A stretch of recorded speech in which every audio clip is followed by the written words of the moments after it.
but not when you hold me. Your beauty weighs on me. This feeling's too good.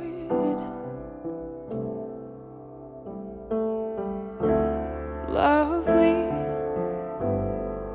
can't believe you love me. Your warm chest beats under me. This feeling's too good.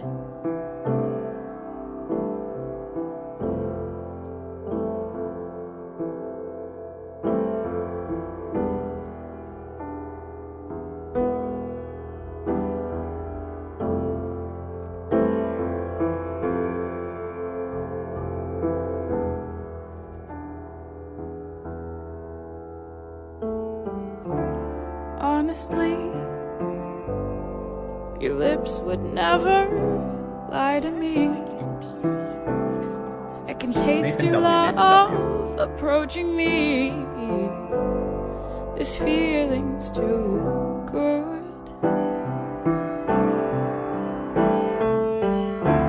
Lovely, I can't believe you love me. On a warm spring night you stun me. This feeling's too good.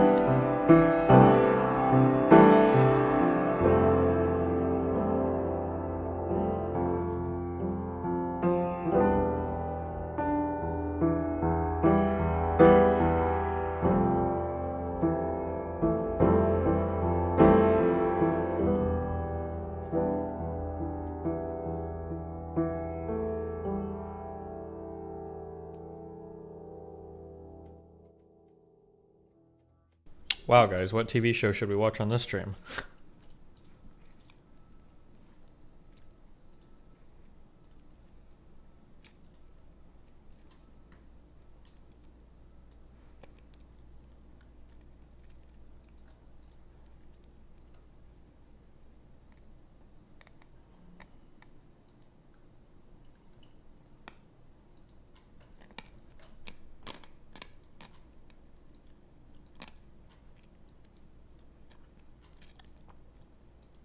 This video shows how deep the ocean actually is, so let's see what's at the bottom.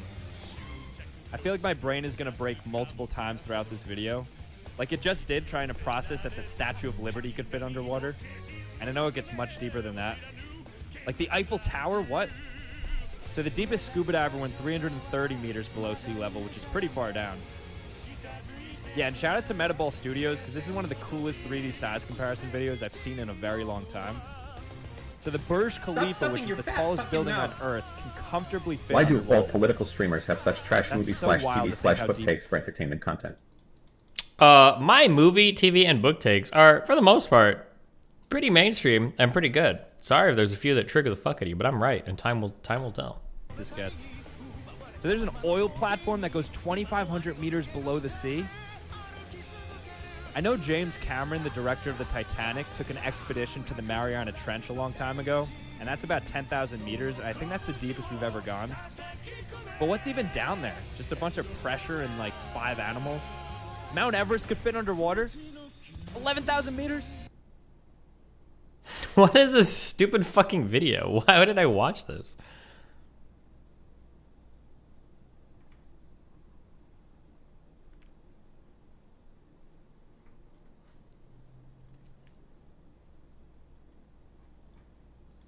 Warning. The following video is intended for satirical purposes only and to show you a great product. Laughter is not mandatory, but expected. No minorities were injured during filming. This includes the blonde. Enjoy and share.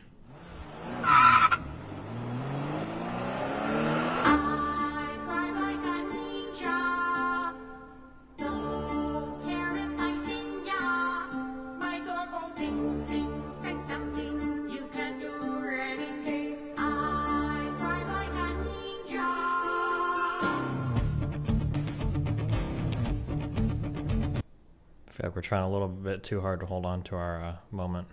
Door ding prevention product. Oh my god!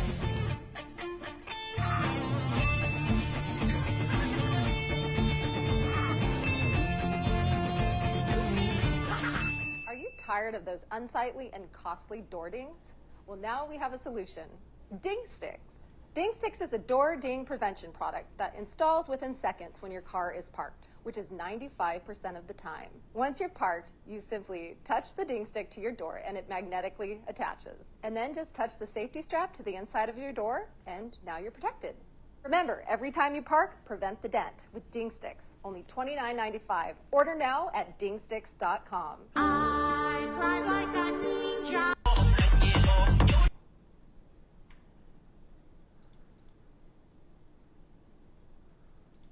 You could be my luck. Even in a hurricane of frowns, I know that we'll be safe and sound. We're safe and sound.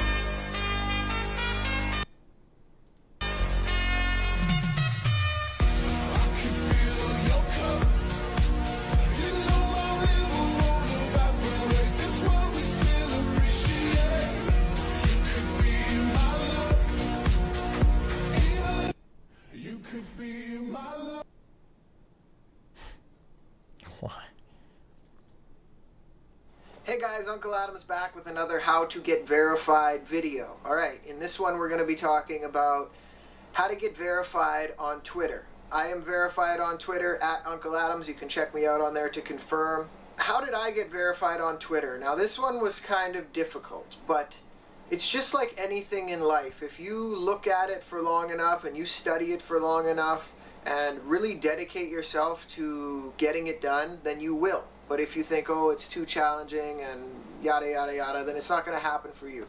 Are we talking about? What are we talking about? I decided that at all costs, I was going to get verified on Twitter. I think it adds a certain amount of professionalism. All of my accounts are verified across, and I'm going to be doing a bunch of these videos. But being verified on Twitter is a sign of professionalism. You want to see that blue check mark. You want to say, okay, this is the person that I think it is without a doubt. And it just gives you another, it's a status symbol in a lot of ways of professionalism. I tried, looking up videos like this, and there's all kinds of videos where they suggest things for you to do, and quite frankly, none of those worked.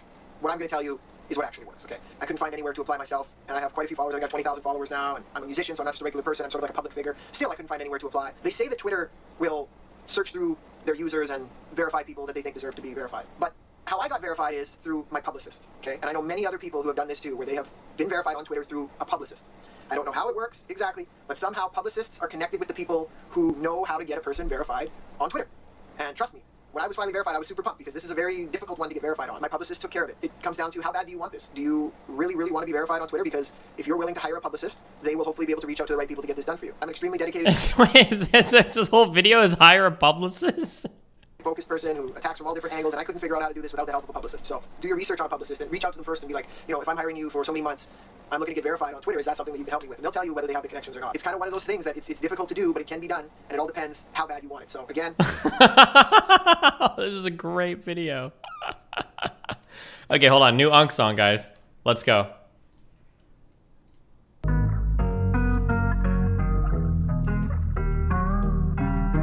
I've been feeling kind of down. I've been feeling kind of low. I was down, I was sad, I was low. Like a can in the gutter down the road. When the cold rain turns into snow. Me and my thoughts, here we are alone. I have grown in so many ways. I used to say I was never faced. Until life hit me in the face. I write music to medicate. Late at night when the worries come. Laying there with nowhere to run.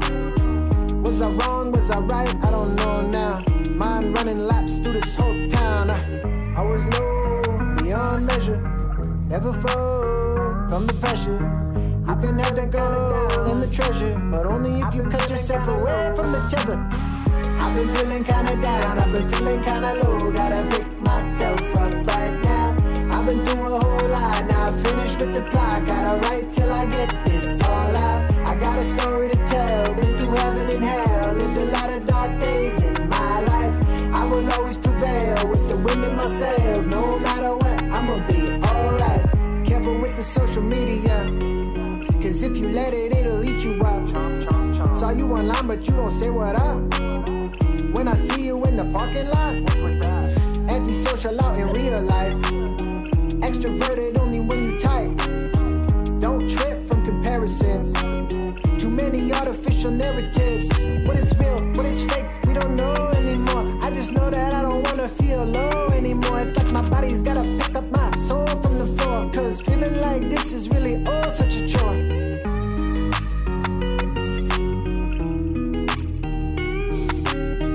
I've been feeling kinda down.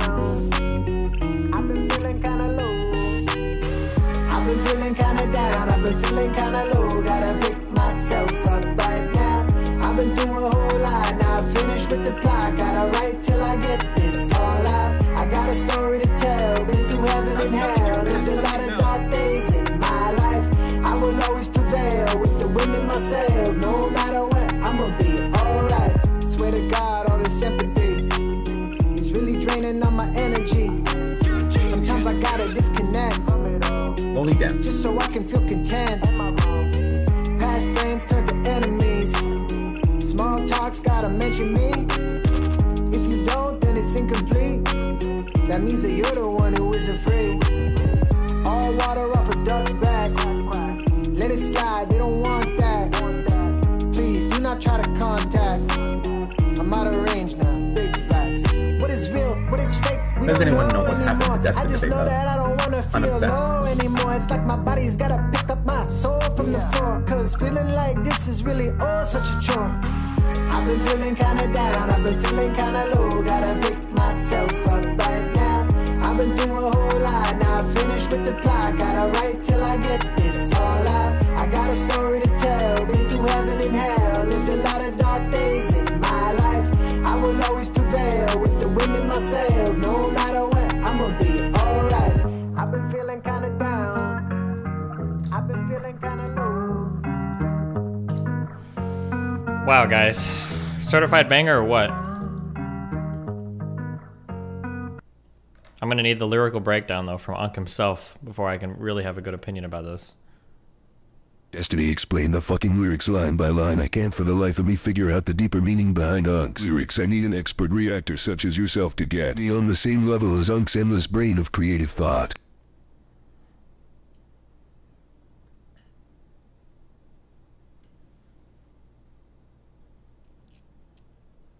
Mr. Girl not happy with the Booksmarks convo. Oh, I saw his tweets. I think he's a little bit too sensitive sometimes. Or I think he goes a little far for no reason.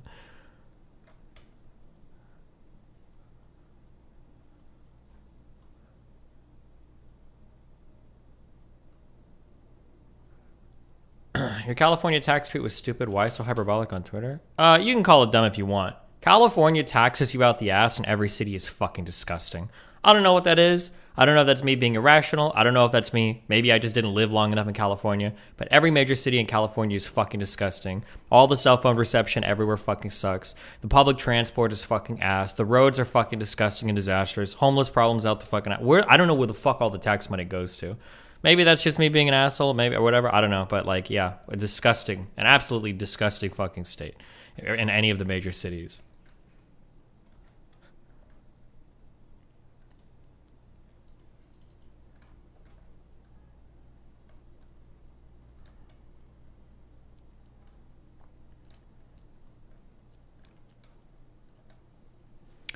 At Destiny, you barely saw a small part of California. So, I mean, I've been from LA to San Diego multiple times. I've been up in San Jose and San Francisco multiple times. I lived down in LA, like Culver City and Glendale and Huntington Beach down in Orange County.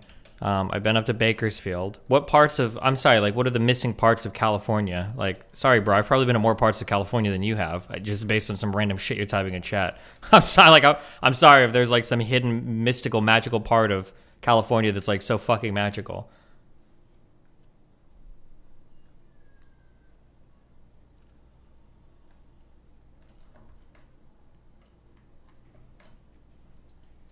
The Central Coast is really nice. Okay, so if I just go to the parts where nobody lives, maybe those parts are nice. It's possible.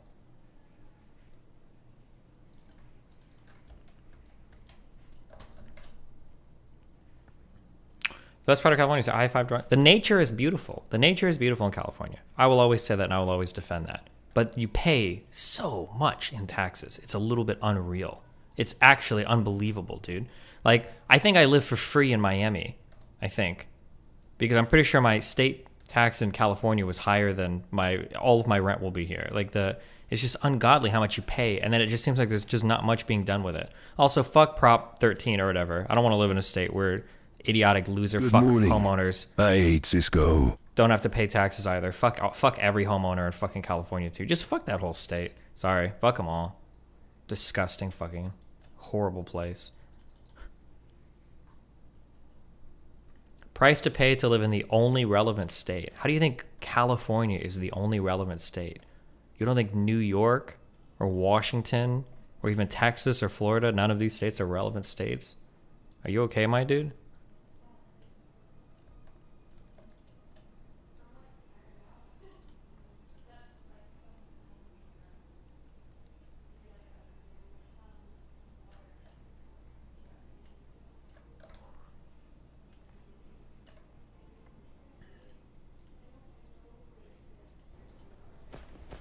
Wait, does this planet...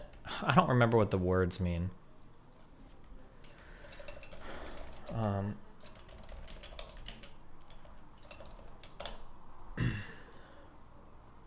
Orbital period. That's how long it takes to go around the sun, right? Rotation period is probably how long it takes for the planet to spin around, to rotate, right? Yes, okay. So this planet should eventually... Aside from the celebrity shit, what benefit is there to moving to California? I mean, if you work in tech, there are places around there to be.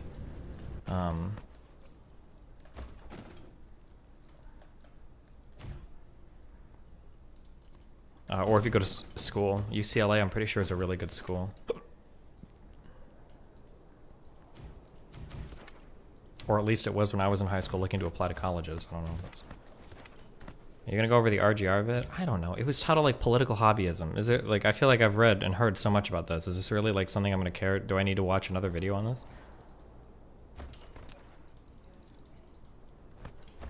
React to the Hassan cop video. Hassan is just so stupid. I don't, there's like not even anything worth reacting to. It's just such a stupid fucking take.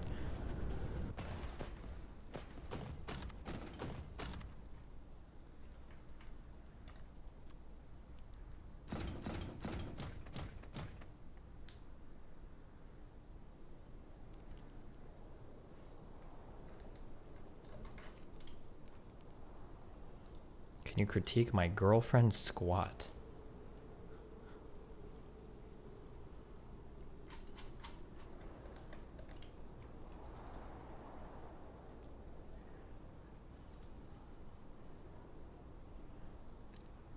Jesus, booba.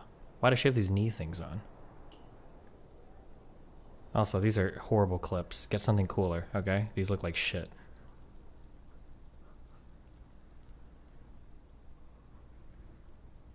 Also, don't use dangling headphones. Get earbuds. Jesus.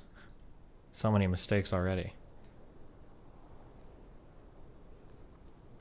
That's what I would say. That's my advice. Get some AirPods.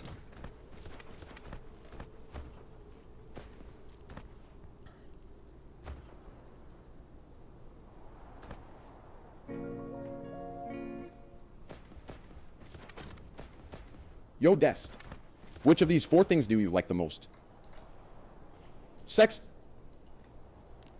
or League of Legends? I feel like I've outpaced Love you, buddy. Squad W. Gym, sex, drugs, or League of Legends? I have undeniable proof that Mr. Girl works undercover for Israel. I saw him chase bank last week. Real facts. Also, booba for the last video. League of Legends. Okay, why isn't this planet spinning? I need some sunlight. Hello?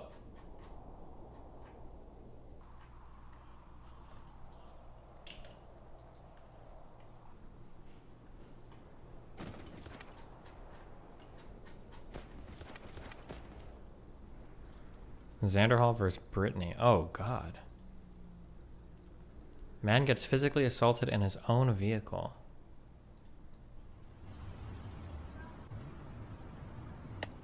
What?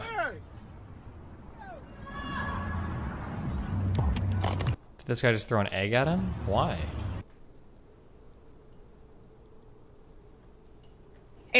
What really annoys me is the fact that you can't talk about this because then you are like lambasted this horrible, horrible person just by pointing out uncomfortable truths. Why is that okay? I love the cats. I like to play with them. Daddy, have you ever noticed that Hold on. and One sec. Jesus. my favorite toys are all of my stuffies and my Monster High dolls. Those are my favorite. And True. Absolutely true. I love the cat.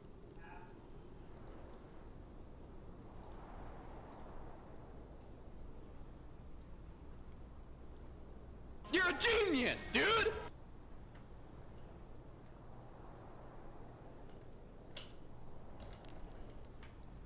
I'm currently baiting you to stir up drama and create discourse on Twitter.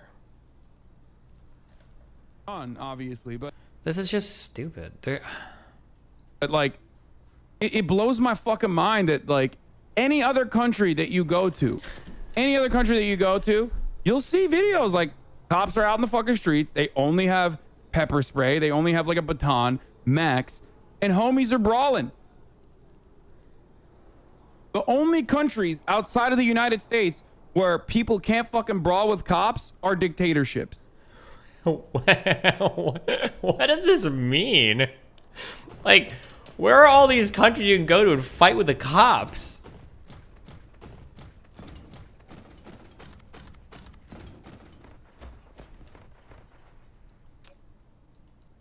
Overloaded. Why? Oh, please. Neutron star. Just, I need this planet to spin. Rotation period is 11,544 seconds. Does that mean that's how long it takes for it to make a complete 360-degree rotation?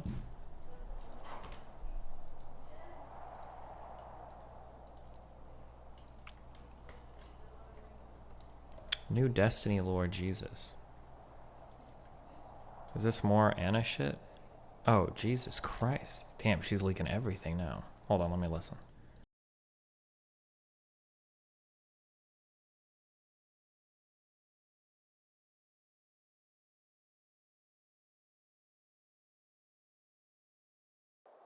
Oh, it's this stupid shit again. I didn't say horrible things to Destiny. Absolutely not. Destiny is my abuser. Like, I'm sorry, but if I hear someone talking about choking out their ex-wife, like, I'm sorry, but I'm gonna get fucking scared. If my abuser, if I find out that they, like, did something violent, even if it was in self-defense, I'm gonna get fucking scared. I'm sorry. She's like, she has like all these different lines of attacks, and she's like escalating and escalating and escalating on every single line. I think, like I already said, I'm pretty sure that I think she's gonna be rape accusations within the next few months, and then I don't know where she goes from there. But I think you can hear that she's becoming also like increasingly deranged, because I don't know why. I don't know what drives it. I think she's getting, it's got to be really mindfucky that her that she doesn't get any positive reinforcement from anybody, from friends, from fans, from other streamers, from mods. Like, no, literally nobody supports her narrative on anything. So it's got to be like a really weird thing in her head. I don't know how she reconciles her fucked view of the world. Okay, these are going to turn on eventually, right?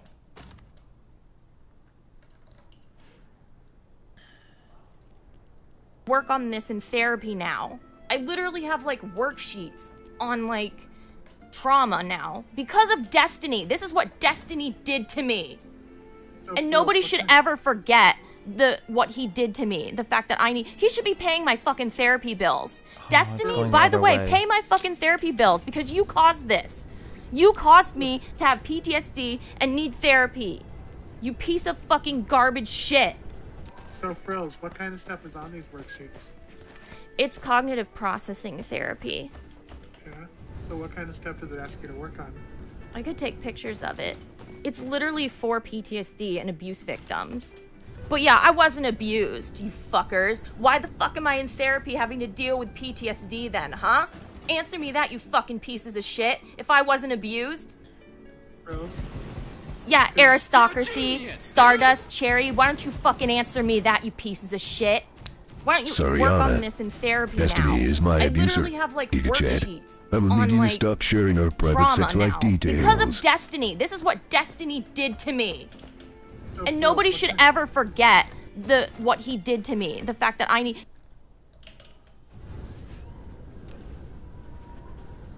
Oh, what are you gonna do?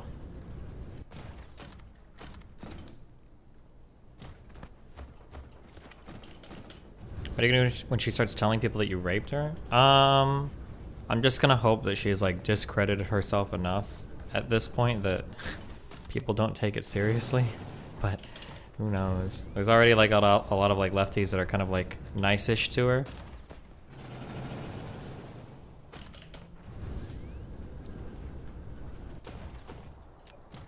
Oh, since I know that there are still people that mind both of our chats for drama, if she ever wants to, I will go do a joint therapy session with her and her therapist. I would absolutely fly out and do that.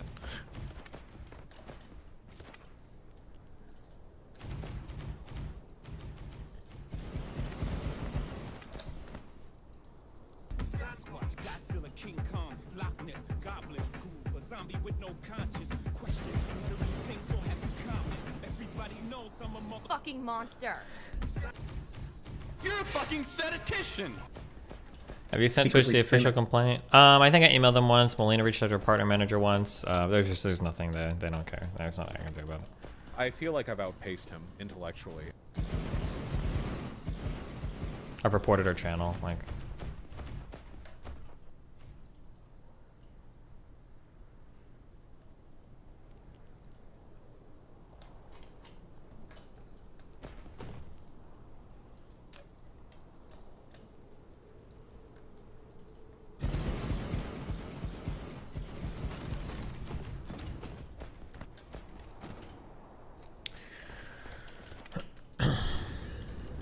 Those autopolematics only spawn on neutron star black hole systems, of which you each have one universe. The resources, the only way to make upgraded smelters, you will run out fast, use them in production for Casimir crystals. Don't do it. Oh, Jesus.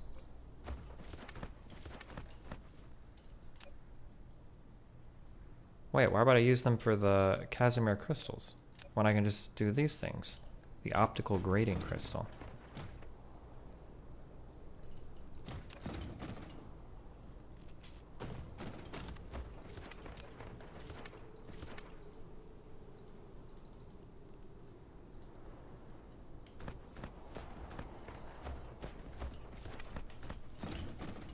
Kind of bugs me how nonchalant you are about it at this point. She's literally preparing to defame you even further, just like whatever did. I mean, there's nothing I can do. White woman tears are like, you can't overcome those. There's no way to win. So you just sit here and deal with it. And enjoy the double standards, because that's about all I Because can I'm putting 100%. Any zombies today? Maybe someday. Do you think she'd get violent given enough time? Absolutely. Oh, she totally comes off as the type that would be physically abusive. Anna, please! Forgot about Destiny! No, I cannot. We are worried about you. Please end this drama. No, I cannot. Anna, we must move on. Please, give Merle a chance. No, I cannot. I think she would, I think she would... Hey, can you click on this link and listen to some of it? Thanks, feels okay, man. Nope. I think she is the kind of person that would get like physically abusive and then say, well, the other person's not understanding and she got frustrated or whatever. I think she's like that kind of person. So she'd end up getting abusive, but it would be, it would be for the same reason that Nico girl got arrested for abuse, because she said that like her ex abused her first and he wasn't listening. She, Anna even has like already like established like a really good framework to physically abuse somebody, because she constantly says over and over again that she says over and over again that mental abuse is worse, emotional abuse is worse than physical abuse. So if she were to ever get into a physically abusive situation, she would just say, well, sure, yeah, I did. But I mean, like, the emotional abuse they've put me through is worse than the physical abuse. So, I mean, like, it's not even like I'm doing that bad of a thing. I've already been abused first, you know? Did you see LS post in the subreddit? No, what'd she post?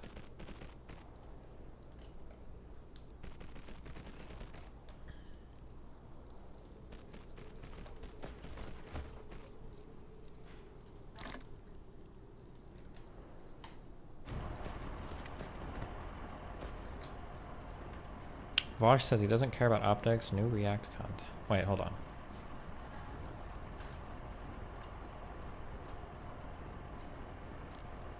Disability is a social construction. Any account to link disability to actual physical ability fails. There is nothing intrinsically bad about disabilities. Well, the first one is absolutely incorrect. And the second one, I guess, is kind of begging the question, what do we mean by bad? Because our definition of bad is going to entail... What do you say about people who say you only have the same level of rights and protection under whatever constitution they believe in, where, you know, they can fucking brawl with cops? Just so you guys know, so... I'll be honest. Anna gives me Jody Aries vibes from True Crime. Be careful, buddy. Maybe Hassan isn't as well-traveled as I am, because I've seen shit around the world. Now, I'm not that well-traveled either compared to others, but in my personal experience, I don't think there are any countries where you can go and brawl with the fucking cops. Now, I could be wrong. There's a lot of even European countries I haven't been to. Haven't been to a lot of Asian places. Haven't been to any of South America, really, or Africa. So maybe in some of those continents, maybe you can.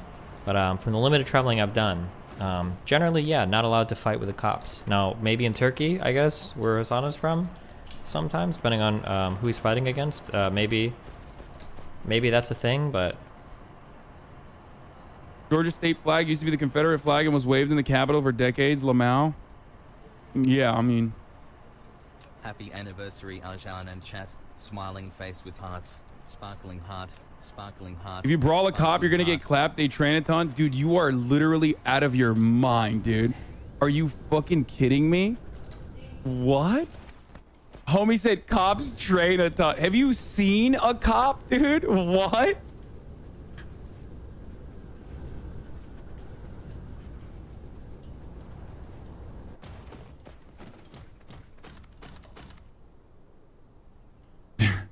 The only workout cops are getting is when they're running up a fucking escalator that's out of commission to get some donuts, okay, at the Krispy Kreme donut factory, okay?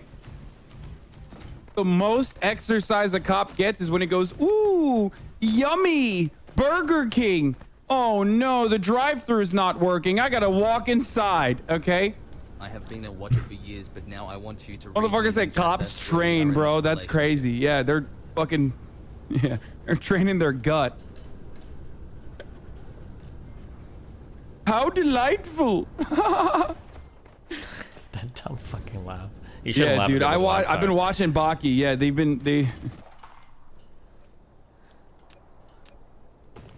I've been watching Baki as well. You know, some of those cops they're all fucking judo specialists.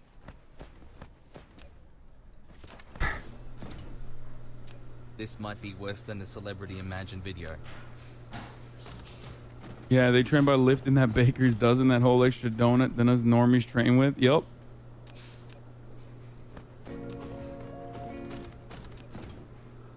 Anna is delusional. Dennis Prager She say will something twist of every value event to make her challenge. look like a New victim. Channel 5 dropped this morning. Are you going to watch on stream? Yes, we are going to watch on stream. Government should totally be run like a business. If your government's sole mission is to make a lot of money, short-term profits for a few people at the top. What? Oh, you're saying, well, it is kind of run like that. The funniest thing is this, dude. At least 57 people who protested or stormed the Capitol are now running for office. I love that. That's awesome. Shut the fuck up, movement, all right? That's It's a fucking stupid awesome. Fucking meme. That's Cop hit aside means you can brawl with cops without being shot, right? You can brawl with cops in America without being shot. People are just like, you see some videos online and you think that that represents everything, but it's like, there are hundreds of thousands of millions of how many active duty police officers? Is it like 700,000? Am I off? 690. There are 700,000 cops in the United States. Okay, like plenty of these people are fighting every day. Not like individuals fighting every day, but plenty of them fight all the time. Lots of people aren't getting shot all the time. Like.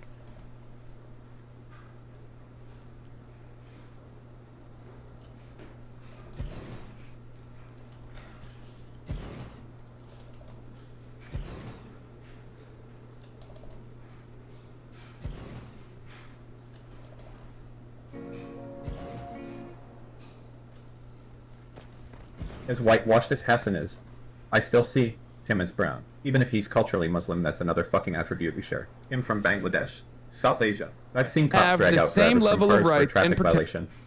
What a weaselly fucking liar. Citizens have the same level of rights and protection under whatever constitution they believe in, where, you know, they can fucking brawl with cops. Georgia state flag used to be the Confederate flag and was waved in the Capitol for decades. Lamau. Yeah, I mean, I don't know what either of those. Happy anniversary. I don't know what that means. I don't know what it means when he says Smiling that. face with hearts. Sparkling heart. Sparkling heart. if you brawl a cop, you're gonna get clapped. They train a ton, dude. You are I went back literally way too out of much. your mind, dude. Are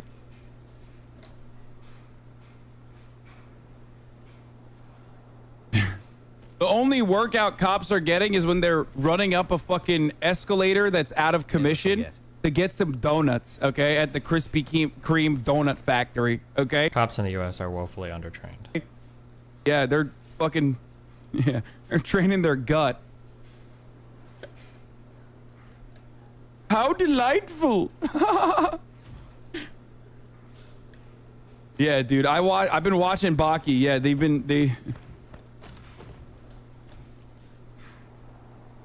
I've been watching Baki as well. You know, some of those cops they're all fucking judo specialists.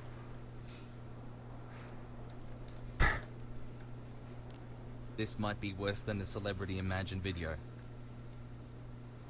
Yeah, they train by lifting that baker's dozen, that whole extra donut than us normies train with. Yep.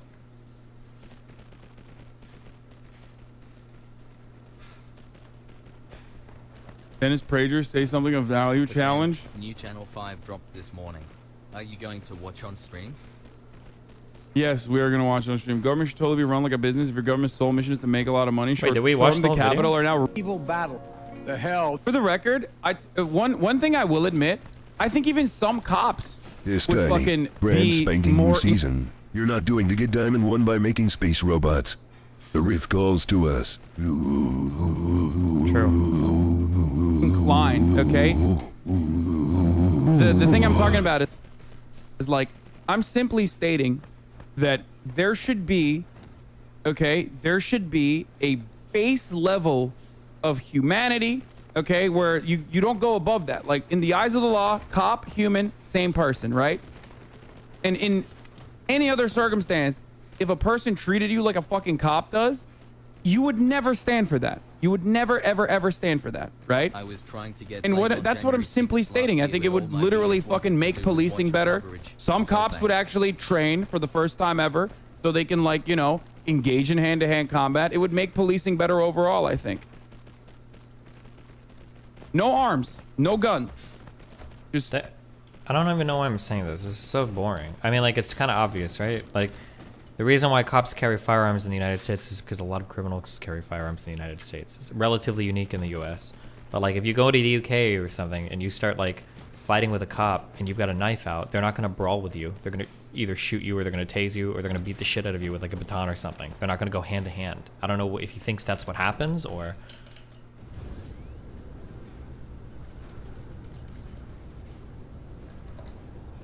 Son gets asked if he owns Tesla stocks. probably would, or you wouldn't.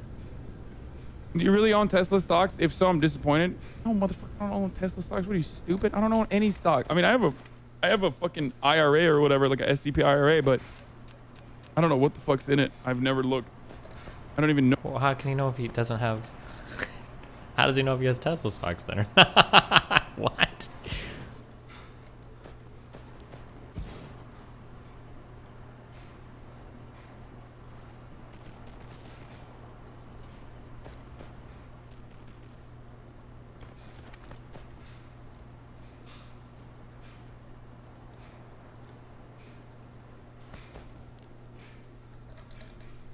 know how that works, to be real with.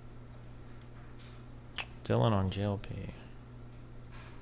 What do you think about the affirmative action paradox? Will there ever be an equality equilibrium? Bro, I don't know. I think normally in the UK, if someone is being violently sport cop, show them and beat the fuck out of them. Yeah, maybe.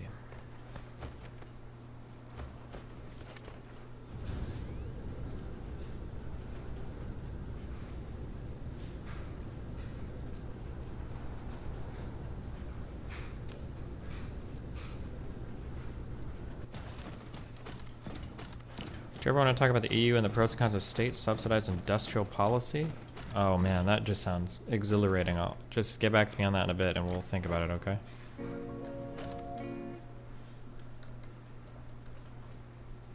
Oh, no, Draven! The Warwick jungle is not on the map. We need to stop pushing and being aggressive. Fuck you, Lulu.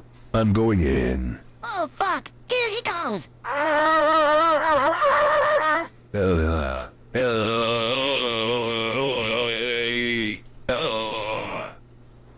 Nice.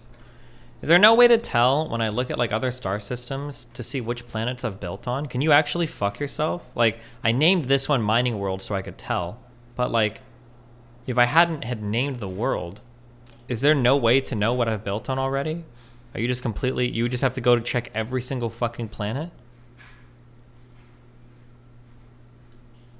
I've never once in my entire life seen one person other than you play this game. Oh, well. Fuck you. You're just jelly of my Dyson sphere, loser. Did you see the new League cinematic? Nope.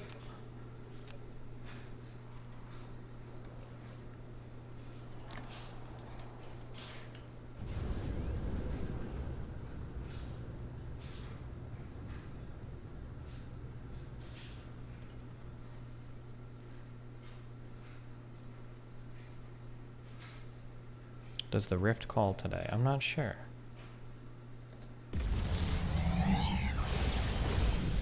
Only care about optics and not so much the truth. What do you say about people who say you only care about optics and not so much the truth? I'd say cope.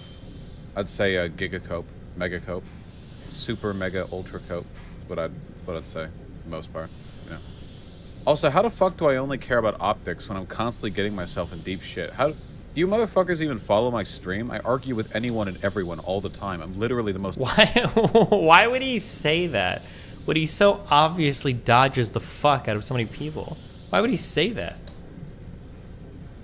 Villainized character from the online left in the online left. And don't even get started with the right, okay?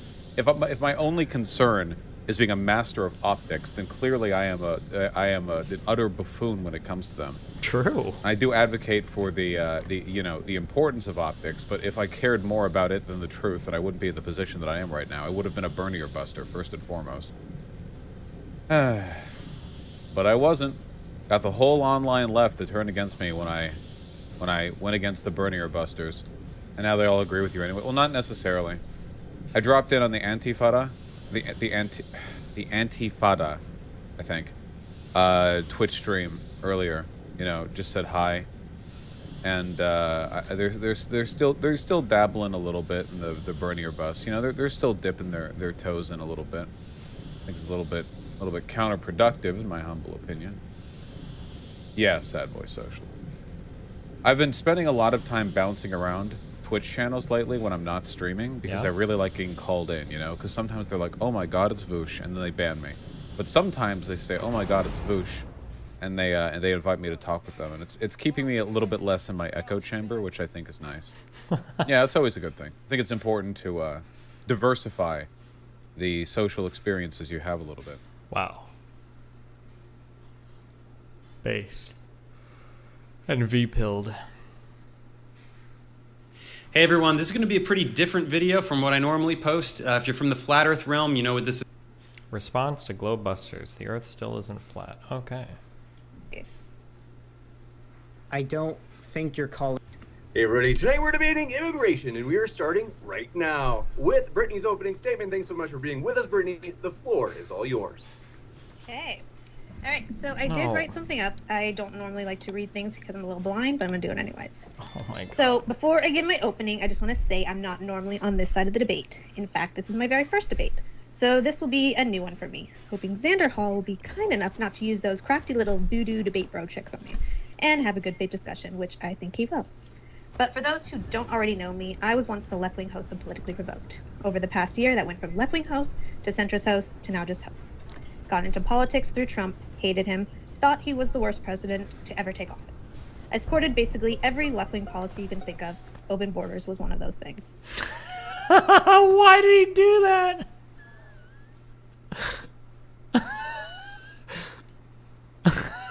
I'm sorry. Okay. I've gone through a lot of the same views as most lefties have, and one of those has been the white guilt that we see everywhere. So I thought getting straight white men out of power would be a good thing, and white men have just been horrible for us. Then came the red pill and a guy named Little Timmy. Now, I'm hoping today Xander Hall might be able to unred pill me, because I've been looking for somebody to do that, and as of yet, nobody has managed to get it done, so maybe you can be that guy. If you don't already know who Little Timmy is, he is a hypothetical character of what happens when white people become a minority. So basically, he is now the only white kid in a class of blacks, Latinos, and all the other groups we have living here. And every single minority group seems to have some sort of grievance against white people. And why shouldn't they, given our history, everything we are being pumped with, slavery, Jim Crow, CRT, all the horrible things white people have done, and all the anti-white rhetoric that's going through. And it's basically mainstream now. So it's not going to be good for Little Timmy when he's the only white kid, and I don't think white people will be given the same protections as minority groups currently have. Because most of the sentiment you hear is, oh well, they have it coming. So if it's like that when we are still the majority, what's it going to be like when we are the minority? That kind of stuff really concerns me, and no one has been able to address those concerns, or ease some of those fears. So again, maybe Xander Hall will be able to change that, as I'm open.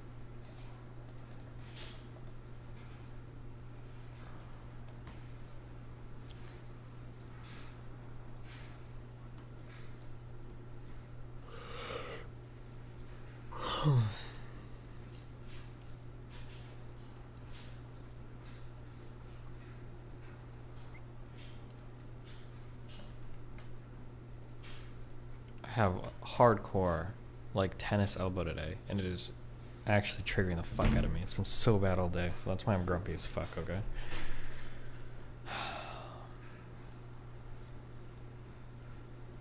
I think it's curling with the barbell, but I bought an easy bar, so I'm never doing that again. Ever again. Big mistake.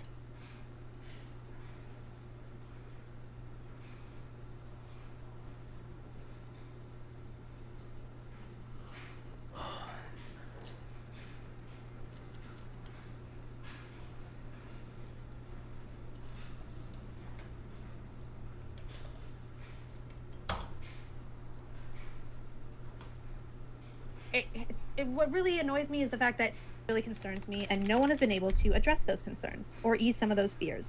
So again, maybe Xander Hall will be able to change that, as I'm open to hearing it.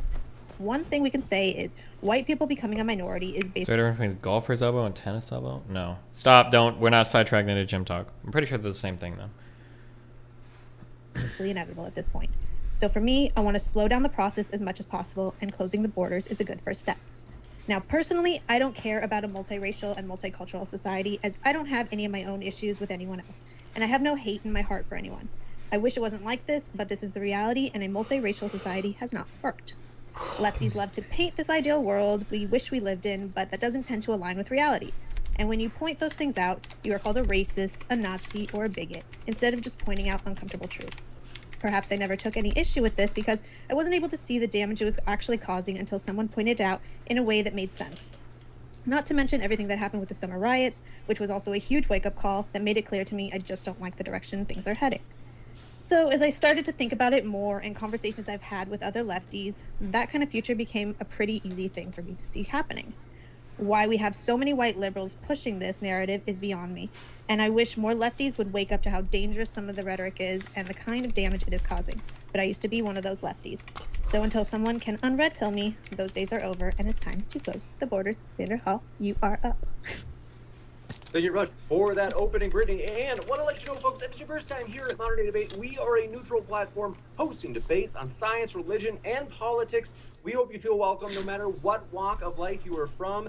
Thrilled to have you here. And don't forget to hit that subscribe button for many juicy debates coming up. For example, does Islam require the domination of, or I should say, does liberalism require the domination of Islam nations? Between Destiny and Daniel Hikachu coming up at our in-person conference this month. It's going to be juicy, and you don't want to miss it.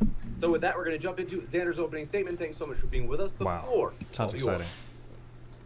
Yeah, I guess I don't really have much in the way of opening statements. When it comes to a situation like this, as Brittany said, the influx of obviously non-white people into this country and many other white countries is going to continue to happen just naturally. This is the way that humanity has acted for a long time. We're going to integrate, we're going to intermarry, intermingle and whatnot. It's just something that's going to inevitably happen. I think the main issue that I have with Brittany's entire argument is that the onus is on her to prove that this is a real problem that's actually happening. The reason why I struggle to create an opening statement, I guess, is because there's not much that I feel like I have to argue from the get-go, right? Immigration is good. It's good for the economy. Seems that exposure to people of different races and ethnicities is good to prevent racism. Seems to help our society. You mentioned that multiracial societies haven't worked. I'm not sure if you're aware, but America is the most successful country on the planet and is quite multiracial. Yeah, that's really all there is to say. We can go back and forth if you want. I wrote down some of your points, and I guess if you want to, we can go one by one. Sure. Yeah. We'll jump into an open conversation then. Did you want to address something in specific I said? Or I remember the one debate where I really try-harded, and I wrote a full-on opening statement. I got made fun of for talking fast and for personally attacking. It was for Richard Wolff. I wrote out a whole-ass fucking opener for that fucking piece of genius. Like, well, I don't know why you're attacking me so much. I was like, bro, it's my opening statement, you fucking loser. Oh, my God. do you want me to? Yeah, sure. Okay. Do you want to start with the little Timmy question? Sure. Yeah, so the funny thing about the little Timmy question or the little Timmy hypothetical is it's not even really a hypothetical. Stuff like that happens on both sides today. There are black students who are made fun of in majority white schools or whatever, and there are white students in majority black schools that get made fun of for being white. I don't know why you use this hypothetical or this little Timmy question as an example of how racial animus in this country could just suddenly flip sides and we could see an anti-white society. It just doesn't really seem like we're heading down that road. That kind of thing happens now. This seems like if you want to prevent a problem like this, the solution is exposure. People who are exposed to people of other races more often tend to be less racist. What you're advocating for, a shutdown on immigration, a slowing down of the integration of different races and ethnicities into our society, is only going to result in more racially based tribalism. It's only going to result in more of that racial animosity. Things like Jim Crow and things like segregation only increased the amount of tension between the races. It didn't make things better. Do you think there is no anti-white hate that goes on? Of course there is. Matter of fact, I've been debating a lot of these people, and funnily enough, you mentioned that it was mostly white liberals pushing this sort of anti-white narrative, and I think we disagree on a lot on what this anti-white narrative may be. But one thing I do want to point out is that there are people that I call out that claim to be on the left who are absolutely anti-white, and I think also anti-black. I think if you are racist towards white people, if you are against the idea of races integrating, then you are just as much a danger to the rights and the liberty of white people as you are to black people. An example of this is Hoteps. Hoteps are radical black separatists who want an ethno-state and will work with neo-Nazis to achieve it. I think that type of behavior, that actual anti-white racism you see from that group, is not coming from white liberals at all. They hate liberals. They hate BLM. These contemporary left-wing movements that are advocating for racial justice have little to no connection to actual substantial groups that push anti-white hate. Is there white guilt out there? Are there cringy people out there who behave in a certain way because they're white and give black people a pass on anything? Absolutely. And I think on a case-by-case basis it's worth working against those people.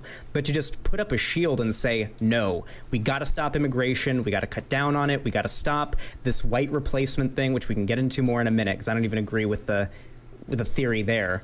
I don't know, it just seems like you're going about solving this potential problem in the exact wrong way. Wow. How is it the wrong way? I mean, again, because it's literally mainstream right now for you to be anti-white. It's okay. Like you see it Can you everywhere. give me an example of mainstream anti-whiteness? Wasn't that like in the Coca-Cola meetings or something they were talking about? I would have to actually like look this up, but I remember there was an article about how they were talking about anti-white stuff. I have a bunch of quotes actually that I can pull up too if you want to. They're very mainstream. Let me pull them up. What did they say? I mean, you can Yeah, I'll criticize any individual case. That, like, I'm fine with that. The problem is that you're broadening this to be a massive issue with the left. Like, the entire idea behind at least what I advocate for is a rising tide raises all ships. We're not trying to take white people out of power and replace them with black people in power. We're not trying to take white people out of the country and replace them. I'm sure you've got plenty of examples of people on the left being either... Oh no, you can't ask for examples and be like, okay, fine, I'm sure you got lots of examples. Who cares? Oh no. Enabling anti-white racism or even perpetuating it. Why not call those instances out individually? Let me just show you a few examples of like how mainstream it is and how okay it is. So you had, let's see here, we got from the Don Lemon saying white men are a domestic terror threat. Anderson Cooper.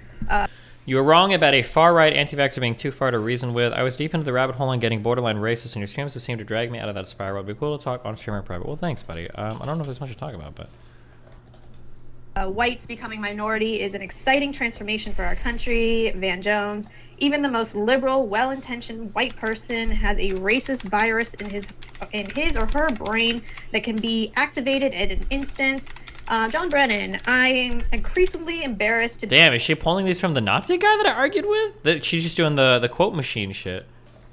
...be a white male these days. I mean, I can keep going on and on. Hold on. Okay. You don't have to read me quotes well, I'm from just telling you that it's this prominent like, people who've said mainstream. iffy things. Hold on, this is literally mainstream to be anti-white, and if it's that way when we are the majority, what is it going to be like when we're the minority?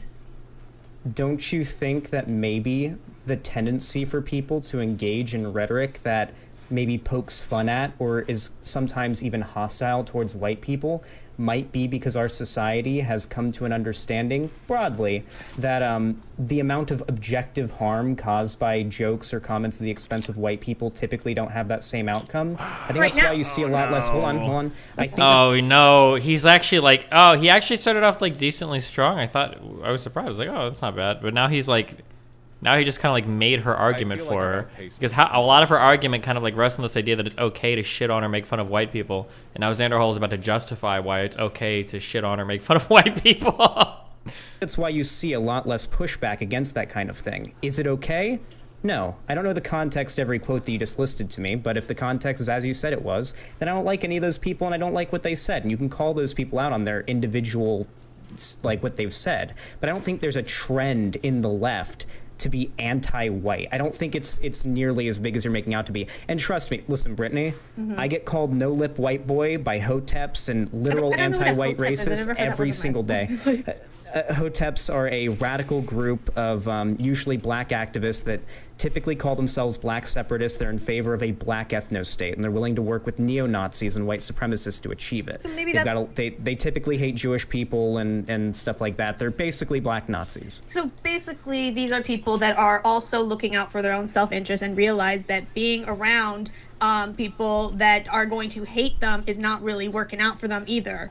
I mean, I don't know if that's technically a horrible thing. I think maybe it's just kind of, self-preservation on their own parts. And I mean, I don't know what hating the Jews and claiming that I don't know about what's her name? I'm trying to remember her name. She was in the Holocaust. She was in the attic. She wrote the book. Anne Frank. Yeah, Anne Frank. They hate Anne Frank. Listen, all right. Helen Keller? Tired, okay? Right. They hate Anne Frank. Really hard time writing, I think. She was a fake Jew and deserved to die in the Holocaust. I don't know what that has to do with self-preservation, but well, yeah, I don't know about all that, but I have seen some of these like black nationalists who kind of push for a lot of the same things that some of the white nationalists Oh, was it Rosa Parks maybe? Where they want to separate, and I don't know if that's such a bad thing. Why live with people it objectively that hate you?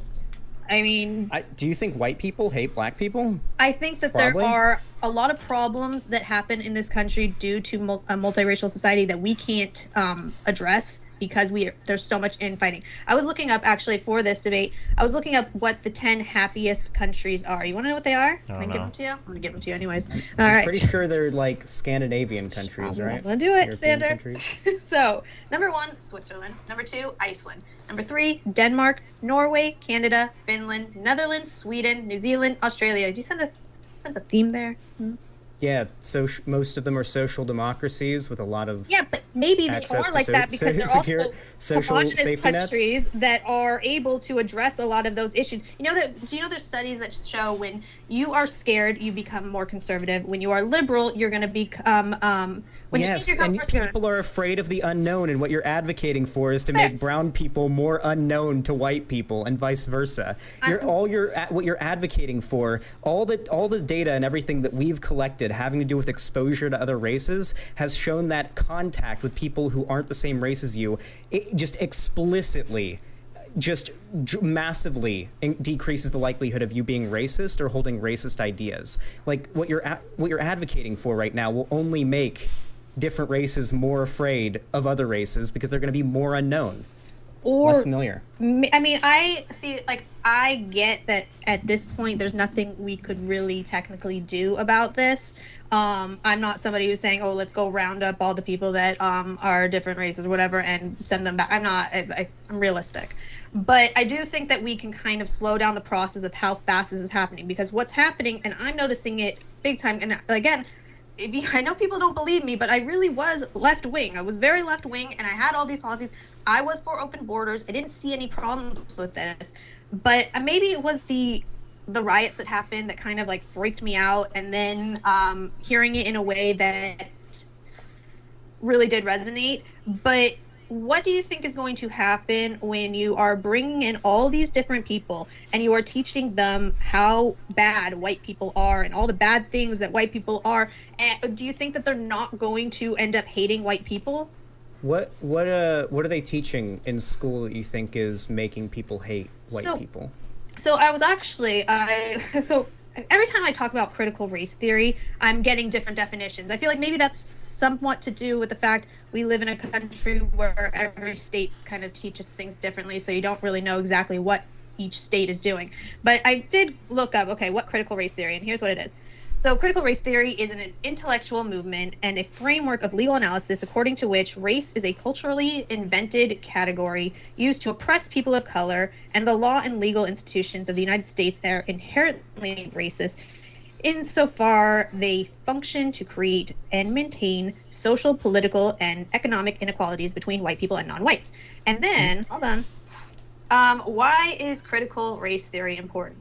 Critical race theory is important because it potentially provides a more realistic understanding of white racism in the U.S. as not merely a set of negative attitudes toward other racial groups, but also a body of law and legal practices whose real-world effect is the oppression of people of color, especially African Americans. These things being taught, these things being taught in our schools, showing how bad white people are and all these horrible things that white people are doing, and all They're not teaching this in schools. The things that are getting taught in schools, the things these Republican politicians are trying to clamp down on and ban in our schools, are things like reading about Ruby Bridges and MLK. That's legitimately what they're trying to ban. They don't want slavery to be taught. They don't want Jim Crow or segregation to be taught. What you're advocating for, what you're saying right now, and I know you won't say it, but it's what you mean.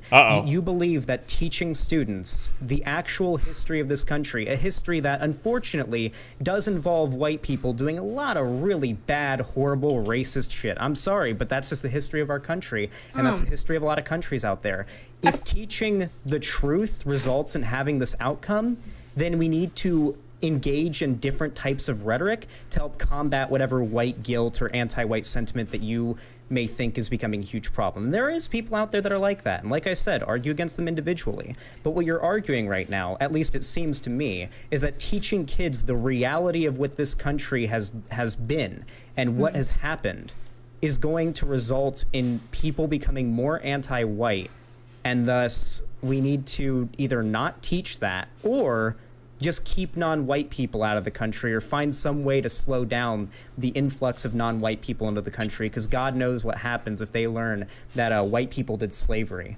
You know, they might go out there, and this reminds me, like, I'm sorry, and I don't mean to be like condescending or mean or anything, but this reminds me, I was in 4th grade, and I was like, I think I was 9 years old. It was 2008.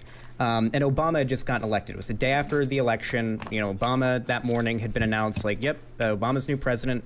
And we were on the playground, 4th grade, and there's this girl that I went to school with named Eden sitting on a bench on the playground crying. And I walk up to her and I ask her, why are you crying? And she says she's scared that Obama is going to bring back slavery, but for white people, and it's going to force white people to become slaves as payback for like slavery. Based. And she she was sorry. crying her eyes out. She fully believed this. And this is what this reminds me of. That thought process is what this reminds me of. Do you believe that like the minority groups in this country are going to try to take revenge on white people? Wait, I'm sorry. Can you say the last part again? You said that a white person was worried that Obama. Wait, I'm sorry. When I was in 4th grade, one of my classmates, the day after Obama got elected, I went to school, and it was I think it was on a Wednesday. We don't have to do the whole setuth. Just give me. Yeah, I just. It was on a. One of my Did he say? She was, I think it was on a Wednesday. Did he say that? Well, I think I might have missed that. 1 second. Revenge on white people. Wait, I'm sorry. Can you say the last part again? You said that a white person was worried that Obama. Wait, I'm sorry. When I was in 4th grade, one of my classmates, the day after Obama got elected, I went to school, and it was I think it was on a Wednesday. We don't have to do the whole setup. Just give me. Yeah, I just told you the story. One of my classmates, she was white, sitting on the that bench really at recess, important? crying because she thought that as payback for slavery, Obama was going to bring back slavery for white people and enslave white people. Okay. And it seems like, and I'm not saying what you're claiming is on the same level of ridiculousness as that, though it's close, but I feel think like the you're thought process gaslighting me is a little similar. bit right now, Xandro. Like, I really do, because I feel like, I mean, I've been seeing this happen a lot more, and I see the anti-white hatred that keeps rising, and the fact that, again, it's so mainstream and it's okay, and we are still the majority. So I think that when you take into account the fact we are going to become a minority, and if you look at other countries where this is happening, yes, okay, I know that like South Africa and Rhodesia and all this stuff is pointed to, and they were technically, white people were always the minority, but Black people did have a grievance against white people there, and the second that they were able to take any kind of control, they did, and like it wasn't good for white people. And think about the grievances that black people here are going to have are far greater than you're going to have over in those countries where they weren't slaves or anything. So South Africa kind of had the whole apartheid thing going on until the 90s. When did apartheid end? I would say that their grievances were pretty justified and are even a bit more recent, I would say, than like slavery and shit. But okay. Do you think the socio-political position of Black people in this country is comparable to that of South Africa? I think that Rhodesia was. that I don't know Black enough people have a to fucking say. grievance. Like, okay, when you talk about, say that you want to go for people who have been oppressed, with like Rhodesia? you got the Holocaust Jews and stuff. Jews have like actually come out of that, and they are they've done very well for themselves. So the grievances that they could possibly have are going to be not quite the same. Whereas Black people never really have been able to get out of what has happened. It's gone from generation to generation to generation, and they have been stuck in this. And so that's carried on for sure. But one thing, like I also think of with slavery. What do you think, like, child abuse and stuff was like back during the time of slavery? Do you think that it was okay for parents to, like, use a belt or to beat their child? I mean, that was kind of somewhat the norm, wasn't it? Discipline, as far as discipline? God knows my mom whipped out the belt if I so much as talked back, okay? Right. Trust me, I had plenty a beating as a child, so I can confirm that still happens today. Right. So I don't know if that analogy will work for me. It's a bit more frowned upon. Like, you can't be using, a belt to, like, you can get arrested if you do something like that, if you use an actual tool to discipline your child. Right? Okay. Yeah, sure. Wait, I want to ask you a question. I don't know if this is related to where we're going, but I guess this is just like the fundamental question I have for you. Okay. So right now, in the world, in America right now, there are majority Black schools where a few white kids go there, and exactly the little Timmy question happens to them. And that type of behavior comes from, at least so it seems, sociologists seem to agree, seems to come from the segregation of our society on an economic level. Black people in this country are typically relegated to poorer neighborhoods that are typically majority non-white. And so when you have like 1 or 2 white kids that are zoned to a school in a black neighborhood, then there's only going to be a couple of white kids and then like a bunch of black kids, right? And when you feel that different, when you stick out that much, you may be the target of bullying, and that's a thing that happens now. So with what I said before, we know that exposure decreases people's racism, basically. When you're exposed to people of a different race, you tend to be less racist. Wouldn't the solution or the policy you should be advocating for, shouldn't it be one of revolution of our systems, either fixing or completely tearing down and recreating of the systems in this country that result in that disparity and that economic segregation, so that we have a more integrated society where, like, your neighbor across the street is Asian, the guy down the street's from Mexico, the guy up the street's from Puerto Rico, your next door neighbor is black. Don't you think that when neighborhoods are far more multicultural, don't you think you're going to have less bullying for this type of thing? No, I think there's going to be a lot more infighting.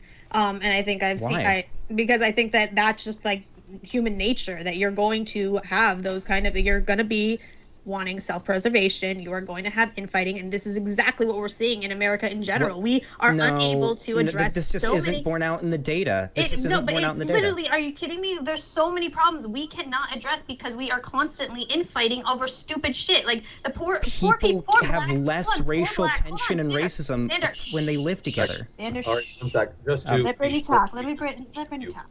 Okay. Otherwise, let's get into 2-minute segments. Yeah, Xander. Okay, so yeah, no, we have as far as like black and white people, poor people, they probably have a lot economic in common, a lot of economic issues in common, and yet they are completely on the opposite ends. A lot of white people in general are willing. Is there any policy actually that you would be willing to sacrifice economic gains to achieve? When I think about it, a policy that would sacrifice economic gains to achieve. Yeah.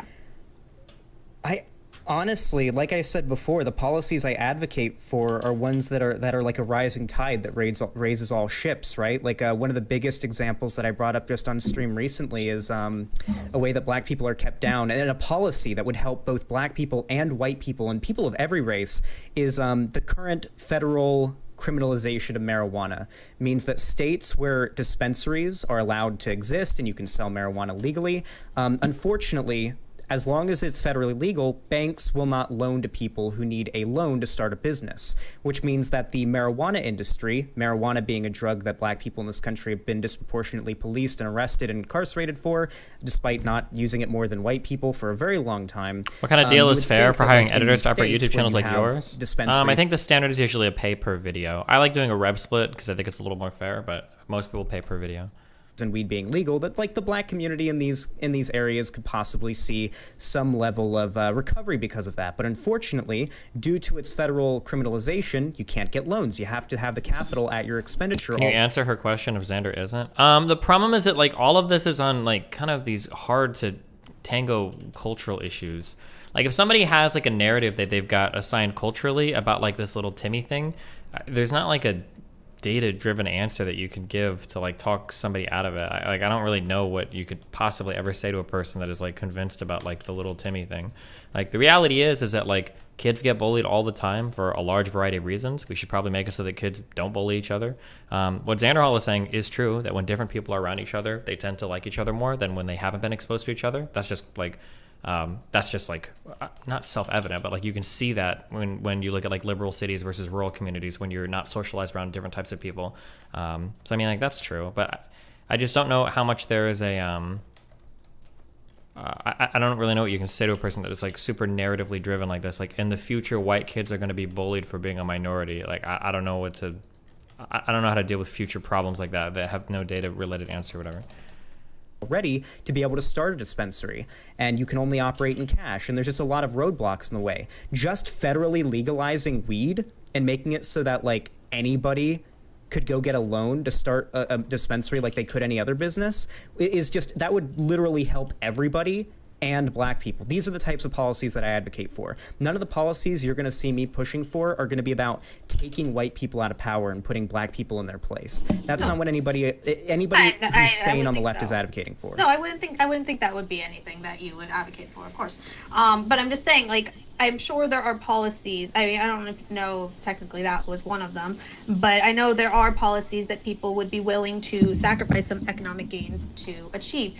A lot of people are willing to do that when it comes, to immigration. Yeah, I guess you could say that in the short term, immigration is an economic gain for the country, but some people are also going to be pushing the fact that we don't want to become a minority in our own country. When people tell you, oh, okay, well, why don't you just go move to one of these like white countries or whatever? It's kind of, I mean, isn't that like exactly the point? We're being run out of our own country. Jesus, can you hear the dryer? Is it loud? The way, yeah, I can hear it a little bit, but it's Okay, not too. I might It's have to like go fairly turn it off independent. because hold on a second, maybe not. All right, sorry. All right. I think Yeah, you said we are being run out of our own country. Nobody's being run out. This is actually, I think now's a good time to tackle this. The idea of replacement. Now, the term replacement necessarily has to be referring to generationally on a generational level, people of a different, I guess, demographic are being born at a faster rate than people of a certain demographic are dying out. That's what replacement rate is. But I don't care about the replacement thing. That's not my issue. My issue is more about becoming a minority in the country, in our country. That's my. Yeah, that's not even going to happen in your lifetime. And if you want to prevent the about that, problems actually. that you think, no, we're not. White people are Isn't not it- going to be a no, white people minority are in our gonna be lifetimes. A minority, like what, in 2050?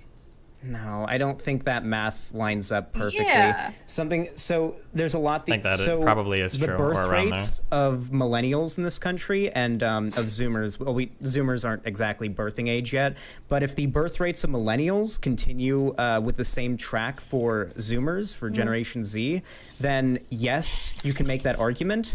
But right now, at least when I've read about it, the low millennial, just broadly, the low millennial birth rate has more to do with economic issues and just I gotta issues turn with this off. finances. Hold on one second. I'm so sorry. Okay. Oh. In I the might meantime, be- want to let you know, folks, we are absolutely thrilled.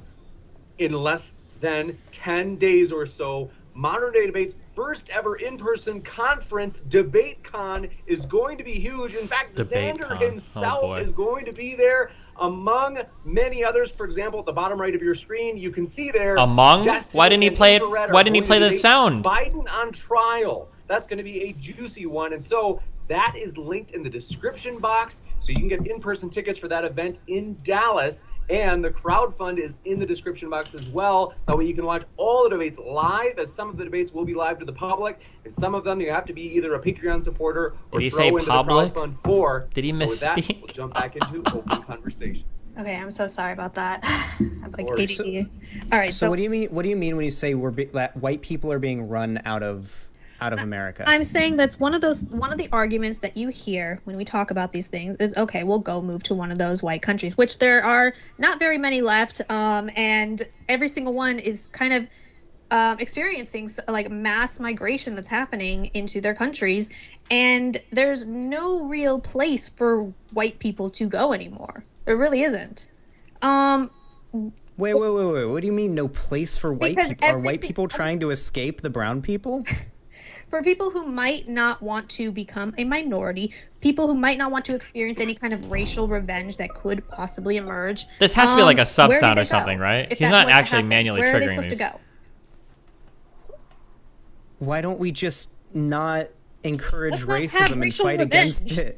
it? What? Yeah, let's not have racial revenge. I would like that. I would very much like that. I don't think we're heading in the direction of a race war right now. It doesn't seem like that's the way that we're going. BLM is like an example of this. Granted, like general support for it has gone down since Biden got elected, but like BLM had massive amounts of support among both black, white, Hispanic, so on Americans. Like it seems like we're seeing a massive increase in multiracial cooperation to fight for rights. It doesn't seem like we're having this like do you think like that one, it's like that one image where it's like MLK's ghost in the sky and the two white guys picking cotton and the black guy with the belt whipping them while they're picking the cotton? Like I just don't think that's the future we're heading towards.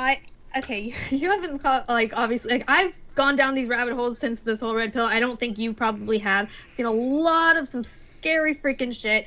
Some of it where you'll see groups of black people like scattered out, telling them to go get every white person you see. I've seen a lot of this anti-white stuff where they are just like literally beating people up for being white. This stuff is kind of scary. Again, we are still in the majority and this is happening. Like, what the fuck is going to happen when we are the minority? Tell me something to ease my fears, and I would love to not have these fucking fears. Like, I would absolutely love it. So please, please tell me something. If white people are meant to be a minority by 2050, I hope, for one, let's say that does happen. Okay. What line of events do you think has to occur for us to reach the point that you're afraid of? Let's work through that first. Xander. It's already happening. It's not already happening. Yes, it is. It's not. You're being sheltered from it because it is happening. I'm not sheltered from it at all. I think listen, Brittany, you do know that my most popular video on my entire channel is about how I was alt-right once. You know, I know all these talking points. I've seen all the data. I've heard all the arguments from the alt-right. Was he actually alt-right? Like the danger of white people being replaced and becoming a minority. I've heard all of these arguments. I'm very, very aware of the reasoning. It just doesn't hold up to scrutiny. It's just not a realistic outcome that's going to happen. Wait, whatever happened to that Faraday Speaks guy? I used to mix him and Xander Hall up so much. Wait, they're not the same person, right? And tribalism is only going to make the problem worse. What you're advocating for is the very same racial separation that will only cause the problem to get worse. Like you said, humans are naturally afraid of the unknown. We need to make people of other races not the unknown. We don't want white people to be the unknown for black people or Hispanic people or whatever, and we don't want it to be the other way around either. That's only that future that you want is more likely with the policy that you're advocating for. See, that would be all fine and dandy, and this is again what I talk about when lefties talk about this ideal world we wish we lived in that just doesn't actually exist. But the fact we are constantly teaching so much of this anti-white stuff and all the bad things that white people, I'm still talking, I know you're about to do it, don't do it, all the bad things that white people have done, what do you think is going to do? It's literally going to cause people to hate. I mean, white people hate white people. That's how much this propaganda is freaking working. I was one of those white people that hated white people. So what the fuck? I love white people. I don't. I saw it now. Excuse me. I saw your Omegle. That guy was a Nazi. He was screaming the N-word. I was screaming over him yelling the N-word. Okay. No, but I guess you're doing the thing. Like, do you think that minorities want to take revenge on white people? I do. I think, yeah, I do. I think that is something. I'm not every single one, obviously, but I do think there is this anti-white hatred that's going on, and I worry about what happens when white people do not have the kind of power that they are able to hold on to right now to stop it, because they are not doing a great job, even with them being the majority. So, Obama was black and he was Obama, president. no. Why didn't It's news to me. God. So we had a black president. Why didn't we see any of that from him? You know, why? Like, you would think that if there was if we had a black president elected, like, I mean, we saw hate crimes from white nationalists and white supremacists go up under Trump. You'd think under Obama you would see like anti-white hate crimes and like black separatist or sorry, not black separatist, but like anti-white hate crimes. You would think they'd go up. Hell, even Biden being in office, you'd think you'd be seeing left-wing anti-white hate crimes go up, right? You know that Obama was like the first social media president, right?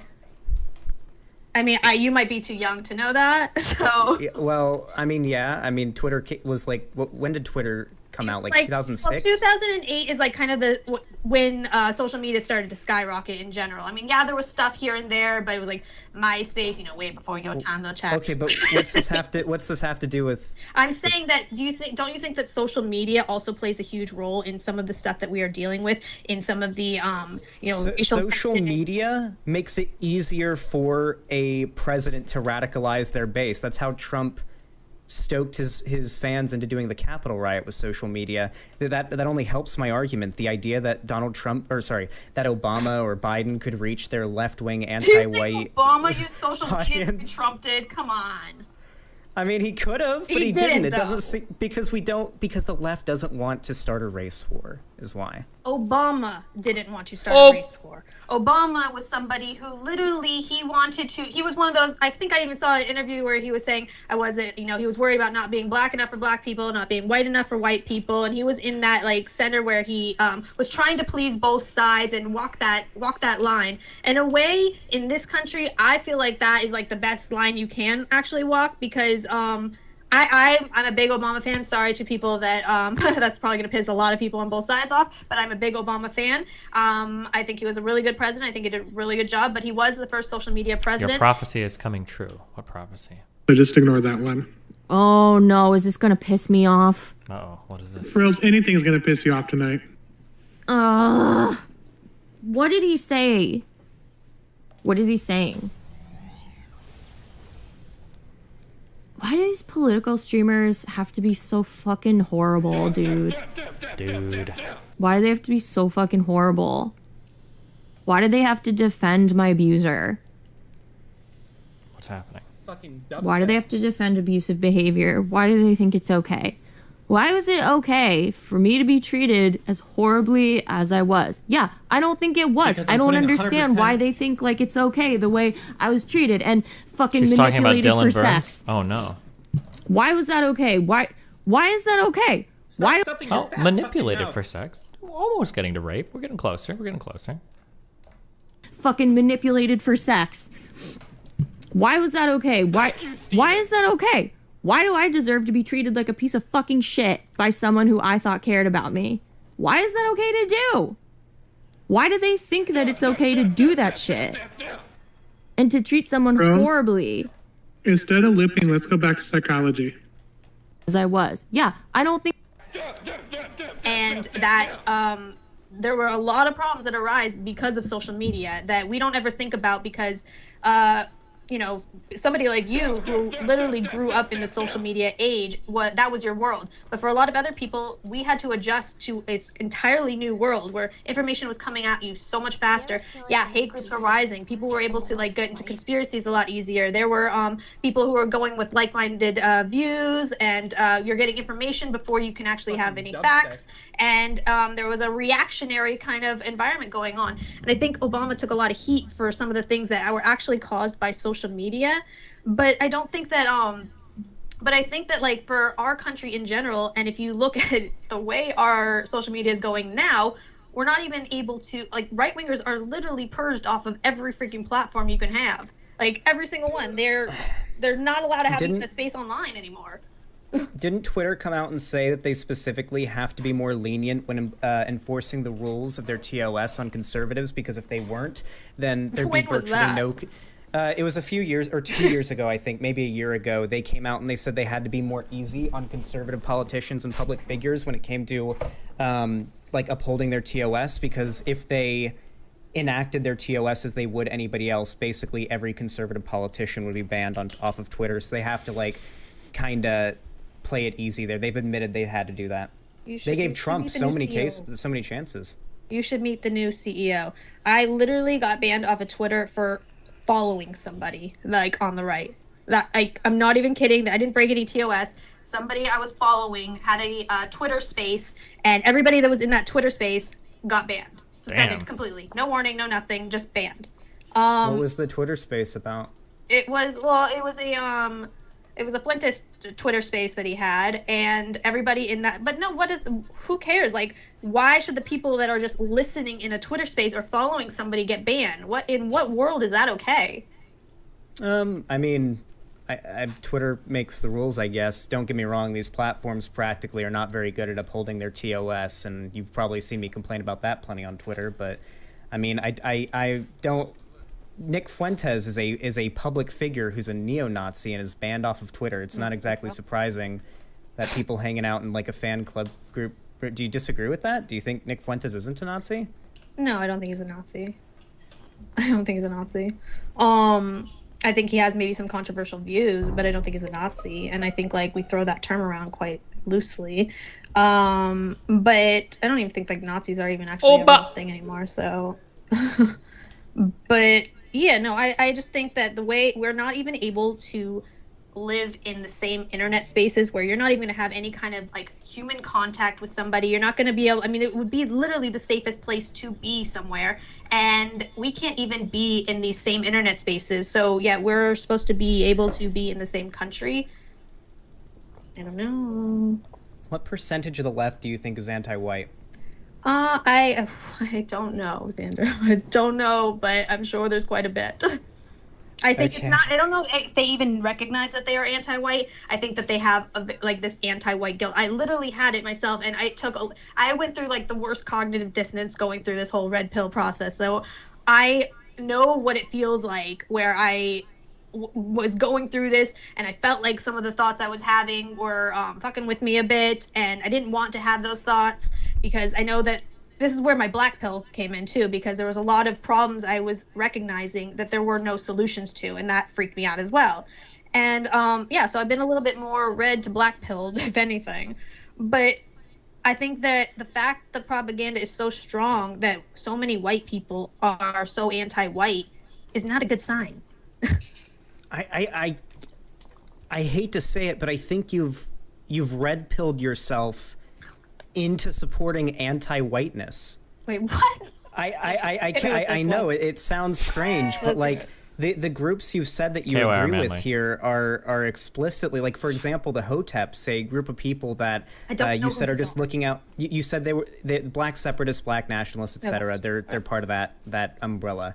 Those are the groups that I see who at least claim to be on the left that put out the most virulent anti-white, like anti-white racism and anti-white hatred, and they're allying with the types like America First, Nick Fuentes, the Proud Boys, all of that, and they're very anti-white. The only reason these groups are coming together is because they both want segregation, and your virtue signaling support for this type of initiative. And it's ironic because these are the types of people where I'm seeing all the, like, every bit of anti-white rhetoric I see from the left are people enabling and supporting these like black separatists, black nationalists, or Hotep types, and you're signaling support for those people who are the types I've heard the most anti-white racism from on the left. But I almost would rather them be honest about it, if anything, and, you know, like, no, okay, they don't want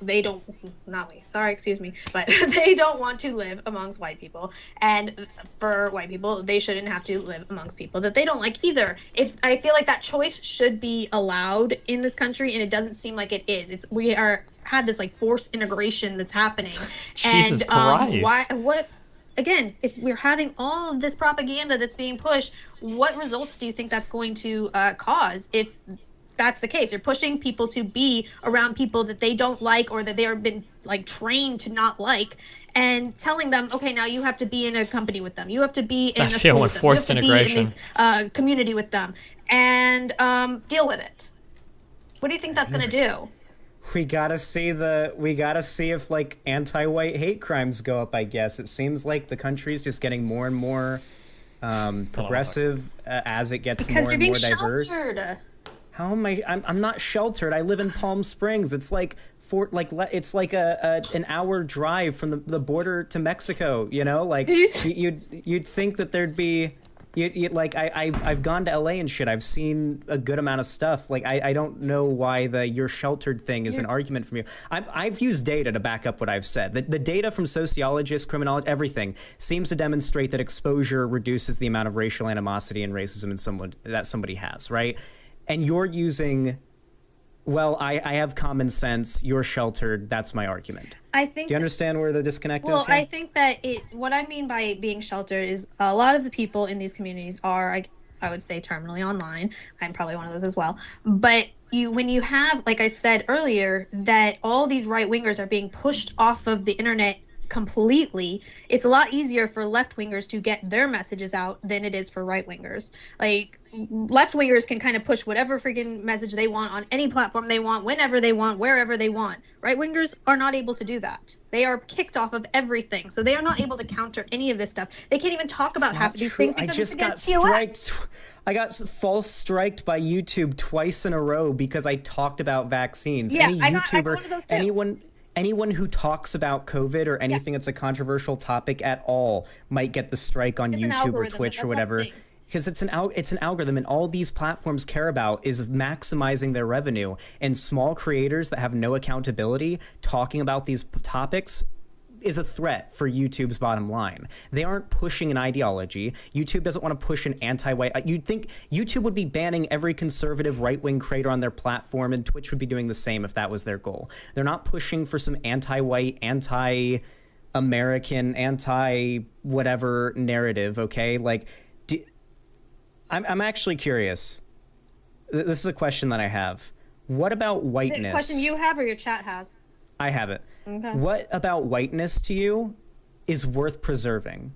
Why do you want to preserve whiteness? This is not like my question, because I don't really, it's not about it for me. Like, I'm not somebody who is like, oh, I'm trying to like save the white race or anything like that. I honestly do not care. That's not what this is for me. Like, I have very different goals than a lot of the white nationalists have. So that might be their goal. For me, I just do not want to become a minority in this country. I do worry about a racial revenge. I don't like the anti-white hate. I think that for me, being white is more of a visual thing. Like, if somebody was going after somebody, I'm still talking. If somebody was going after somebody for being white, they're not going to sit there and ask them, like, you know, they're 23andMe or how white are you or this or that. They're going to see somebody who is, you know, blonde, blue-eyed, and they are going to be not happy if they are anti-white. So that's my issue. I don't, again, white nationalists have a very different reasoning, might have similar goals, but completely different reasoning for it. And again, I don't have any hate for anybody. I really, really, really wish it wasn't like this. I hate that it's like this, but there are so many uncomfortable truths that I have had to like face that I didn't like it, but they are the reality. And it sucks that it's the reality, but it is the reality. And what really annoys me is the fact that you can't talk about this because then you are like lambasted this horrible, horrible person just by pointing out uncomfortable truths. Why is that okay? Are we looping? I don't think you're calling out when you say things like I'm just pointing out uncomfortable truths, that comes off as a dog whistle. That's something that like right-wingers for a long time will have used as a defense against any criticism. Is I'm just asking questions. I'm just telling the brutal, honest truth. I'm just telling it how it is, the uncomfortable truth. Like it just comes off as a little sussy to me. But I guess Sussy baka. I'm sorry. My chat said something funny. Stop looking at your chat. See, I don't have a chat that I'm gonna be able to look at, so you can't look at your. They're just spamming emotes and jokes. Okay, they're not backing me up or anything. They never back me I got up. a spy in there that's seeing if you're gonna be stealing notes.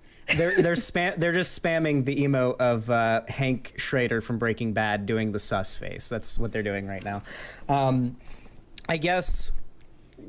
So you believe that there is an overwhelming, or at least a growing, animosity towards white people in our society. You believe that immigration is going to result in more non-white people coming to this country, learning, I guess, how bad white people are, and then they're going to want to do a race war. I think with how much we are talking and how much we are pushing so much of the anti-white hatred, that yes, that when the time comes, white people are the minority. And with how much, I mean, we are trying to right a lot of the wrongs that happened in the past. And like, it seems like almost like white people are going to be having to get punished for the sins of the past. They're getting like, they really are being punished for the sins of the past. Whereas black people, they might be able to get away with a little bit more. Like they're filming something, they might do something illegal, but if they do something, they provoke a cop and something happens, then they're able to get out of it because it's all about public opinion and they're pushing a lot of this stuff. And I think MLK was somebody who was also talking about that, how they would kind of try to provoke incidents that would happen. Don't you dare. would provoke things to show people how bad some of the police were and to get a reaction from the public. It's all about public opinion. And with social media, it makes it a lot easier for them to do. But I think for white people, there's no sympathy for any white person for anything. They get no wiggle room for anything. One little screw up and like the mob is coming for them. And I don't know. I think that's just it's just kind of little things like that that keep building up and happening. Should worry you. Do you ever plan on having kids? Probably not. I think I'll probably adopt a kid black when baby? when I'm at a certain point where I've got like the financial means and everything. Yeah. I'll probably adopt a kid that already needs a home. I think that like there's a lot of kids out there in the foster system who are ending up in really shitty situations. A really close friend of mine was in one of those situations, and she was sexually assaulted by one of her foster parents. Mhm. And I just hope that if I have the money for it one day, if I'm going to have kids, I can just provide a good home and upbringing and a financial stable living situation for a child who already needs a place to be, you know? Yeah. I guess that's my goal, but I... That's pretty I have a bad. question. I got an answer. When you say white people will be a minority in this country, what do you mean by that? What does minority mean? Okay, I know that if you were to, they'd still not be a minority because you have a lot of different other groups. But I feel like with how much people all have a grievance against white people, that there is like, it wouldn't matter if, you have a certain amount of Mexicans or black people or this or that. It's like they all have a grievance against white people. Everybody hates whitey. And so I think that is when white people are going to be the minority, when you combine the rest of them. So when we use minority to refer to like black people or Hispanic people or any non-white Mhm. like racial group or ethnic Sure. group in this country, we're not, the word minority isn't referring to them being Yeah, like I know. the number being No, low. I get It's more what of you're saying. Yeah. So you're arguing that white people will become a minority in the same sense that non-white people in this country are, not out of number but in power and wealth It's a little and bit of whatnot. both. It's a little bit of both, but yeah, like I think that it's just not going to be good for white people in general. Like, Wait. So you think okay. do you think your life is going to be affected by this? I'm curious. Do if I this think my happens. life is going to be affected by this? Yeah. Mine personally, I don't know if mine personally is. I worry about my sons. I worry about my son's life. Well, I think your son will probably be okay. Why?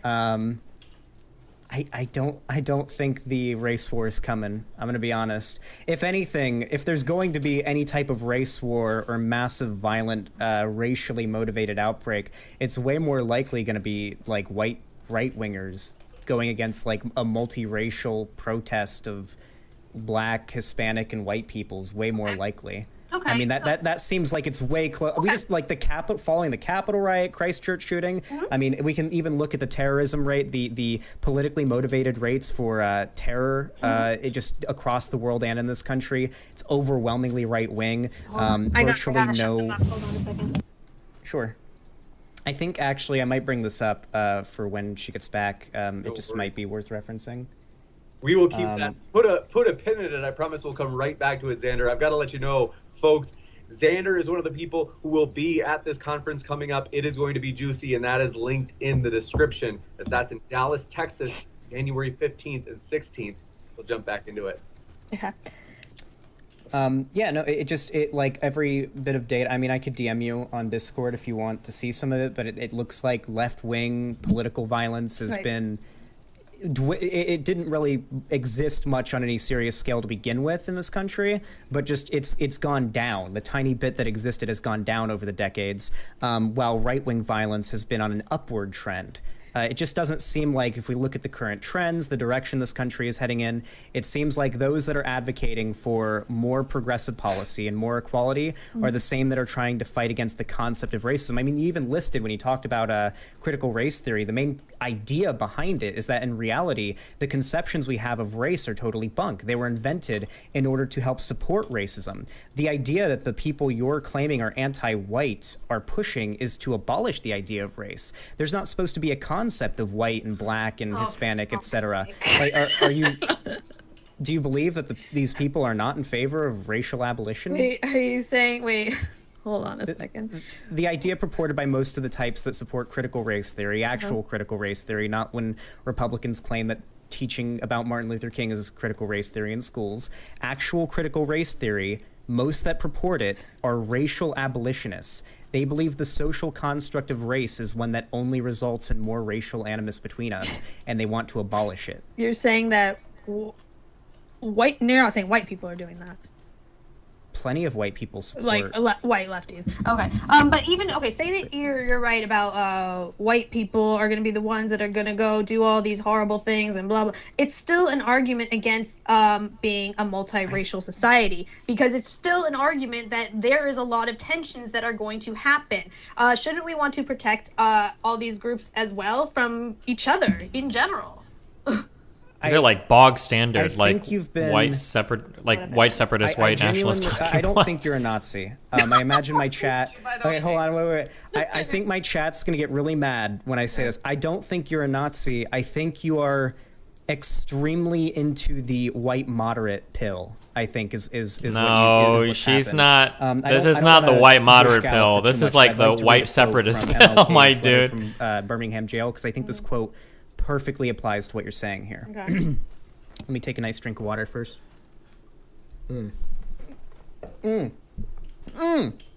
Perfect H2O. All right, this is from Martin Luther King's letter from Birmingham jail. I must make two honest confessions to you, my Christian and Jewish brothers. First, I must confess that over the past few years, I've become gravely disappointed with the white moderate. I've almost reached the regrettable conclusion that the Negro's greatest stumbling block is his stride towards freedom is not the white citizens' counselor, the Ku Klux Klanner, but the white moderate, who is more devoted to order than to justice, who prefers a negative peace, which is the absence of tension, to a positive peace, which is the presence of justice, who constantly says, I agree with you in the goal you seek, but I cannot agree with your methods of direct action, who paternalistically believes he can set the timetable for another man's freedom, who lives by a mythical concept of time, who constantly advises the Negro to wait for a more convenient season. Shallow understanding from people of goodwill is much more frustrating than absolute misunderstanding from people of ill will. Lukewarm acceptance is much more bewildering than outright rejection. This is why I get more mad at lefties than conservatives, guys. It applies even more. MLK explains it all right there. I feel like you've white moderate pilled yourself. Like the people who are on the more radically progressive side that are advocating for just a broader dissolution of the entire system that has informed our current conceptions of race, you're claiming those are the people that want to start a race war. It's the same kind of narrative from the types that pushed back against MLK during the civil rights movement. It's the same type of white moderate hesitancy. Can you tell me some benefits of having a multiracial society? I don't think the onus is on me to say there Oh are benefits. no! I think the onus is on you to You're tell the me one the who wants negatives. it, though. I think it's going to happen regardless. I'm just not against it. I haven't heard any arguments against it. It's natural. I don't you're the one making the argument. We need to stop it. The onus is on you. I feel like I have made a lot of arguments on why it's bad. I wouldn't agree, but I guess I could list some things: culture, food, stories, getting to meet new people, new friends. I've got plenty of friends that are not white that I'd hate to have never met. Yeah, because there's so many of them here. I'm sorry. Okay, go ahead. Jesus Christ. I'm sorry. I met most of them on the internet, but I'm sorry. Okay, I guess we can go, because I have like a list of things we went through, and I guess we'll go to the last thing. Nick J. Fuentes. I don't want to linger on this too much because we're talking about another person, and I don't like debating about other people, but you said that you don't think he's a Nazi. Sure. I do think he's a Nazi. Okay. Why do you say that? I don't think that Nazis are even a thing anymore. Really? Yeah. I mean, he might be like, I think he's like, isn't he like a paleocon or, Well, he's a white supremacist. Define white supremacist. He believes that black people are inherently inferior to white people. I don't know. He also thinks that the age of consent is a feminist construct. Okay. That ought to be abolished. I mean, I could talk to Mr. Girl about that one, all right? Oh, yeah. Okay, all right. I mean, do you believe the Holocaust happened and that 6 million Jews? Okay, all right. Just checking in. Well, I mean, do you got any memes for me? Do I have any memes for you? I mean, like any questions, any talking points, any points you want me to I wrote some like? things down. Hold on, let me see if I have gone through some of them. Okay. I'm kind of glad we didn't really get into the economic factor because I don't think it really actually matters that much for what I'm pushing. I mean, there are economic issues that I do have as well. It's not just this. This wasn't like the sole reason I am against immigration. But one thing that actually somebody mentioned to me recently was, you know, with the birth rates and stuff, and it didn't even click to me, because I do believe that global warming and climate change, I believe all that stuff, but I do like realize that there have been a lot of those advocates who are pushing to not have kids because of overpopulation. That kind of shit worries me a little bit as well. Like, why are they pushing to not have children when we have such low birth rates? I'm actually asking them. If you want to look at a place that's having issues with lower birth rates, I mean, America is certainly not one of them. We have a fairly decent replacement rate. America's doesn't have low birth rates? That's not true, Xander. America does not seem to have a problem at the moment. Absolutely we do. Well, now millennials aren't having well below replacement in the U.S. kids because of the current economy and the difficulty for them to build wealth and get a place. But like outside of that, it seems like our replacement rate just broadly in this country is not nearly as bad as it could be. If you want to look at a country, a matter of fact, this actually supports my point. Japan, very, very, very racist country. Very, very racist. Okay. Yeah, absolutely. Yes. Okay. Japan is a very, very racist. They sided with Hitler in World War II. It's a very racist country. They are not a big fan of black people. Let's bring them on over. Yeah, very xenophobic country, and because of this, they take in like no immigration. They've got very tight immigration. Their birth rates are their birth rates are so low. I think more people are committing suicide. Like, I think their suicide rates are like starting to catch up with the birth rates in Japan right now, or something like that. Very, very, very bad shit. That's not the future I want to see for America. Ironically enough, that's an example of a country that's doing exactly what you're advocating for, and they're not exactly having the best time. They're not doing well there. But I'm not familiar with Japan and I highly recommend looking into it. I will. Absolutely. If you want to send me something too, I'll look at that. No problem. Like I said, I'm open to being unred pilled. I would love to be unred pilled. This has been nothing but like, it's not been good for me. I mean, I've gotten a lot of shit because of all these views. I didn't want to have these views, but the red pill is just acknowledging issues that exist, blaming it on the wrong groups, and then advocating for the wrong solutions. That's all the red pill is. It cut out that first part. Say that again.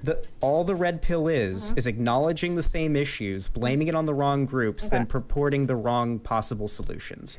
That's more or less my experience with the red pill. Perhaps. All right, and I was right wing. Okay, I believe some shit. Okay, that is what the red pill was to me. What made you get blue pilled then?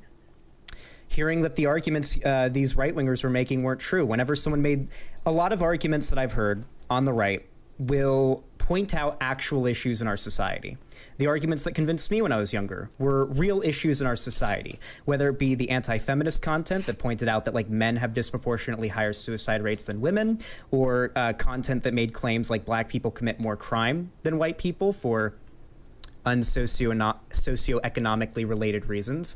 When I heard arguments like this, there was no counter out there for me to find. So when I stumbled across content that was actually able to present data that debunked those currently held positions, I got pulled out of it. And now my job is to research all of these topics so that I can debate people on it and just sort of strengthen my positions from there.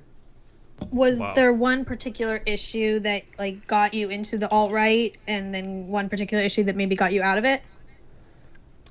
Ironically enough, pretty similar to what you're saying. I did actually feel like white men mostly were under attack in this country, and it just seems like as I've gotten older, it just hasn't been borne out in reality. I'm doing just fine. Seems like white men in this country are doing just fine, and it was just sort of a misguided perspective. If you want to make the argument that people are being oppressed in this country and that white people are facing issues, if anything, it's capitalism causing those problems, not some cabal of people pushing anti-whiteness, or I don't know.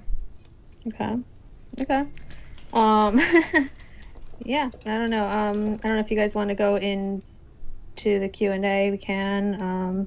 We're good to go. No. Let's jump into it. All right. Want to let you know, folks, both of our guests are linked in the description. So if you want to hear more, you certainly can. And that includes if you're listening via the podcast, as we put our guest links in the description box for the podcast. Okay, this is really boring. I'm sorry. I don't care. Hold on. Hey, I'm a subscriber. My name is Mr. John Joe, and a mod banned me for 6 days for calling someone an idiot.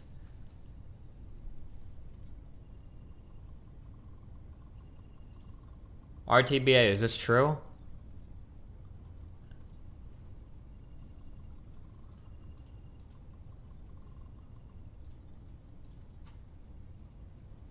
Watch the cinematic, the animation is really good.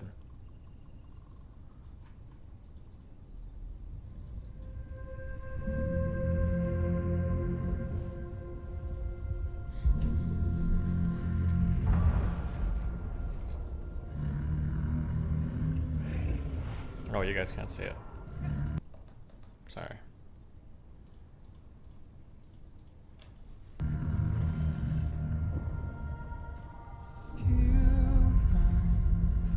To the fallen, leave me to be with the broken one last time. Are these all league champions? I don't even recognize half these people. Is that Rakan and Zaya? Yeah, it looked like Kerrigan.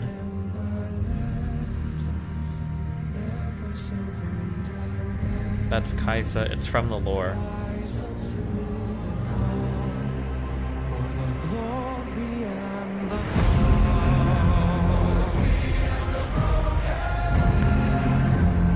Oh my god, it's Thanos. He's going to the one planet.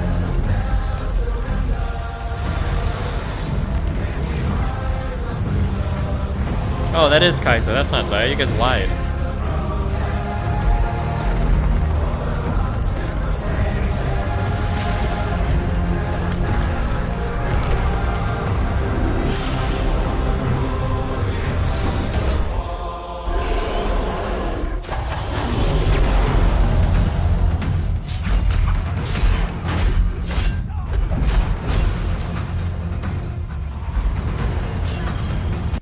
Destiny, and me linking him shit over and over and him clearly ignore it as he types to walls about his feelings to another chatter.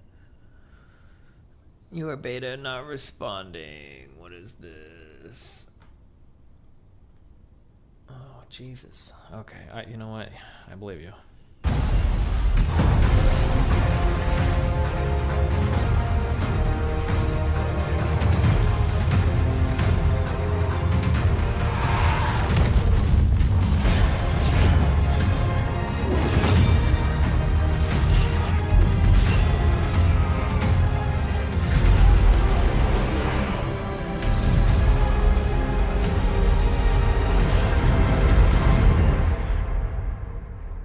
Is that Bard? Is that Ornn? Oh my god, all my favorite League of Legends champions in this cartoon. I play that champion. Wow.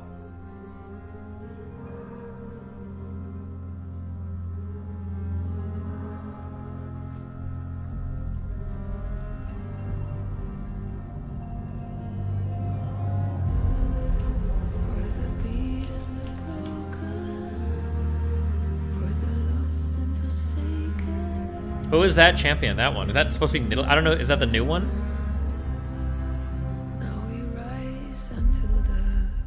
Talia. Oh.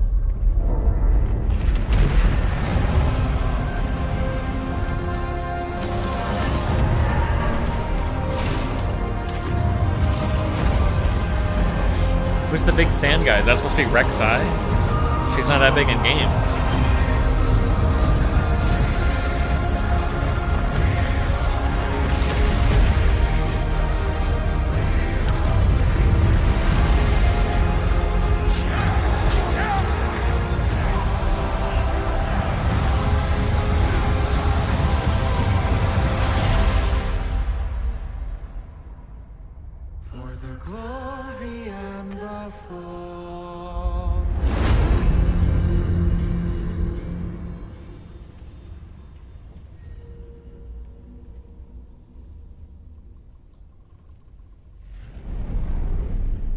Okay.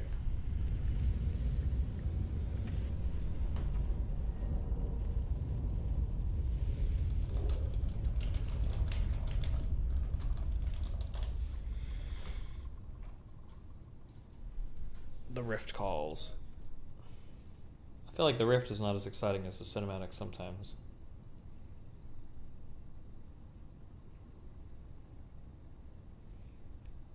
Somebody needs to make Oh, you can't really do it as much. Well, you could have streamer voices. Somebody needs to make the real version of these things, like they did with Eve. Does anybody remember what I'm talking about? We've watched this before in the past. They made like some epic Eve Online like trailer, and then somebody made the real version, and they got rid of like the stock music, and they put like actual gameplay fucking sounds over it, or like voice comms of like how fucking stupid people are in this game.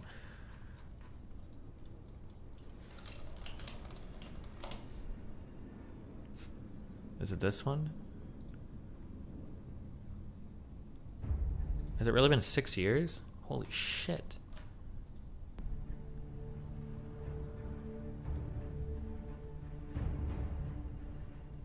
All voices recorded by EVE Online players. The real one is pretty cool, but...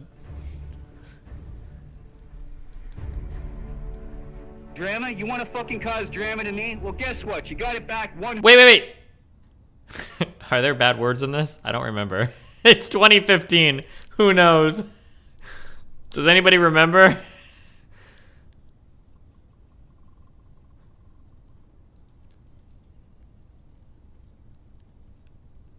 I don't think so.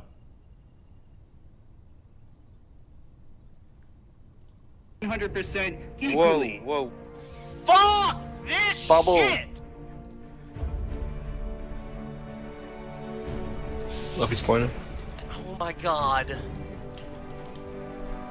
Oh my god. If we ever leave fucking system again with 2 fucking dictors, I'm killing fucking all of you. Great!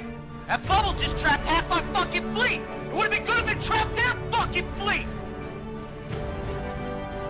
This shit fucking stops today. No more of these bullshit fucking fleet concepts with 3 fucking support frigates and 2 dictors out of 150 people! That somebody across the fucking internet who has no fucking clue who the fuck I am could have any idea who I fucking am. You understand what I'm saying? You know what? Fuck you, period. I'm leaving this fucking corp, and it's cause of you, you stupid cock fucking whatever the fuck you are. 35 years for a rookie mistake. Fucking piece of shit. Fuck you. Fucking scrub that doesn't get to talk. You reimburse my tempest right now, or I'm gonna fucking screw you over. Somehow or somewhere. No. You do not do this bullshit in my fucking station. You don't. Is that completely fucking crystal clear to you? You don't talk back to AAA. You don't fucking do anything your own way in my station. You live in my station, you live by my fucking rules. Is that completely fucking crystal clear to you, you asshole? Clear? Understood? If no, you can drop rolls and get the fuck out. I know, You're fucking, you're such a horrible pilot, man. Just shut the fuck up right now. I have 70k away. Shut the fuck up. As far as I'm concerned, you should probably pack your shit and get the fuck out. Because you are literally the fucking age that is rotting the Alliance from the inside out. You are pieces of shit. I'm gonna fucking tickle your nose hairs with my fucking shoe. Okay, well, it would have been cool if we got all the 3 of our supers out, but instead we lost 5, so awesome. Hey, guess what? We could have lost none. That would have been fucking swell. Dude, what is your problem, dude? Why are you calling the target? Shut up. Curator is primary. You're so retarded. Curator is primary, secondary is Blanco. What the fuck is wrong with you? 17 kilometers, fuck you. Yeah, well, dude, armor hack! Hey, guess what we're not gonna stop doing? Fighting or dropping caps. So, instead of like half-assing it, being like, oh, I don't have any ships or anything, you know, I didn't finish moving, because you're fucking lazy as shit, we're fighting a war right now. We're on campaign. We would like to be able to do some shit. I'm on a fucking dread, and what are you all doing?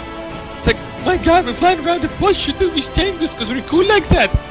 Scrubs. Go in now! Rape is your fucking primary! Rape is the fucking primary! And we're gonna fucking rape him now!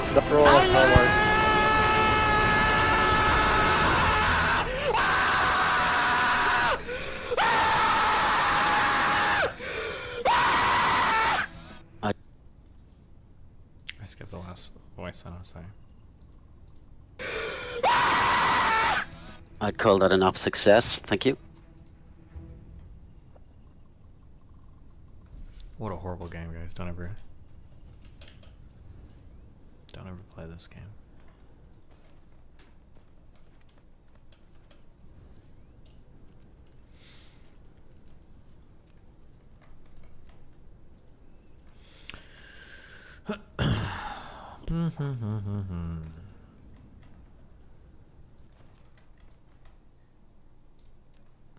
Fuck, I'm not motivated to do anything today. What's up, guys?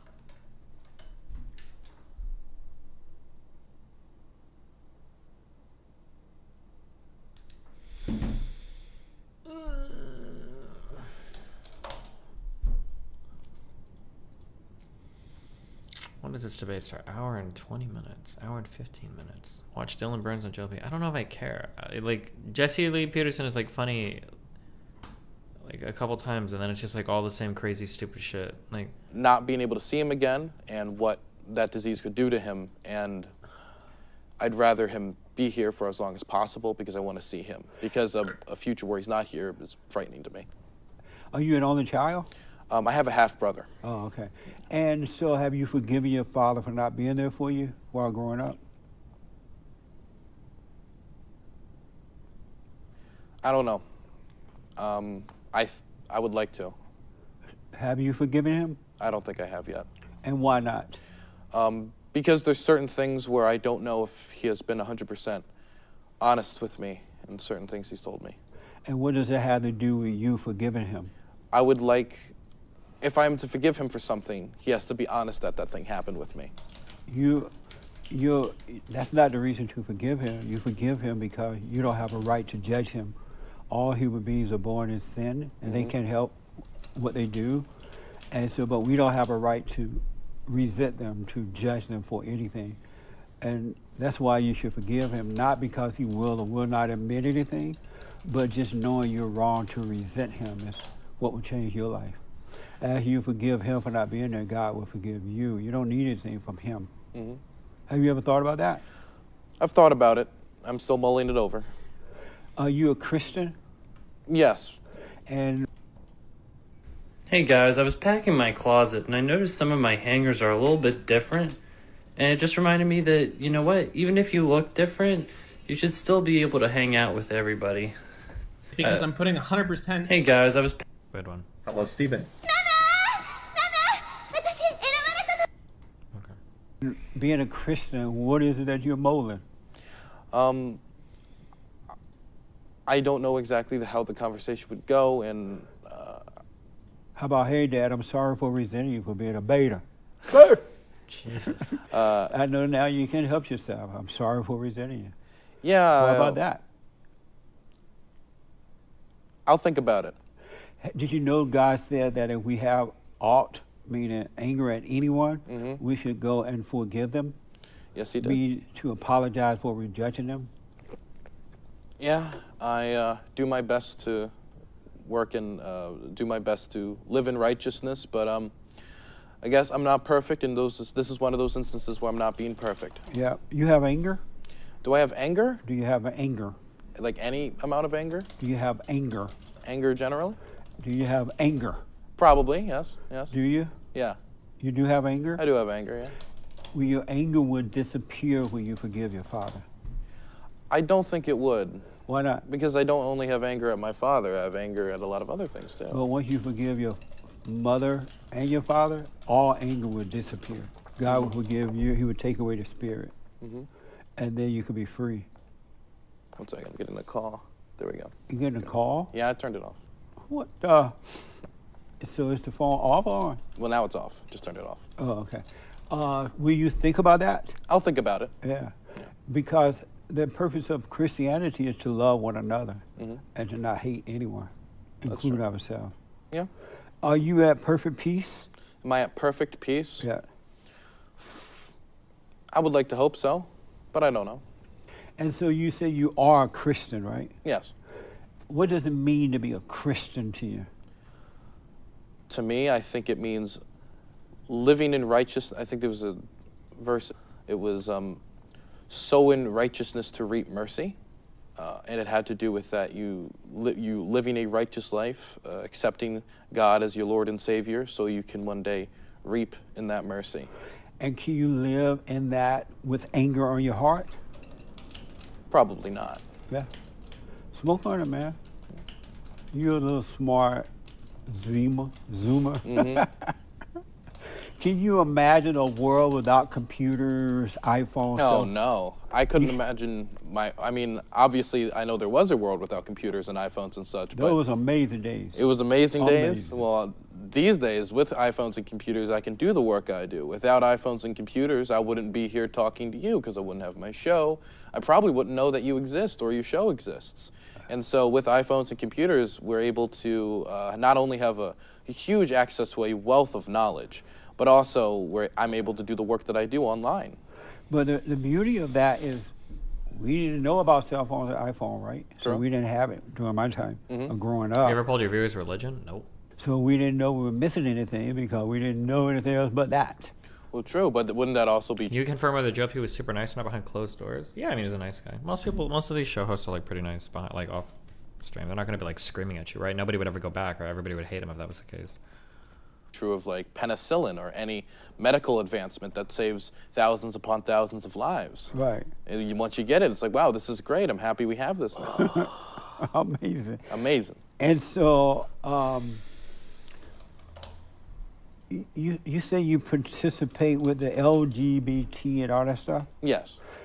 I read, and I almost don't want to ask you this, but I think I read that you call yourself a queer. Yeah.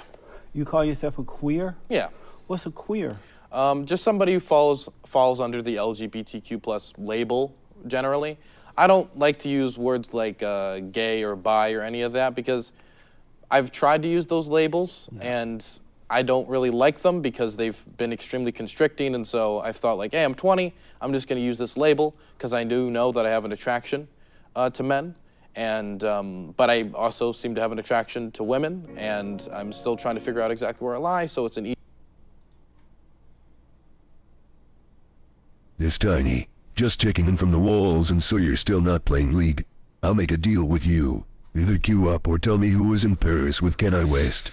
Nobody will tell me how. Good one. Easy catch-all term. And so a queer is having the attraction to both male and female? Well, it can mean any number of things. I'm telling you who I'm attracted to, but queer could be basically anyone who falls under an LGBTQ plus What label. would you rather that the world know about you? That you are a Christian or you're a queer? I guess Christian. So why would you put it out there that you are queer instead of just being a Christian? Well, I'm not keeping private either of the information. Well, what's the purpose of putting out there that you're queer? What's the purpose of saying that to the public? Well, because I like to have my dating options open. I wonder. So you will put your business out in the street because you want to have your dating options open? Well, yeah. I mean, if I see a guy, they... I'm getting bored. Tyler One gets hyped on League of Legends announcement. This song is pretty good. Wait a minute. Set in a near future, dying Earth, humanity faces resource shortages and the deadly invasion of an ancient high-tech army. In one final attempt to save themselves, the world bands together to create their only hope for survival. It's like a movie recap. A superpower warrior armed with incredible technology, the Battle Bunny. Anima Squad has everything you'd expect to see in a futuristic thematic, like sleek high-tech armor, Did he just do warriors, that? and He's cute making animals. it seem epic as fuck, and You'll it's also like see a Battle familiar Bunny. face return in a new Nice state-of-the-art fucking outfit. titties in your face, bro. Speaking of revamping old skins and thematics, we need value and I don't know why. I can't think straight when I look into your eyes. You know how to play it right, yeah, you took me by surprise. The way you talk, it sounds like it's another long night. Yeah, your mustache tickles my nutsack, baby. You know that's fine with me. You said you wanna cover my face with love, so maybe I'll find out it's easy. Content. Throw it back, yeah, just like that. You know just how to do it, that ass is fat. Yeah, we can go fast, we can take it slow. Got you clawing my back, I'm your little ho-oh-oh. He spreads my cheeks and he makes me scream. He's my number one daddy, wanna make him cream. It's Okay.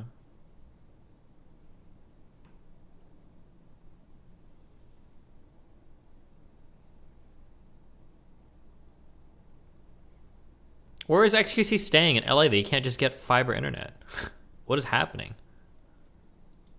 This one is what they try to make in Italy when they're making pizzas.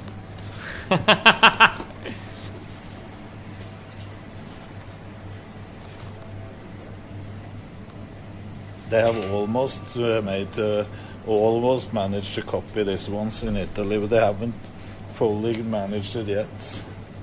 This one is a bit better. The reason is they have higher quality meat on this one than you get in Italy. This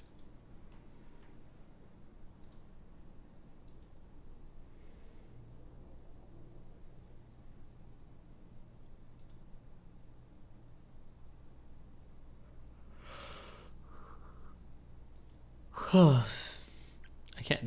Canute is obviously trolling, right?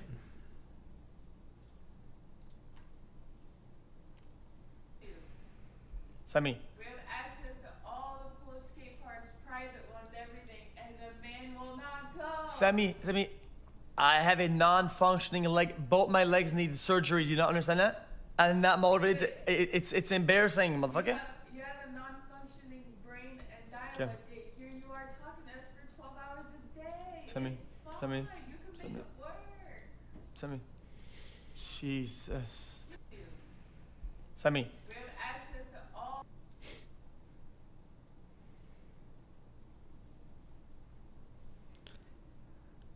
Where are the good?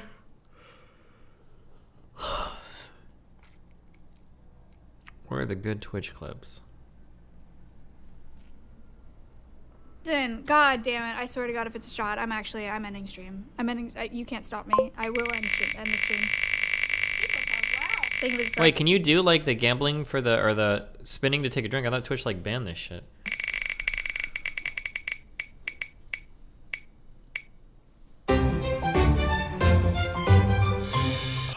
God damn it.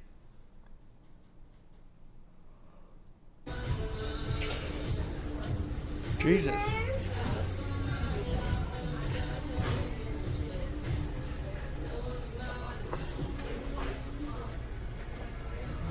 You sit down, Rich.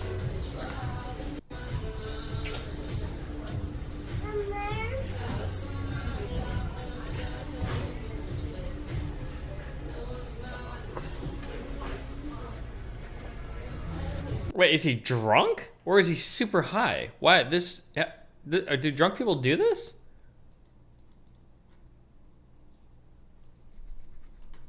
You sit down, Rich.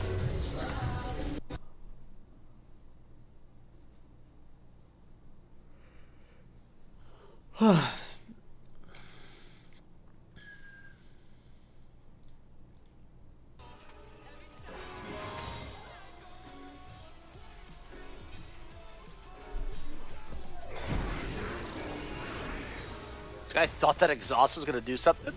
Dude, are you serious? Support so hard, by the way!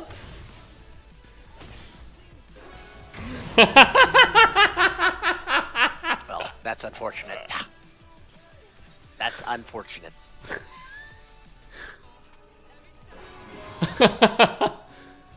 Okay.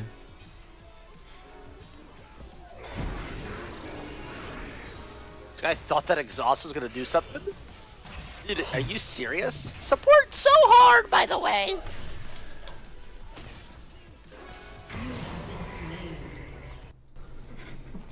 My wife told me to be more in touch with my feminine side. So I crashed the car.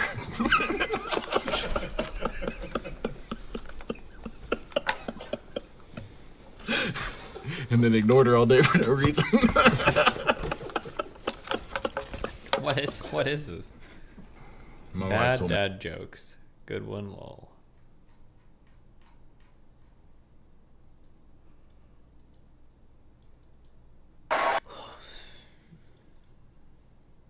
Many people in here, and I actually do want a show of hands. Love I feel like we've seen this a million times, no? Is this the license to drive a car one? grandmas. Oh. How many of you would donate money to feed grandmas? I do not see a single person that did not raise their hand. That's how you fund Social Security, Medicaid, and Medicare. Bernard von Nothaus to go to prison for competition with the Fed, and then we can end the Fed.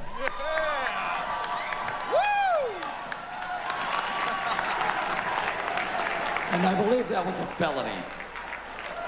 Governor Johnson. Because I'm not touching you. I'm not touching you. At some point become funded through theft and coercion. The military should be as big as it can be off of donations and bake sales.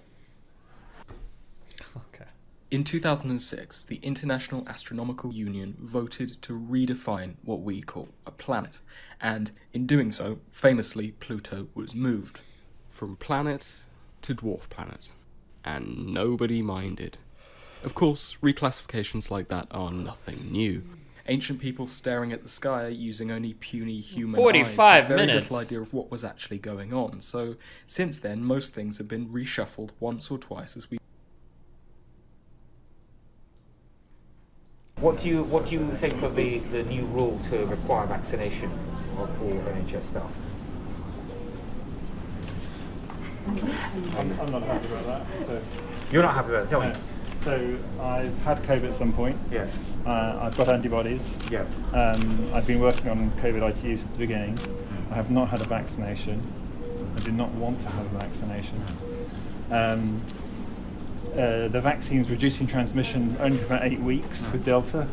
With Omicron, it's probably less. And for that, I would be dismissed if I don't have a vaccine. It's not. The science isn't strong enough. That's your view. And your views? Do you have a view on that? I respect that, but there's also many cases. I agree.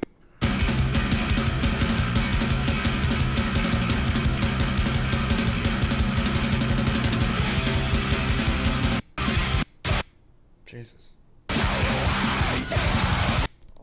아니 근데 거기 말고 마지막에서 둘째 줄 봐봐. 아니 셋째 줄. 마지막에서 셋째 줄. 잠깐만. 하나, 둘, 셋. 아 배고파. 야 우리 수박 가서 뭐 좀 먹으면서 하자. 아 그러자. 나 아까부터 눈이 뻑뻑해서 모니터를 못 보겠다. 야. 잠깐만. 이거 뭐야? 뭐? 노트북. 아니 스벅에 이거 들고 갈 거 아니지? 이거 들고 갈 건데? 왜? 이거 어디 건데? 이거? 에이수스. 에이수스? 아 이거 안 될 건데. 안 돼? 뭐가 안 돼? 나도 이거 처음 보는 거라 이거 되나? 잠깐만. 수영아 뭐해? 나 좀 물어볼 거 있어가지고. 너 아직도 투썸에서 일해? 혹시 뭐라고? 에이수스 비보북 프로 X. 에이수스 노트북 스벅 출입 가능하나? 나도 처음 들어보는 거긴 한데. 서스. 일단 투썸은 안 되는 거고. 그럼 스벅도 당연히 안 되겠지? 그러면 이디아는? 할리스는? 그럼 백다방은? 아니야. 고마워, 연락할게. 뭐야? 어떡하지? 어디 맥북 빌릴 사람 없나? 아니 뭔데? 뭔 상황인데 이거? 이거 들고 수박 갈 순 없잖아. 이거? 노트북? 혹시 동욱이 갔나? 걔 맥북 쓰는데. 야 이거 좋은 거야. 아는데 일단 입국하시니까. 야 이게 왜 입국컷이야? 카페가 뭐 클럽이야? 백다방 뭔데? 아니 야 그냥 들어가면 되지. 뭔 소리를 하고 있어? 못 들어간다고. 왜 못 들어가는데? 그냥 내 거 같이 보면서 하자. 네 건 두고 가든지 아니면 뭐 가다가 버리든지 하고. 아니 뭘 버려? 네 거보다 내 거가 훨씬 좋은 건데. 네 거 디스플레이 뭔데? 내 거? 뭐 LCD? LBD? 몰라 아무튼 안 돼. 아니 내 거는 트루블랙 OLED야. 네 거 뭔데? 아무튼 안 돼. 안 되는 건 안 돼. 네 거는 포토샵도 버벅거리잖아. 내 거는 크리에이터 노트북이라서 포토샵 프리미어 동시에 켜놔도 존나 잘 되는데? 답답해. 그게 중요한 게 아니라고. 너 진짜 에이수스 몰라? 너 지금 컴퓨터 메인보드도 에이수스걸? 메인보드가 뭔데? 그리고 우리 집 컴퓨터 삼성이야. 진짜 몰라서 그래. 이거 봐봐. 이거 다이얼 보이지? 이게 영상 작업 같은 거 할 때 진짜 편해. 네 거 이런 거 있어? 없잖아. 아니 알겠어. 좋은 거 알겠는데. 일단 알았어. 일단 나도 처음 들어보는 거기도 하고. 일단 가보자. 그럼 됐지? 가서 확인해 보자고. 오케이. 컴퓨터 좀 아는 사람이면 이거 그냥 통과야. 뭐 통과고 말고 그것도 좀 이상. 아이스 아메리카노 톨 사이즈요. 드시고 가세요. 네. 그럼 노트북 좀 보여주시겠어요? 여기요. 네, 맥북 확인되셨고요. 주문번호로 불러드릴게요. 주문하시겠어요? 샌드위치 2개랑 아이스 아메리카노 2개 주세요. 드시고 가세요. 네네네. 그럼 노트북 좀 보여주시겠어요? 여기요. 네, 남자분 보여주시겠어요? 여기요. 이거 어디 건가요? 에이수스요. 에이수스요? 네, 에이수스요. 에이수스 할 때 에이수스요. 잠시만요. 점장님. 예, 고객님 어떤 노트북이시라고요? 에이수스요. 에이수스 아시죠? 고객님 잠시만 옆으로 다음 손님 있으니 잠시만 옆으로 하시겠어요? 네. 저희가 브랜드 차원에서 이걸 막는 건 절대로 아니고요. 이게 맥북이 아니시면 손님들이 클레임이 이게 너무 많이 들어오셔가지고. 아니, 점장님이세요? 예. 이게 그냥 뭐 보급형 이런 게 아니라 진짜 에이수스에서도 고성능 라인이에요. 이게 크리에이터 노트북이라고 들어보셨어요? 아니요. 에이수스 비보북 프로 X라는 건데 이거 보세요. 이거 다이얼 보이세요? 이거 다른 노트북에 있어요? 없죠? 예, 없죠. 근데 이거 장삐쭈 같은 유튜버들도 쓰는 거예요. 영상 편집용으로. 아니면 그 고객님 아니면. 그러니까 아니면이 아니라 청색광 아세요? 블루라이트? 그거 방출량이 70%나 낮아요. 그리고 햇빛 쨍쨍할 때 밖에 나가서 해도 이게 얼마나 선명한데요. 그리고 애니메이션 그 블러 현상도 없어가지고 이게. 나봐 좀. 내가 뭐 하려는 게 아니고. 아니 에이수스가 못 들어가면 도대체 뭐가 들어갈 수 있는데요? 이거 웬만한 노트북도 다 싸 빠르는 건데. 좀 놔보라고. 일단 진정 좀 하시고요. 진짜 뭐 화내는 게 아니라 진짜. 아니 이게 요즘 시대에 뭐 말이 되냐고. 지금 뭐 조선 시대도 아니고 뭐 카페에서 노트북 출입 통제하는 게 이게 말이 안 되잖아. 알았으니까 놔봐. 잠깐 놔봐. 고객님. 정말 죄송하지만 나가주셔야겠습니다. 예, 에이수스는 나가겠습니다. 장사 열심히 하세요. 번창하세요. 가자. 같이 가. 잠시만요. 저도 지금 에이수스 노트북 쓰고 있는데 이거는 좀 아닌 것 같은데요. 저도 쓰고 있는데 이거 참 괜찮은 노트북인데 반응 속도도 빠르고. 내 동생도 쓰고 있는 건데 이거 좋던데요? 들어가게 해주세요. 에이수스 좋아요. 손님들 잠시만. 에이수스가 뭐가 어때서? 나 에이수스 쓰는 거 자랑스럽다. 맞아. 포토샵 쓸 때 얼마나 편하다고. 나는 다음 생에도 에이수스 쓸 건데 여러분은 어떠세요? Why are we watching an Asus ad? It's a little sus. You sussy little buck of destiny. 여러분, 저희와 함께 싸워요.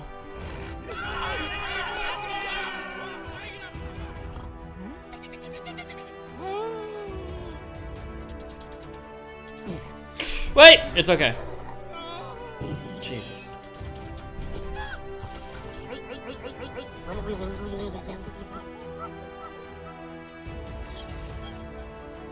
모두 나에게 물어본다.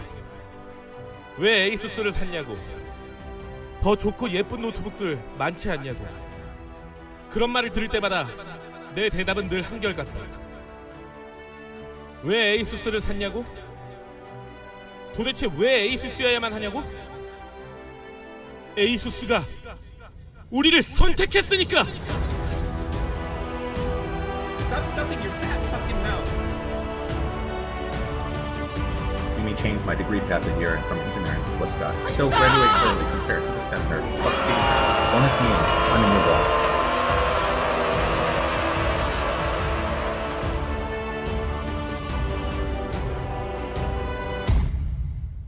Jesus Christ.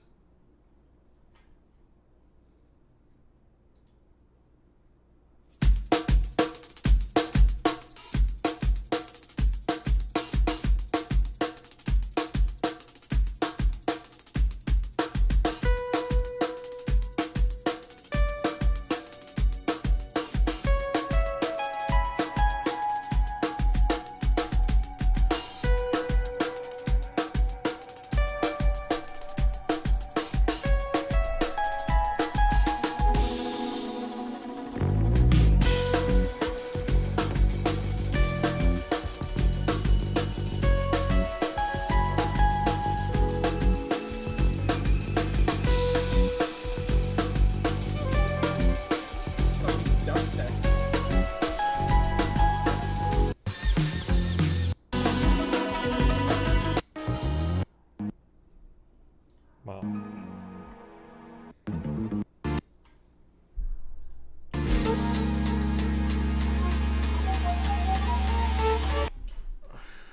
Female Haas. What does that mean? Storm, does a penis have 1 or 2 holes? It's 2, right?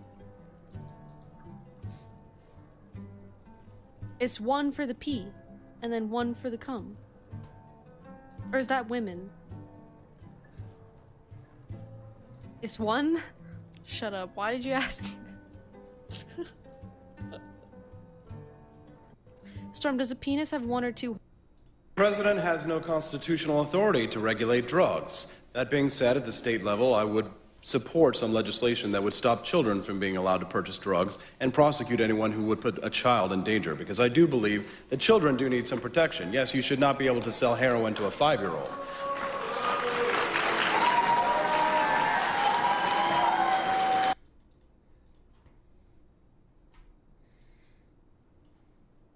Do you think we could ever be like the nominee for the Libertarian Party if we campaign hard enough, guys?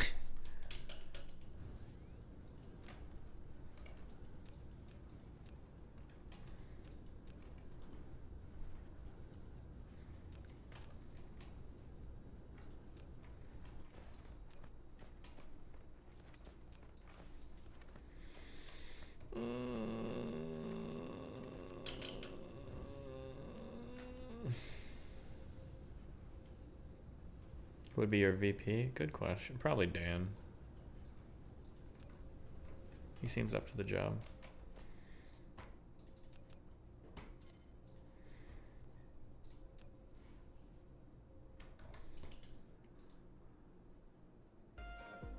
Give me 3 core tips to be as jacked as you. Buy a Bible, lay in bed, start praying. You don't have a fucking chance, kid.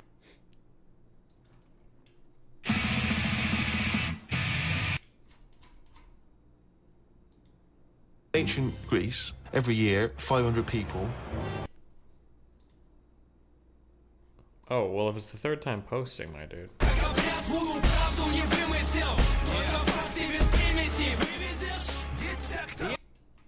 Dude, 2012, too risky. You're a genius, dude! I don't know why you Fuck posted you, that smiley if you face. did.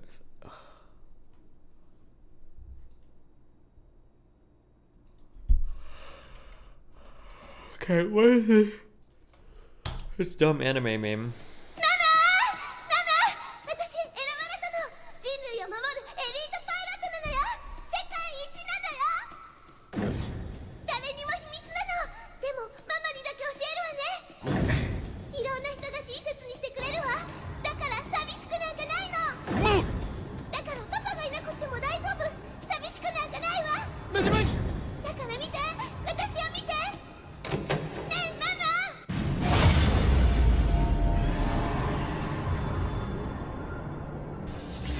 All the way to the top. Today's the day. True. I'm feeling the call now. Thank you. I do feel the call.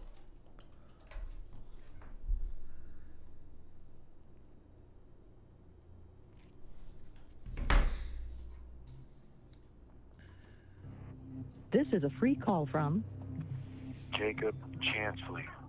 an incarcerated individual at Alexandria Detention Center. This call is not private. It will be recorded and may be monitored. Okay, I need to order food. So I can't start a game. My most slept on song. Reacting to Lonely Soul with Deep Dive. Uncle Adams. Did we watch this react yet? Hey guys, it's Uncle Adams here, back with you once again, and today I am going to be reacting to what I would consider to be my most slept on song, meaning that people who know about this song generally like it quite a bit, but not a lot of people know about this song.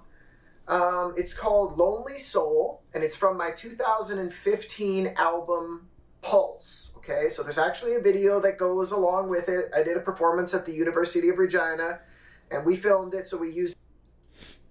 The University of what?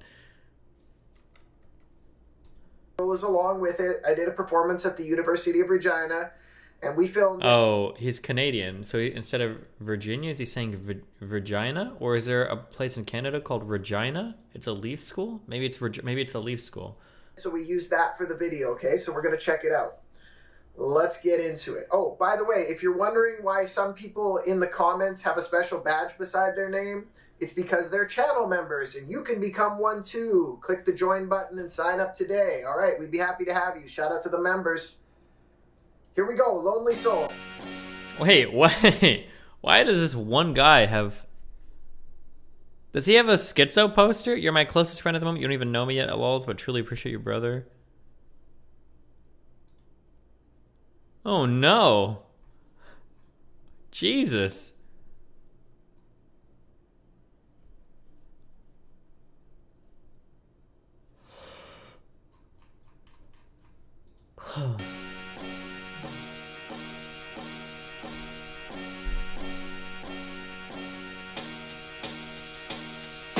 Aside from a smartphone, I spend the night alone, trying to pass time in this quiet home.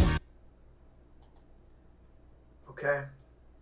Yeah, I remember this, man. I was a pretty sad individual at the time of this writing. I'm sorry. So aside from a smartphone, I spend the night alone, trying to pass time in this quiet home. Something like that, if that wasn't exact. So that's pretty powerful. Like, basically, like, you're all alone and you're trying to pass time with your smartphone. I mean, some of you in your home when you're alone. Yeah.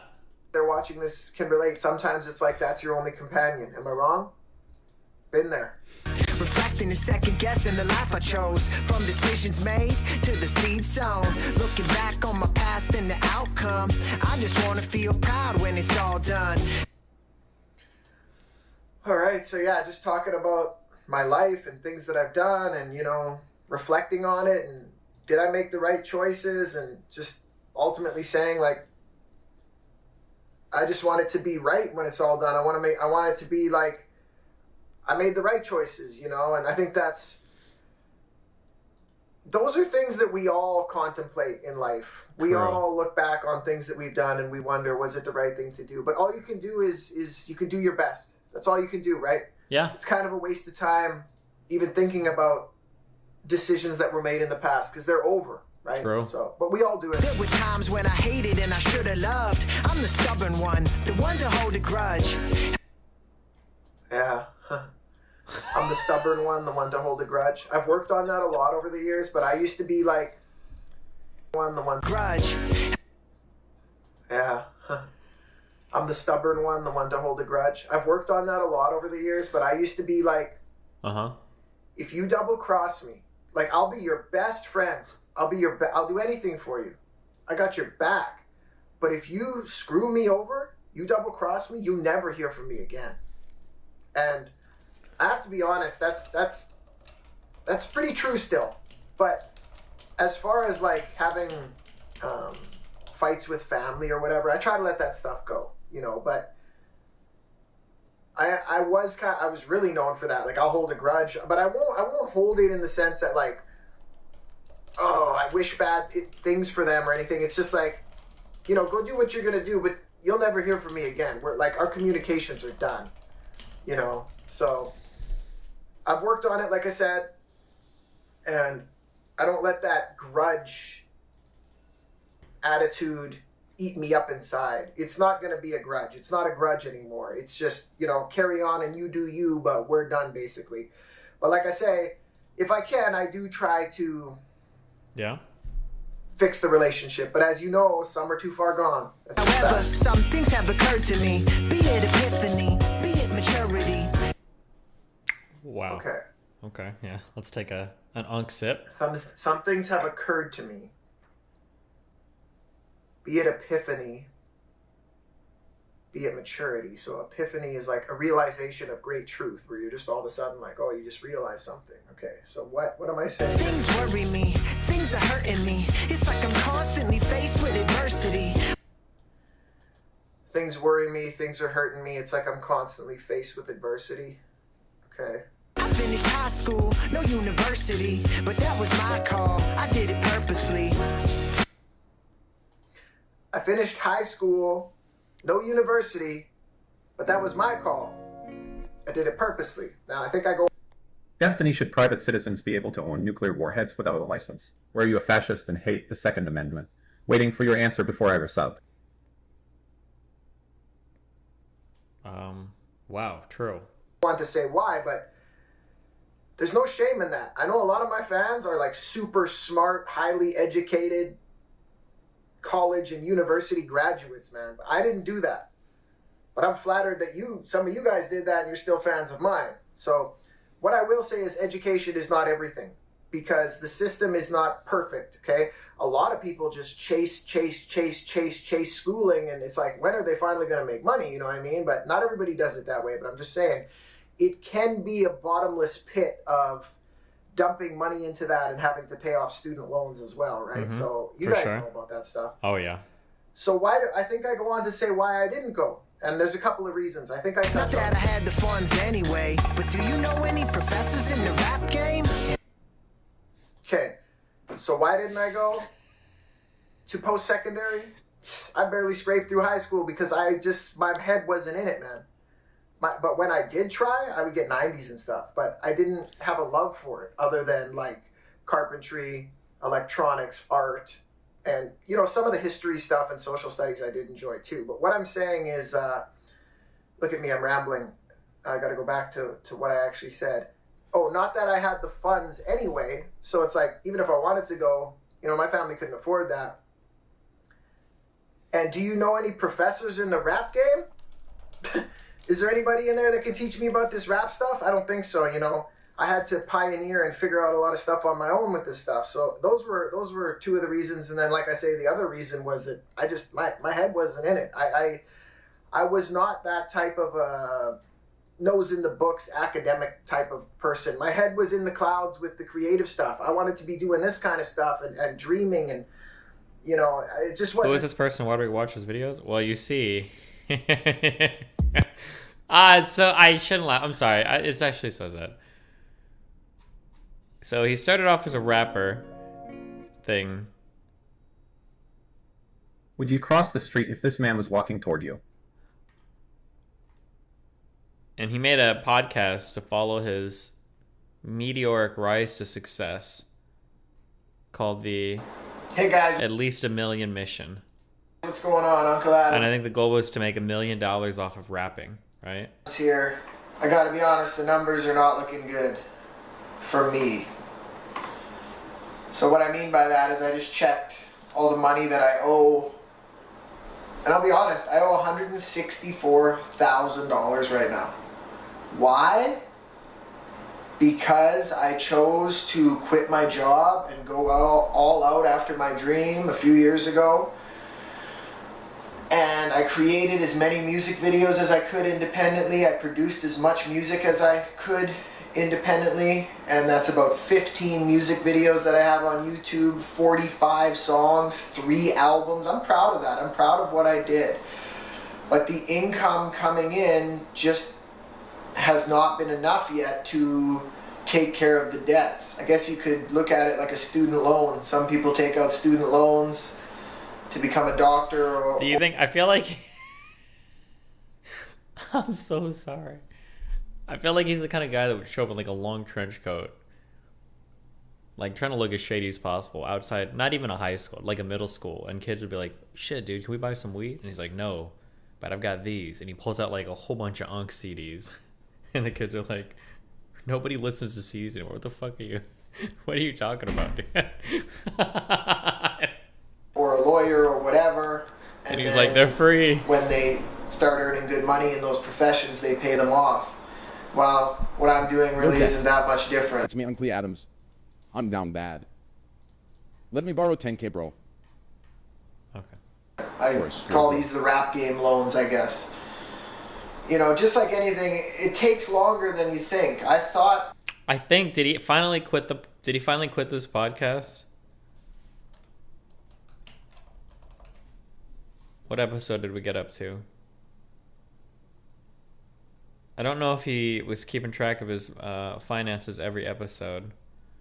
The last At Least a Million video was 2 years ago. Oh no.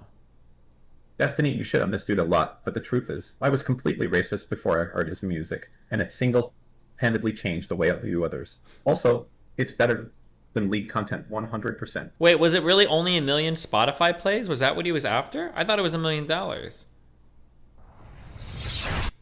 Welcome back to the At Least a Million mission. Today, this episode is a very special episode because my song, Original, the first original, the original, has cracked 1 million streams on Spotify. And I am super stoked about this because to get 1 million anything is an awesome achievement. And this is the At Least a Million mission, so it's only fitting that this song got to 1 million today. I'm loving it. It's a great step in the right direction. I know I haven't accomplished my mission yet. In case you guys didn't know about Original. Legendary. Legendary Unk song, guys.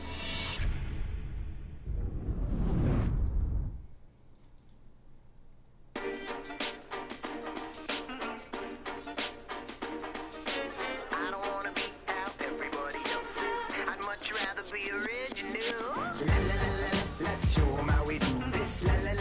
Let's start the show. I don't wanna be how everybody else is. I'd much rather be original.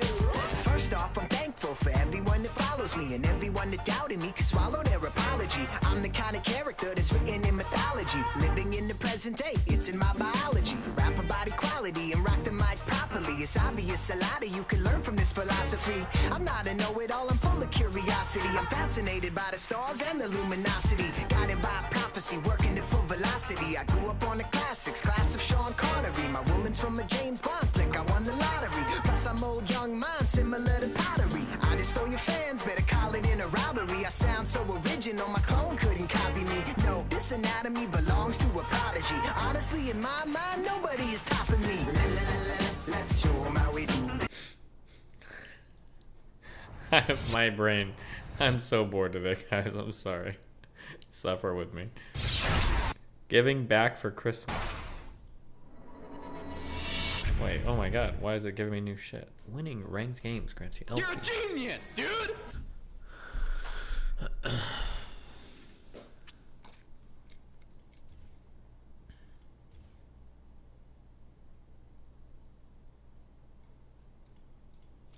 Jesus. Okay, chill. Wait, what? There was a champion I didn't have, like Swain. How can you see? Is there a way to see all the champions? Champions show unowned, but it still shows everything. Am I just a dumb fuck?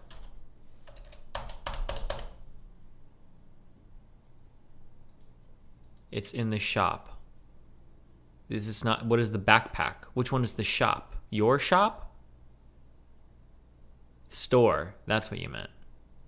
Okay, champions. I feel like I've outpaced champions intellectually. Can I be unignored, please? Do I not own all of these?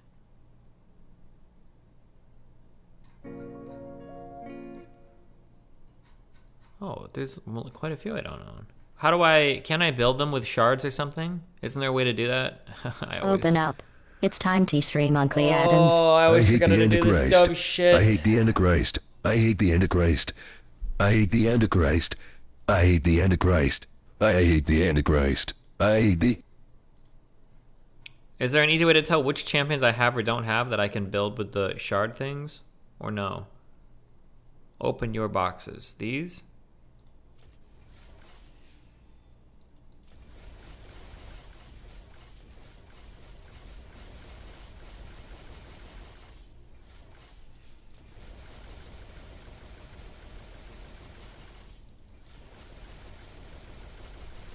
The champions will tell you, but other than that, no. Wait, somebody said you can check in the store. In the store, I can check if I have the champion shards. No way will that work.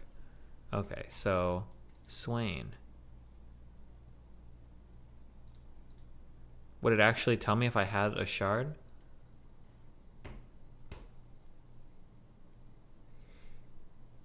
You can buy all those champs with your blue essence. I have 25,000 blue essence, and these champs are like 5,000 each, dog. Are you serious?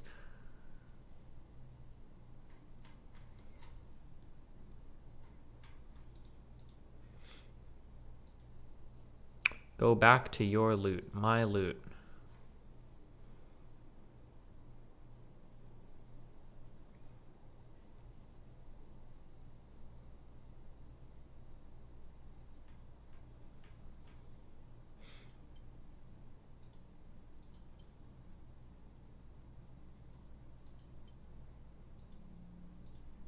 Oh. Activatable. Oh shit. Can these shards be used to make a skin, or do you only disenchant them? Is there not a way to like disenchant all owned champs or something?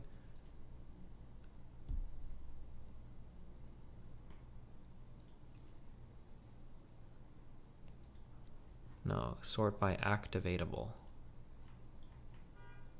Honk. Oh, this kind of works though.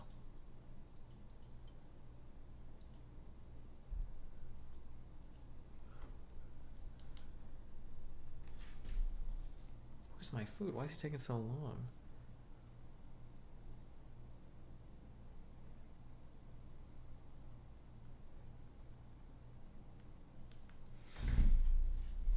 Okay, sorry, anyway, episode 39. We were giving back to Christmas, or for Christmas.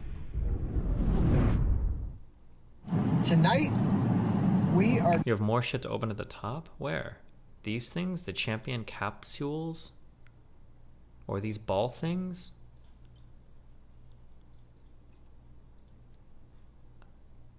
The keys?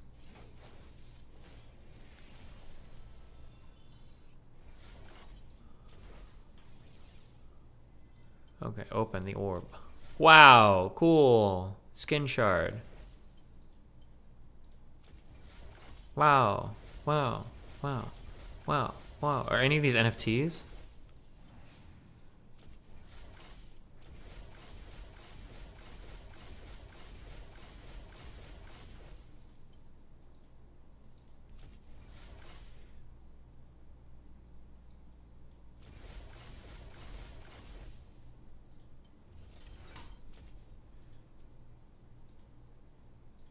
No.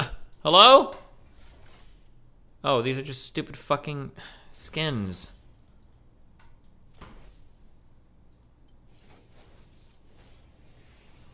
The fuck is this?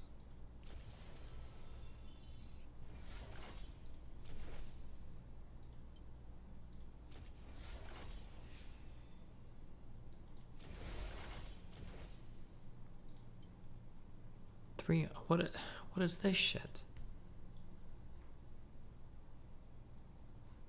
I don't know. I don't know.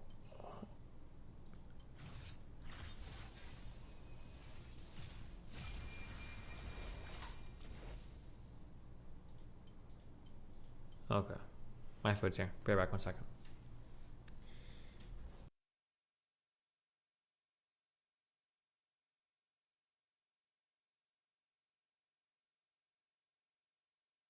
Going Christmas shopping. Things have been really going super well, and I'm very thankful, so I want to give back. So we are going to pick out some toys for some children in need, and we are going to donate them so some kids that don't have much can have a present on Christmas. And we are on our way to Harbor Landing right now, which is a subdivision in Regina. It's a newer subdivision. And we're gonna figure out where to get these presents from. Hope everybody's doing well. I gotta say, 2019 has been a good year, and I'm thankful for that. So this is my little way of giving back. We'll look at some Christmas decorations and stuff. We'll hit the Southland Mall. The Southland Mall has some really sweet decorations. They do it up. They seem to do it up more than the other malls. I don't know, maybe I just don't go to the other malls, but yeah. Southland Mall is a pretty sweet one. So what else? It's busy. It's December 23rd. My car is dirty. And there's gonna be lots of people shopping. But whatever, we're gonna go in and do this. There's Harbor Landing. I don't know if this video will be posted by Christmas, but maybe right after. it might be posted.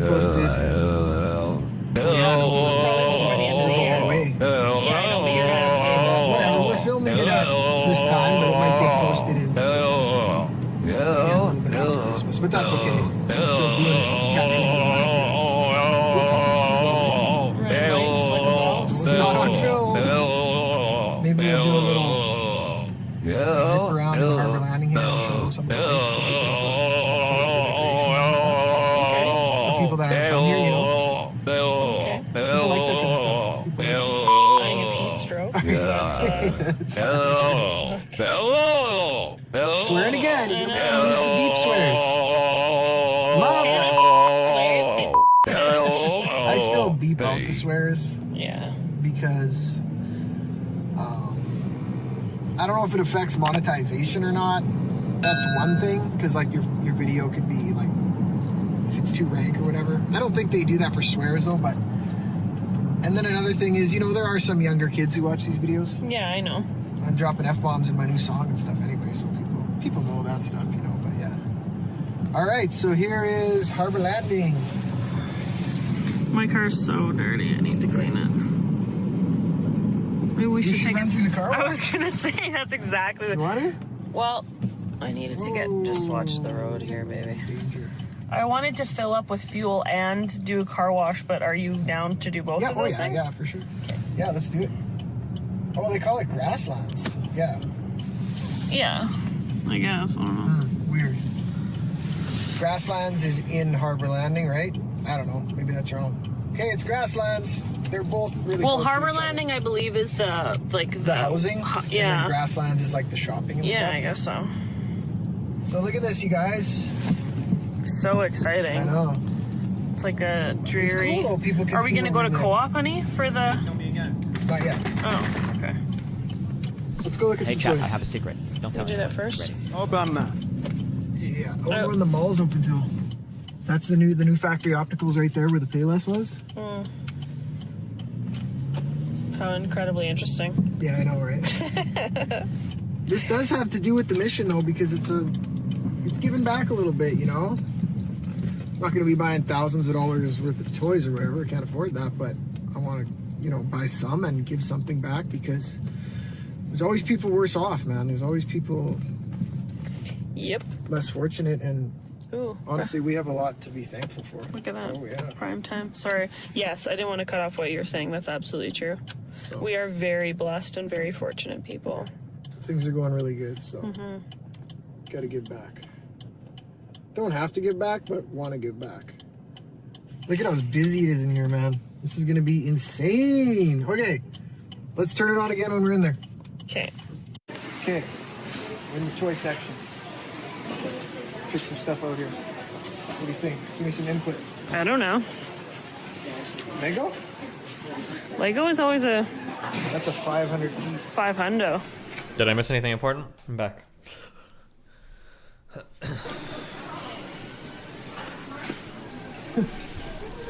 What is this?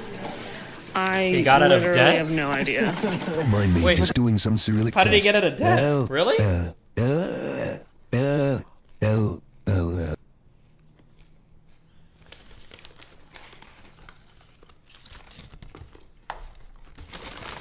He won the lottery. How does he make money? Because he doesn't he say he'll never get a job, or he doesn't want to get a job or anything? Like Transformers. Okay. Oh, wrestling.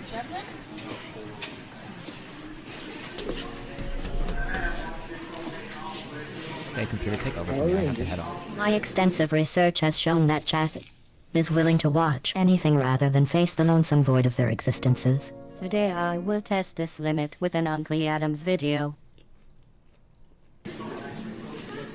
Can you put that music video back on? Power Rangers? I didn't know Jackson Hinkle started Sure. rapping. I don't know. That'd be cool. Grab a couple of those. Do people in Canada dress up like you wear like your coat and gloves and everything like when you're in the store? Is it just really cold in your stores? Or how normal is this? Power Rangers? Sure. I don't know. Yes, normal. That'd be cool. Oh, not a coat. I'm sorry, a Grab hoodie. a couple of those bad Sweatshirt. boys. Okay, that's one. Okay. Star Wars? That's big right now. Captain America? Yeah, Star Wars is big. What We're gonna about have to these get ones? These little guys here. Yeah, these ones. Okay. Get a couple of those. This is Optimus. I love how you never take the first one. What about Deadlock? Or is that a Decepticon? Oh yeah, it is. Isn't that a Decepticon symbol? Yeah, not good. Not good. We killed Decepticons. Dude, these have been picked over pretty good here, eh? Well, yeah, it's 2 days before Christmas. Yeah, I know. Captain America? Captain America. So we got Power Ranger, Captain America. And now we should probably get like... What about something for a girl? Yeah. Actually, I shouldn't say that. A girl can play with any toys, and a boy can play with any toys that they want. Yeah, exactly, they can, but let's mix it up and get other than... We got a Power Ranger and Captain America. Not cool. Like a puzzle or some princess things or something, eh? Sure. You'd know that better than me. I don't know.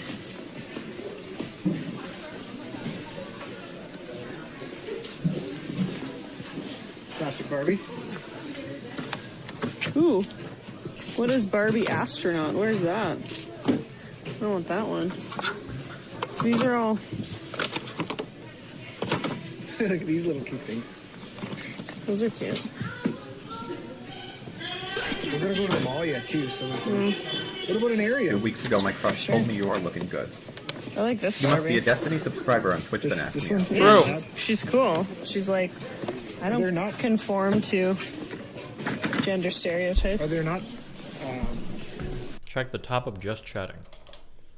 What?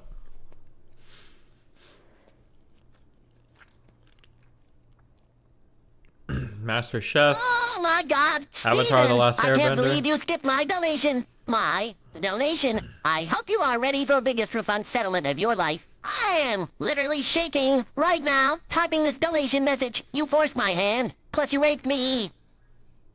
We're just watching all sorts of TV shows now, huh? Okay, nice. I still need to watch Avatar. Maybe we should. There's a lot of shows and shit I need to watch, and I haven't done it yet. We should just start watching TV shows. I still need to finish the ping pong anime. Like Barbies with other superpowers? Barbies with... I know. Is that weird? Wow, they may be already taken. Are they sold out or something? Ariel. Okay. My sister used to watch that and I grew up watching it. Okay, so let's keep going. Okay. Let's get a puzzle or something. Okay. This is really solid footage. I think it is actually, man. I was being sarcastic because it's hard to get good stuff. What about Hot Wheels, honey? You want to wait until we go to go? What about Hot Wheels? But we got all that guys boy stuff. No, I know. What about like a teapot set? Girls can play with Hot Wheels too. Yeah, they can. Whoever can play with whoever. Whatever, but let's just get a variety. Oh of stuff. no! What Oh about- fuck! I ate this whole Chick-fil-A sandwich and I just realized that I forgot to take the pickles off. Gross. Fuck me. Ugh. Oh no, guys. What have I done to myself unknowingly? Fuck.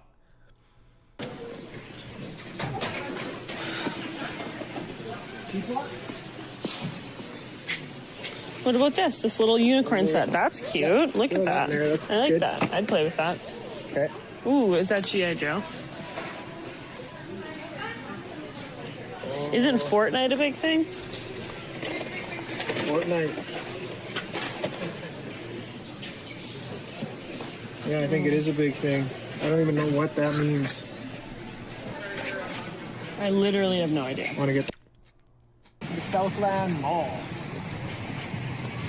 Go there, get a couple more things, and then we'll grab some supper. Hey, honey? Absolutely. So we're trying to decide where we're gonna. Okay, is it normal that you guys wear hats underneath your hoodies? What is the purpose of this? It's a lot of head protection. Donate these toys.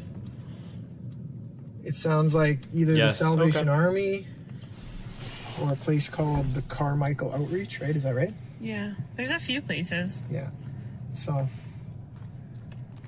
Fucking Canadians. We'll make the right We can decision. definitely find kids that need.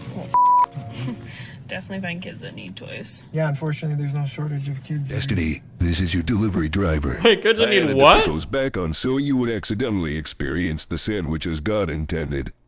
Carmichael Outreach, right? Is that right? Yeah, there's a few places. Yeah. So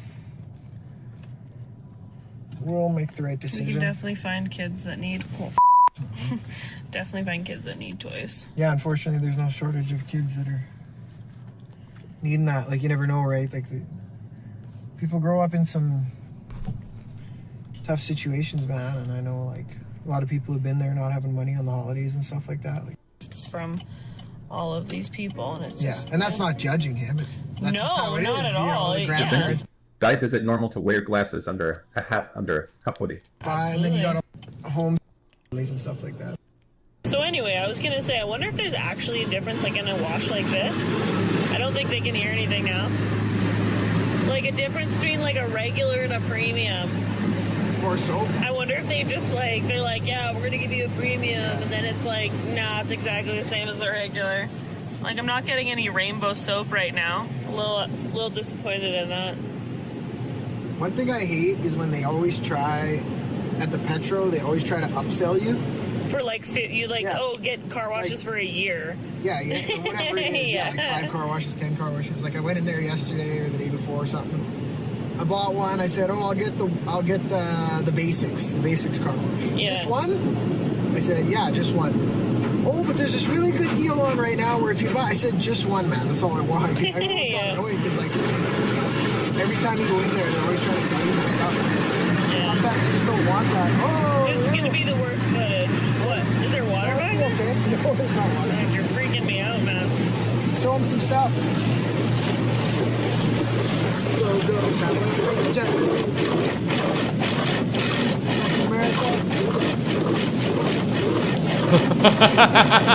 Available. People do. You say something. Oh, that's such a good spot. Okay. Like you say something. Your camera's amazing. Let's go this way. Is there not like a puzzle store or something in here? Remember? I don't know, honey. I never come to them all. Let's just keep going until we find something. We're not buying Oakleys for any kids or anything like that. What? You're not buying Oakleys for children? Children's Oakleys? I swear there was a puzzle store in here that we went to. We got my mom a 1,000-piece puzzle. Maybe it was in there. What's that? Santa's workshop. See that? Okay. Oh! There's cash. Did you lose your key? No, it's just like on my back. I can find it. I'm gonna beat you up. Apparently, since the Walmart's closed. Had. Harry Potter. Nice.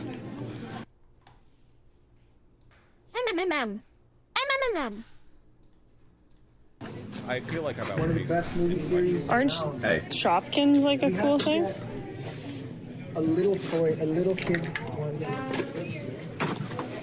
For some like really little kid. Ooh, what about that? What is this?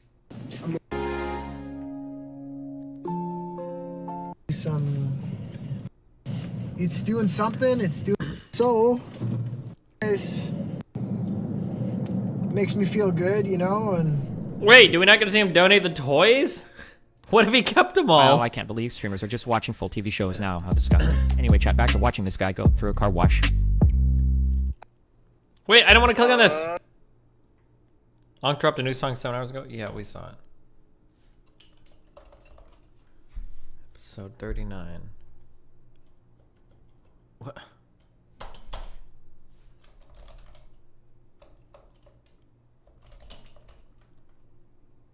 Wait, what episode was this?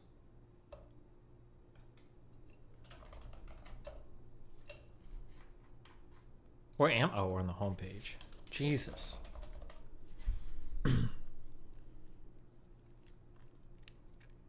Wait, we don't actually get to see him.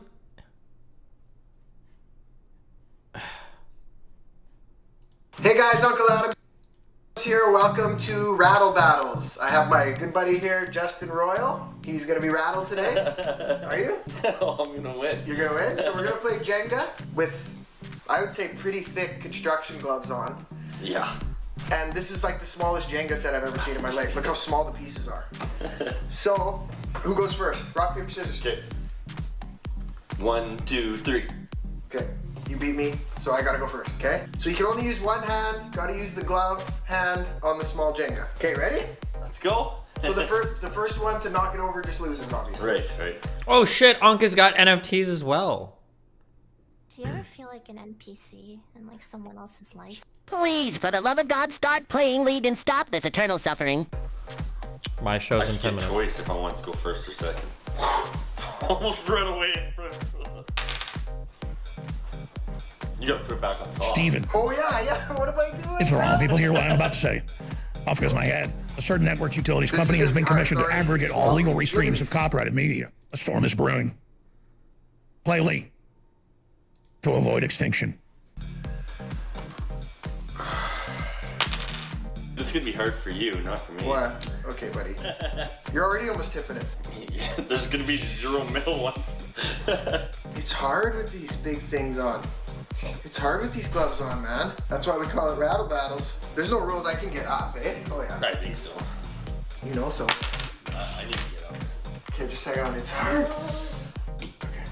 Nice. We have Justin's daughter over here in the background, so if you hear her, she's probably cheering for her dad. Yeah. It's already looking like it's gonna fall, man. Buddy. I wonder if they can see how crooked this thing is already.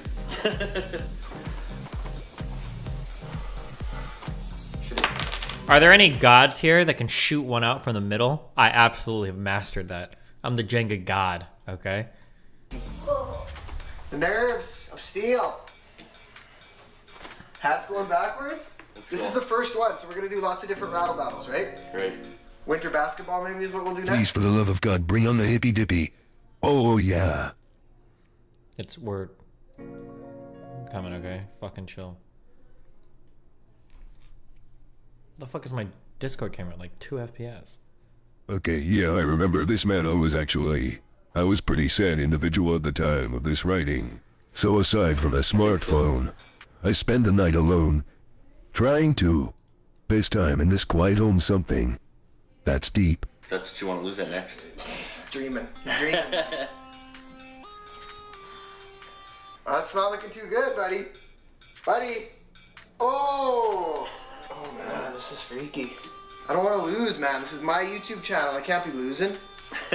Especially on the first It's rattle. gonna be 0 and 1 the first battle. He's dropping it here, Abby. Going for a middle Well, block. how do you get it when you only have this big I glove? You know. can't get it out. It's literally is rattling. It's rattle battles. Yo, when your finger touches one piece, you're committed to that piece, okay? You can't be reaching around testing every one. Don't flex too soon now. You have to stay. You can't start stage rules No, after. but I think you have to stay. What? You didn't get any sauce? They forgot it all. Got the sauce. Yeah. What the fuck? My bad. I'm sorry. Next time I'll go personally. Hey, like you can't get the. Oh, good game. Dude, he's like interacted with like 5 different pieces. Oh, No way. What am I okay, have fun. How am I supposed to do this? Oh, I got one.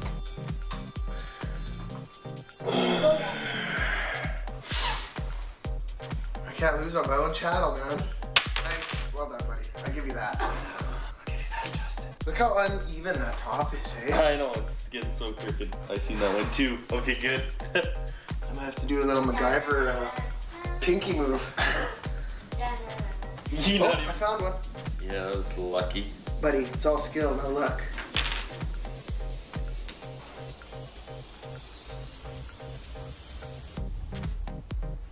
Nice. Oh man, every time it's rattling, hey? Hold on, I'm committed to this. I gotta see who loses round 1. Dropped it in. Yeah, it's getting tougher now. It's slim pickings. Pinky. No way. You can't. You're pushing it in.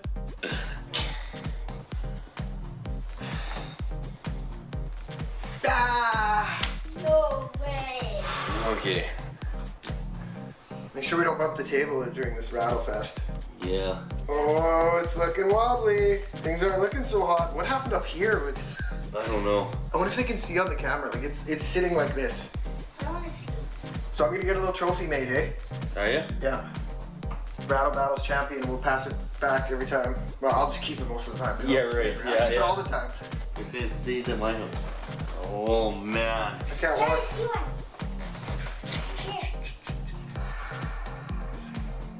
That top. Doesn't matter. Like even if that top goes. Because I'm putting 100%. Other than one piece. Can't figure anything out here.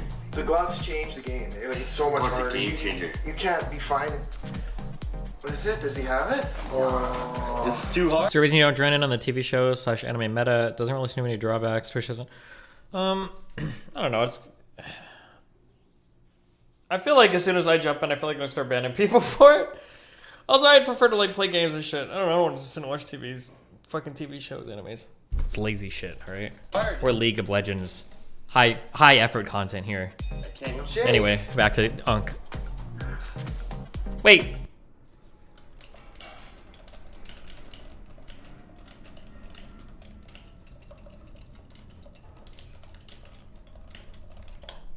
Who do you guys think is winning the first rattle battle? 2 seasons, 1 through 4 Game of Thrones. I can't because of the boobs. Damn, you guys really think Unk is gonna win this? Okay. Oh. Okay, that was a bad pause on my end. Oh. Good game, man. Yeah. You lost. It's okay. Okay, so what are we gonna do next? Let's tell them. What's gonna be the next battle? You like winter basketball? Winter basketball. Or I have ladder ball? I think winter basketball should be the next one we do. Okay? Okay, next rattle battles we're gonna do is winter basketball. When are we gonna do it? In a couple days? Are you pretty busy or? Let's do it on the weekend. Sooner the better? Yeah. You need redemption, eh? Let's do it on the weekend, Saturday.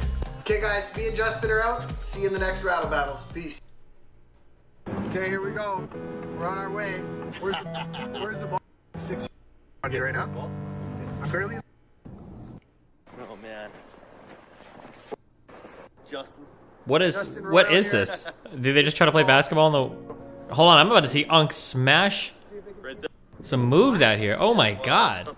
Hang on. I gotta rep the gear, man. True. I rep that Uncle Adam's gear. Look, this is how you know a hoodie is not a coat or a jacket. Because he has a jacket on over his hoodie, and you can't put a jacket over a jacket. Okay, let's hurry up. Starting to snow. Try to bounce. So let's say you gotta go like this.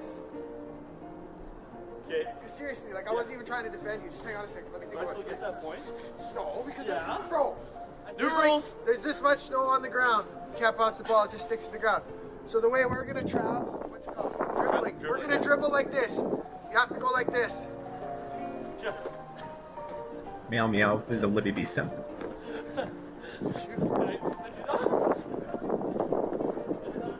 My hands are cold.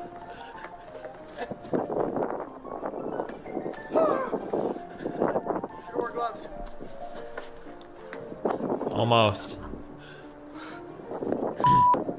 Almost. Hold on.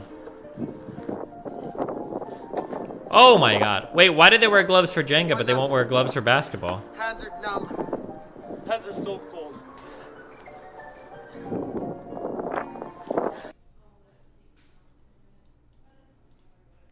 Crown does this oyster robust line, or has it been fixed? If it's been fixed, very nice. Hello. Me on all hype. I'm on the Hippy Dippy. No one's talking. I don't know if I fucked up. They're all just sitting there in silence right now. No one is saying anything. They're all muted. Oh, wait.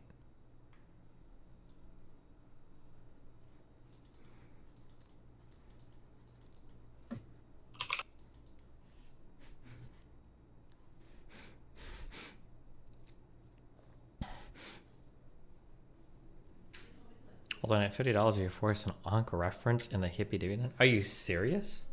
That's the easiest thing I've ever done in my entire life.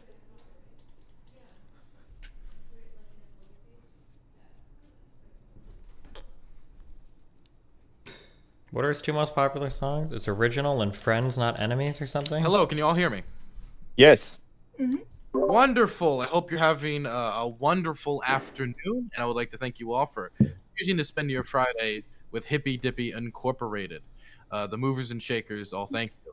Now, I want to thank you all for coming to this edition specifically because we've been doing this almost 2 years now, and this is actually the 50th episode of the Hippy Dippy Roundtable and the first of the new year after taking a hiatus, and we're going to be implementing a lot of new stuff into the new year to try to make the show more energizing and more interactive, and I just want to thank you all for starting the new year with a bang. I also want to say that today, a personal interview of mine on Jesse Lee Peterson's show, The Fallen State, was released, and I would tell everybody they should go check it out. It was a very interesting, and I would even say amazing interview, to say the least. And so now, before we get into the rules, I'm going to have everybody give a short introduction. Try to keep it timely, of course. We're going to start in the top left-hand corner with the conservative TikTok star, Cam Higbee. Hi, I'm Cam. I post on TikTok. I, of course, talk about political issues, just like I'm sure everybody else in here does. I'm a conservative, Oh, wait, do and I know I'm this looking guy? forward to the discussion. Wonderful. Next is going to be, sadly, the League streamer, Stephen Bunnell. Hey guys, what's up? You probably know me better online as Yorha Space Destiny. I'm an 80 carry main bot lane. I will be going for Grand Masters this season. Okay, so make sure you watch my streams. I will definitely be getting to Grand Masters, and yeah, it's going to be a great ride there. It sure will. Now, we're going to throw it over to Hake. Hey guys, I'm James Hake. I host the Hake Report Monday through Friday, 9 to 11 Pacific time. I'm an expert and I read Hake News over on the Jesse Lee Peterson show, which is a morning show. I'm on his network. And I produce Church with Jesse Lee Peterson at his nonprofit organization, Bond. And I'm happy to be on Hippy Dippy once again. Happy to have you back, Hake. And hopefully I can come on your program next week. Yes, that would be fun. Throwing it now over to I Am Really Important. Awesome. Dylan, thanks for having me. I go by I'm Really Important. I follow electoral politics. We keep a close eye on the House and the Senate. And I'm excited to be here. Should be a lot of fun. Wonderful. And thank you for making the last-minute replacement. Our surprise guest sadly couldn't make it due to personal troubles. And so IRI, of course, is the best surprise we could have wished for. Wait, who was the surprise guest? I can't tell you. It's a surprise. Well, but It'll they be a couldn't surprise make for it, another so... day. Well, now it'll be a surprise for another day. I know who they were, and they lied about the personal issues. I just didn't want to be in your shit-ass fucking show. Yeah, I'm sure, Destiny. But you came here because you're a shit-ass fucking streamer. Now I'm going to throw over to Lecture Fan. Hey, what's up? I'm Lecture Fan. I'm a conservative. I've been streaming politics on Twitch since 2015. I'm an attorney in the day. I stream at night every evening, except Thursday nights. Thursday night's family night. And then I do gaming on the weekends. So stoked for 2022. Can't wait for the Republicans to take back Congress and put an end to the Biden administration. Let's go. Thanks for having me, Dylan. Happy to have you here, Lecture Fan. Now I'm going to throw it over to Merrick.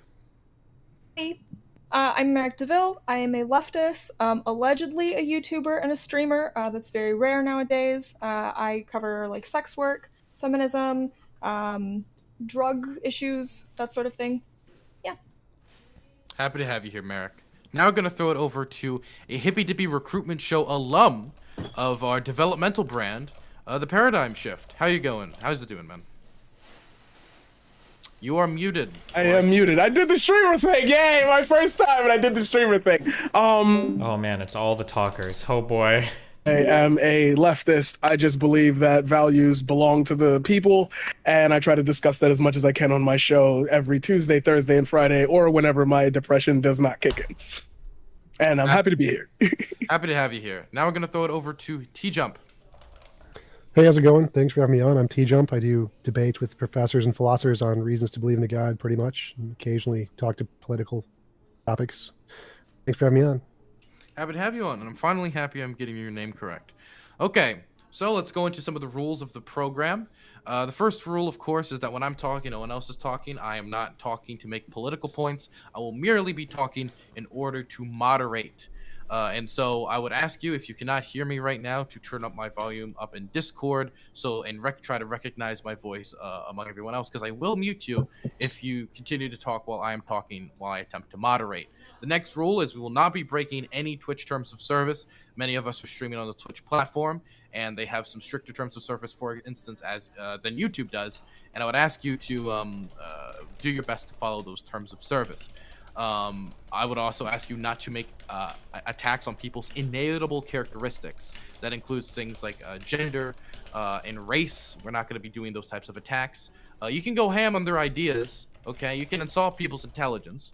But I would also say that, I will say, though, that honey gets more flies than vinegar.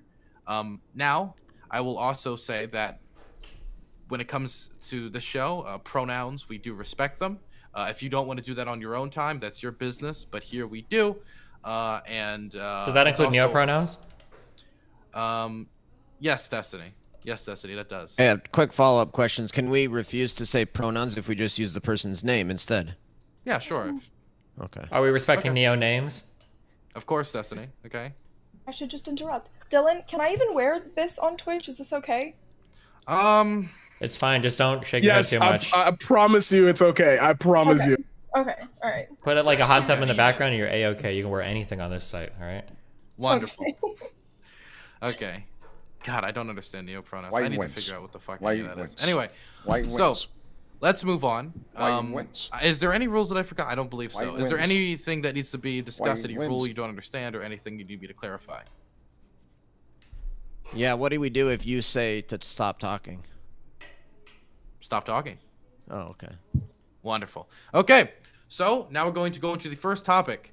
And it is a topic that, of course, it is the anniversary of 1 year ago and 1 day.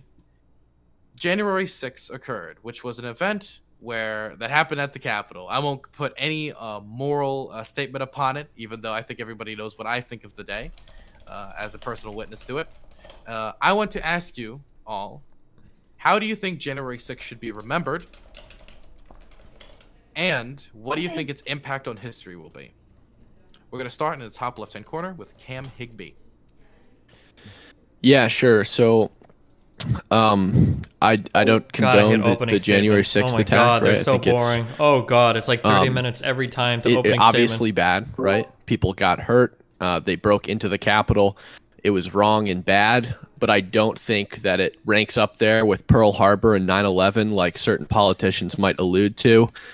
And I mean, I guess a lot of my argumentation will kind of revolve around some of the misinformation that's floating around about this event that might come up in this stream, or maybe it won't. I don't know. We'll see. But yeah, I obviously think it's bad. So let's move on to the next person. Wonderful. Now I'm going to throw it over to Destiny. Yeah, definitely bad. I'd rank it somewhere between Nagasaki and Hiroshima in terms of badness. Maybe not quite up to Pearl Harbor, but it's definitely up there. You know, big bad event. Yeah, that's all I got. We'll see where we get on the panel. Obviously, it's bad. Some people are exaggerating it, but there's like weird lies being told on both sides about it. But I guess we'll see what we get into on the panel. Okay. Next, I'm going to throw it to the hate report. I think that we should remember the truth about it, and hopefully its impact on history will be that some of the blatant lies will diminish people's blind trust in this might be the final stream. The mainstream media, the phony politicians who are melodramatic about it, pretending to care about Officer Sicknick.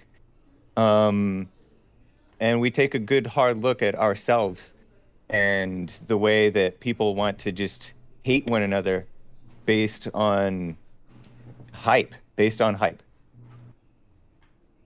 Okay, next we're going to throw it over to IRI. Yeah, I think Ted Cruz said it pretty well when he called it a terrorist attack, Republican senator from Texas. I would agree with him. It was a terrorist attack. I think that it was our fellow Americans misled by a guy who couldn't accept his defeat. I thought it was unpatriotic. It was also really amazing to see police officers fight in hand-to-hand combat for hours against a mob and protect our temple of democracy. I mean, In the words of Joe Biden, you can't love your country only when you win. So let's see what other people have to say. Wonderful. What a great American hero, Joe Biden. All right, first, it wasn't a terrorist attack. We don't have a democracy. January 6th is being blown totally out of proportion for partisan reasons. When you're talking about January 6th, you got to differentiate. What are you talking about? Are you talking about the senators and representatives that validly and legally objected to counting electoral college votes because states had unconstitutional election procedures? Are you talking about people that were there that did not go into the Capitol, that did commit any crimes, that were not violent, that were legitimately peaceful protesters? Are you talking about the sort of the rogue elements of the group that actually did commit violence? Are you talking about people that literally walked into the Capitol, didn't even know what they were doing? It shouldn't even be a topic. I mean, it's so irrelevant to society. We shouldn't even be talking about it. This is important as, any local crime story. It's not that big. Here's the reality. The reality is the Democrats are bringing this up and spending all this time on it and doing this huge electoral commission because they can't get anything done in Congress and they can't get anything passed. And so this is a huge distraction element. The real purpose is to try to paint all Trump supporters as terrorists. It's disgusting. And then to use domestic spy operations on Trump supporters. I mean, there's so many just bad parts about this. It shouldn't even be a discussion. It's turned into a total partisan hit job, and it's just so bad. The whole discussion about it. We should be talking about BLM and Antifa instead. Okay, we're gonna throw it over to Merrick. Sorry, I almost laughed on the panel. Crazy. Okay. So I think it's very obviously, very apparently an act of insurrectionary terrorism. It's kind of indisputable, actually. I do think that Kamala Harris saying that it's Pokemon like, oh my got god, banned? if Pearl Harbor happened to 9/11 during World Rip. War II or whatever Did is Miskip like, get banned too? pretty fucking It's only going to goofy. be a Excuse one-day me, I'm thing if sorry. they did. I'm trying not to curse. It's pretty goofy. But at the same time, I think we See, also guys, have just to because I take this talked about doing seriously it and today, they were like, understand nope, time to just crack down on because this they shit. abjectly and very embarrassingly failed at whatever it is that their goal was, doesn't mean that we have to act like it's a big nothing burger. We can actually take this seriously without completely over-exaggerating it. So, completely disagree with everything Lecture Fan just said. Got you. Now I'm gonna throw it over to the paradigm shift. January 6th bad. Benghazi. Like I could throw out a bunch of buzzwords here, and I feel like when we talk about January 6th, like I always say, I can empathize with people who were there. I get like, without saying, oh, they were just dumb or stupid, whatever. They, in their heads, had valid reasons that they thought they were. Did I accidentally ban my jungle? Please tell me I didn't do that. Feels like they have a valid reason for whatever it is they do, and that's fine, that's sure, that's great, whatever. But like, not only was January 6th a mess, not only could it have been worse, but the response that we're getting right now, even having this conversation, is more like people are overblowing it to make it seem like the government's trying to throw it because they can't do much here and this and that. It's like there were a big crowd of people who were met with barely any resistance, and God forbid they got their hands on anybody. I know how many times people are going to say I'm playing the id poll card here, but when it comes to January 6th for me, I'm just saying if it was a group of people who identified as Black Lives Matter, it would have been a slaughter. Like at this point in time, we can't even begin to like understand all the little nuances of why the defense on the Capitol wasn't like put up more and every week. There's so many unanswered questions that I just have to say, January 6th bad. How should it be remembered? As a moment where people were fueled to believe something through these crazy conspiracy theories. Yes, crazy conspiracy theories. And it's just like, why? Why? What is your end goal? What is your point? What are you doing here? And no, January 6th bad. Simple as that. Bad, horrible, miserable. T-Jump.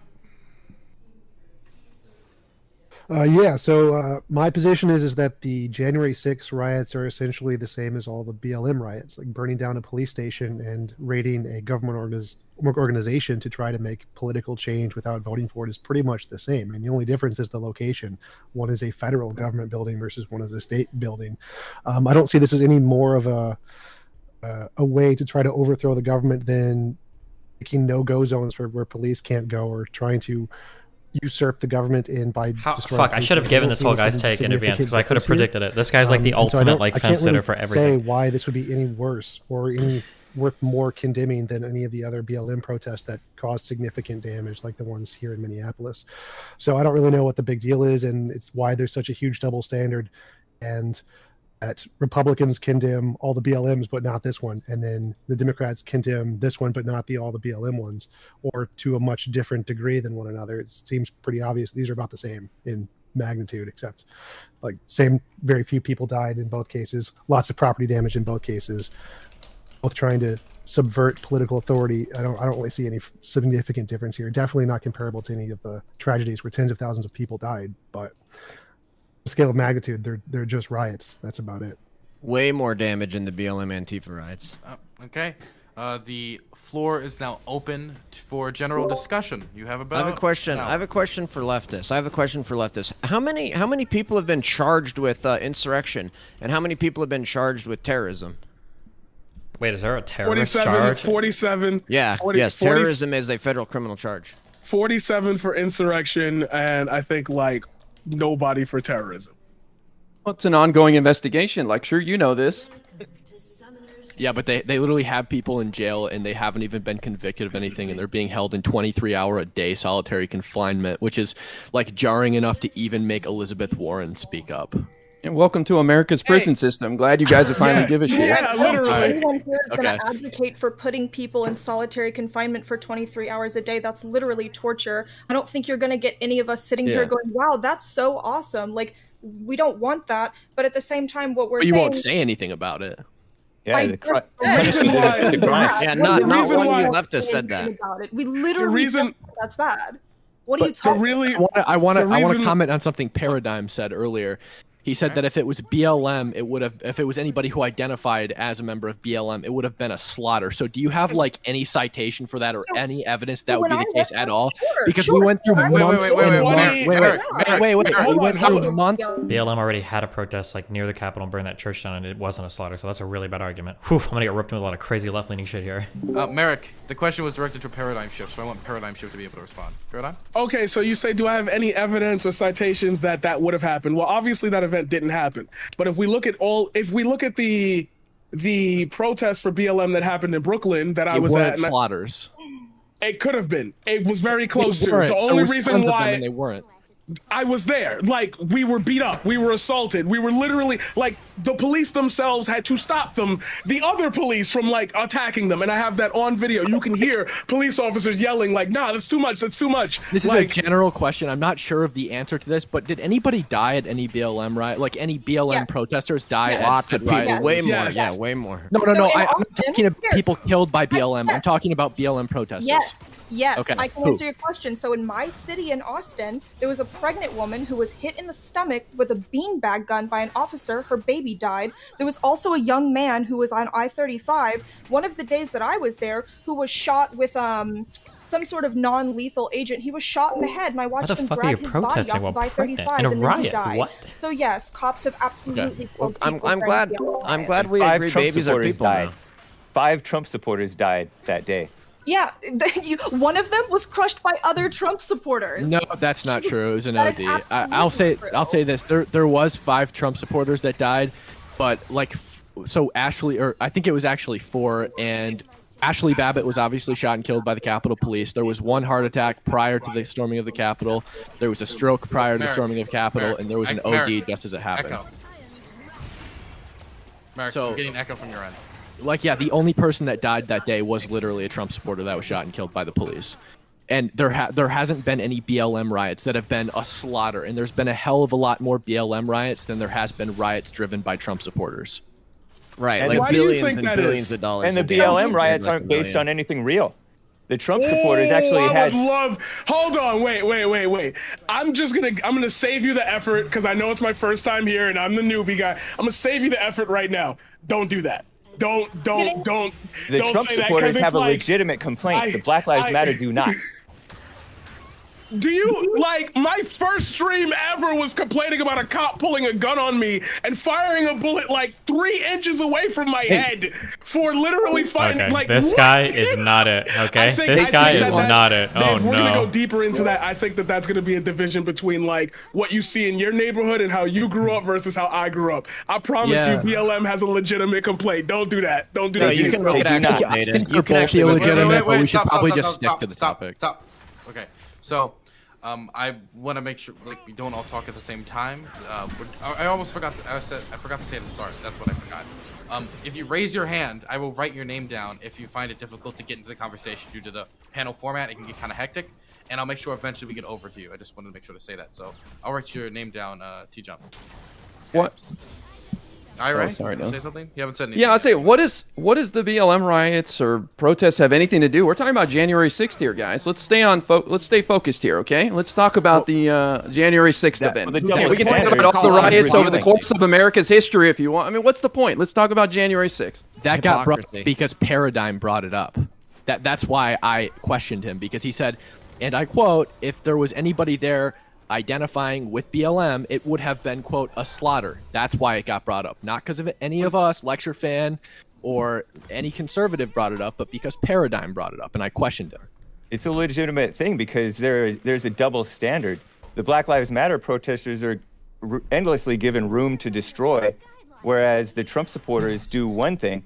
Out of so many protests, one turned violent, and we don't even know really who's all behind it. So it's a clear double standard.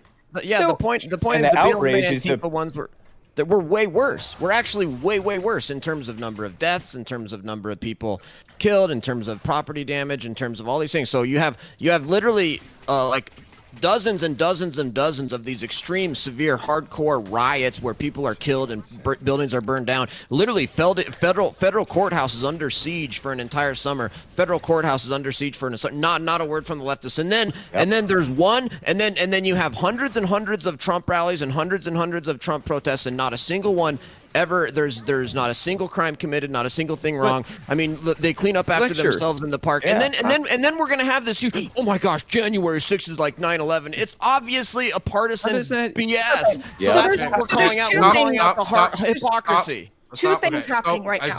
But the first thing is I'm talking. So we're gonna go IRI, T-Jump, then Merrick. We're gonna go in that order and write your name down, Cam. How does any of that, Lecture Fan, compare to interfering with the peaceful transition of power in America? We're supposed to lead by example here. What are you talking about? The federal court was stopped from doing nothing in the middle of the night because some people threw a stupid little bottle full of nothing at it? Who cares? Fireworks at it and shot at some people guarding the courthouse at night? Who cares? You're talking about the peaceful transfer of power in America. Are you kidding me? You're comparing the two?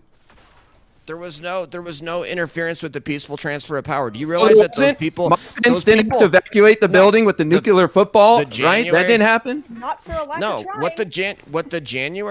what Trump wanted, and what a lot of the January 6th protesters wanted was for senators and House of Representatives members to object to the Electoral College certification and establish a committee, to look into the fact. When the protesters broke in. There was no They were in the middle of to it. interfere with the peaceful transfer of power. Senator Langford was interrupted while they were doing that. So they interrupted the debate. Destiny, you wanted to say something quick? Yeah, before shit. I'm not gonna chime in too much on opinions, but just to make things relatively fact-based, right? They were already in the middle of that objection process. That's not what people wanted. People wanted a singular actor to overturn the democratic process. No. The call was for Trump. The call was from Trump on Twitter, specifically referencing some obscure idea that Pence could single-handedly overturn the democratic process. That's what people were looking for, not what was already happening, not the process that not only was already happening, but nobody had any reason to believe would stop, which was them going through their objections, which they did. They had the right to do so, and they did it. So that is just absolutely not true. Just making sure that's on the record. Okay, I gotta throw this over to T-Jump quick. Lecture Fan, did you want to respond to that? Want me to write your name down? Yeah, sure. Okay, like T-Jump. Yeah, so I'm still not hearing like any comparison. Your Like, reverb is like what is out, like through the roof right now.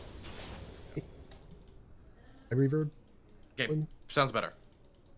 Okay, so I'm still not seeing the difference here between the January 6th riot and any other BLM riots. It seems like, again, they're all still trying to overthrow the government. Like the BLM riots destroyed a police station. They tried to take over parts of like areas of streets and blocks to block out police so they couldn't enforce it. They were literally trying to take locations from America and just subverting and overthrowing the government. So I don't see the difference here between the two. Like, obviously both are bad. You shouldn't try to overthrow the government. But how is this, the January 6th riot, significantly different from what the BLM did other than its location? I don't see how the January 6thers wanted to overthrow the government. They wanted to preserve it from being overthrown. Okay. Well, both could make that argument. Let's just perspective. You're next. But there was no evidence they wanted to overthrow the government. So there's a couple things It's just a happening claim. here. That's There's projection. Okay, so there's a couple things that are happening here. The first is that you guys are acting like an entire group of people being very upset that their communities are currently and historically over-policed and brutalized by our police and military these forces. are all going to be really bad It's not your arguments. time to talk. Thank you. So there's a big difference between entire communities who have been historically disenfranchised and abused by this country being upset and lashing out, and those, was it 7% of BLM protests being violent, and people thinking that their president is directing them to prevent the transfer of power. When there's all kinds of footage of these people walking in going, "Stop the steal." Did I just unplug my mic? No. Yeah. We can hear you. We can keep going. Yes. We Okay. can hear you. There's so much footage of people walking in saying, "Stop the steal," looking at the cops, calling them oath breakers. They're walking out of the building when everything is said and done with their arms raised going, "We did it. We stopped the election from being certified." They're chanting, "Hang Mike Pence." There's footage of all of this. You can deny it and say that it didn't happen, but it's on camera. It's literally recorded. These people planned this ahead of time. This wasn't like we're frustrated with the fact that we are oppressed. It was that we have been brainwashed by our idiot president into thinking that this election is fake when it's clearly not. There's literally no reason for you to need to compare this to BLM. The only reason you're doing it is to deflect from the actual events of January 6th, which is what we came here to talk about, not BLM.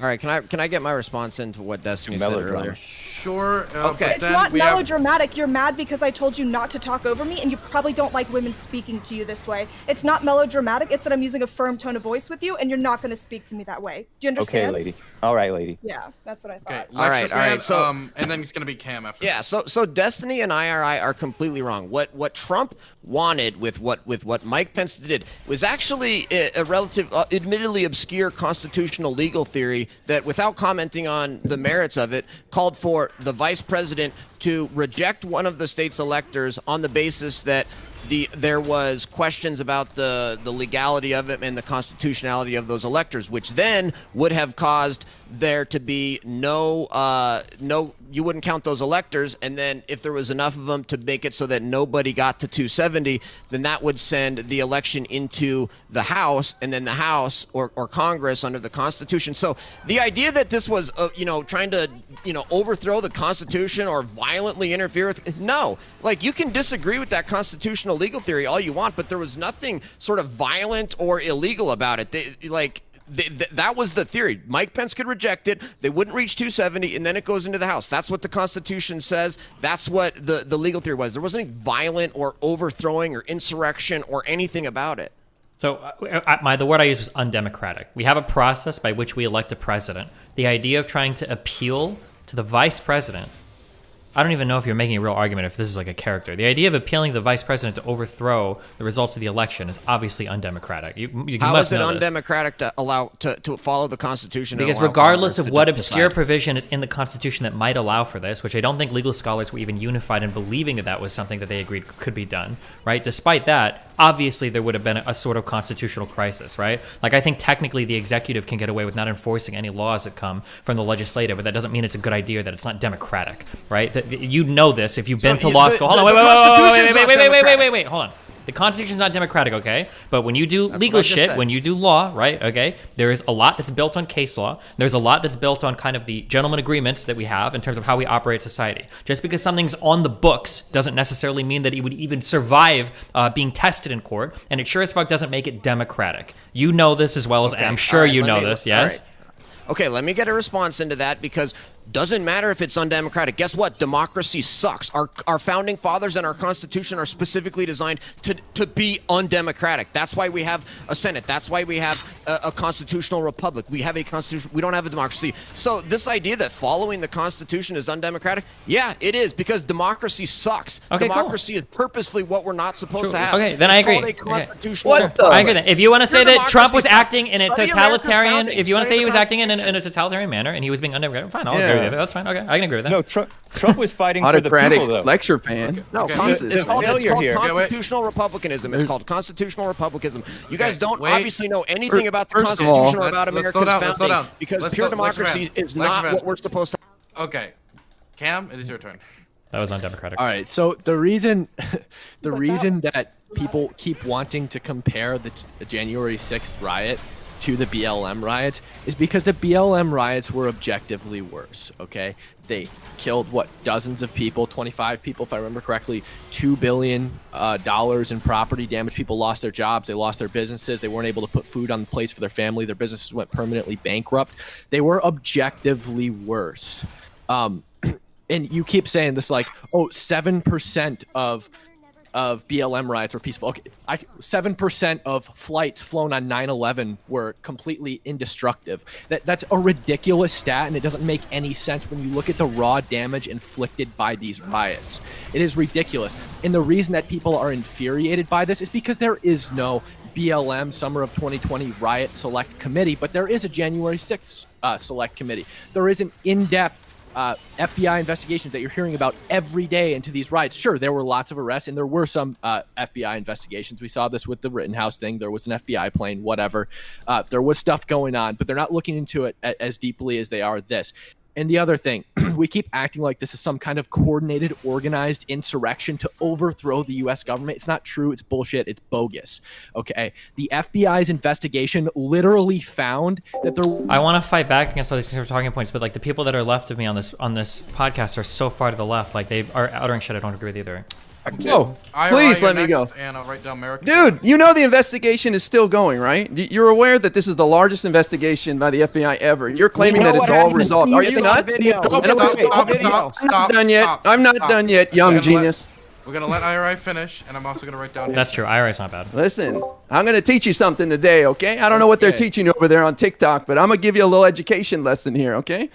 First of all, I can't even imagine what they would have done if they had a couple of months to do damage like the BLM event took place. You're talking about what happened in a couple of hours compared to what happened over a couple of months. Do you see the disconnect there? Now let me move over to Lecture Fan over here to my side. Lecture Fan, I think you're talking about the Electoral Count Act, which just has the VP as simply a guy opening envelopes and announcing what happened. Even your own Republican senators disagree with you because they're now revisiting that, saying maybe we could make some changes to clarify what's going on there. Even Mike Pence disagrees with you. So what is this legal theory you're talking about that nobody seems to agree with you except that creepy dude, Alan Dershowitz, whatever?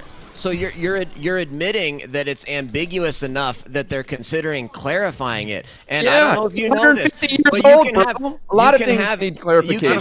You can have ambiguous laws that are subject to more than one interpretation. That's literally the definition of ambiguity under law, is that it's subject to more than one interpretation. I'd really like to And respond I don't, to Mr. I don't Guy who thinks disagree. he's really I don't important. disagree with you that like a lot of people disagree with it, and that's why I said like I'm not even commenting on the merits about it. I'm literally not even commenting or saying I agree with that legal theory or not. In fact, I probably don't. So I'm not. But the point is that it's not some overthrow, violent, anti-constitutional thing. Sure, it's undemocratic, but the U.S. Senate's undemocratic. The Electoral College is undemocratic. That's on purpose. Okay, can I respond? Yeah, Real quick. we're gonna, Cam, since... Okay, you were so trying to jump. you just said that it's the largest scale investigation currently going on, and that it's still going on, so that my point was invalid. But you'd think that if this was the largest scale FBI investigation going on in the country, with all of the resources they have, that they'd be able to pull something together within a year from the time that it happened. But apparently they haven't been able to do that. And I love how you're trying to taint the well by, oh, I don't know what they teach you on TikTok. That's hilarious, bro. You also said that you couldn't imagine what they could have done over months. Well, they could have done more over months. Like, what was stopping them, other than them saying that they weren't going to, or that Trump supporters, like, What I don't know what you mean. Do you think that it was the same group of BLM people at every single riot that resulted in 7-story buildings going up in flames? Ridiculous. Oh, okay. We got to throw it over to Paradigm Shift, Merrick, Hake, then T-Jump in that order. Well, did you have something to say on that specifically, Hake? I wanted to talk about the basis for the How many protest. jumps does this guy have? Okay, And the you wait a notion little- of democratic. Could you wait a little bit after? Yes. Okay, Paradigm. Okay, so I've heard a lot. I'm gonna try to respond to everything. I'm gonna say this to start it, and hopefully this rings out true to you, because I know at this point, from what I'm hearing, I'm not changing nobody's minds. I'm not shifting nobody's paradigms.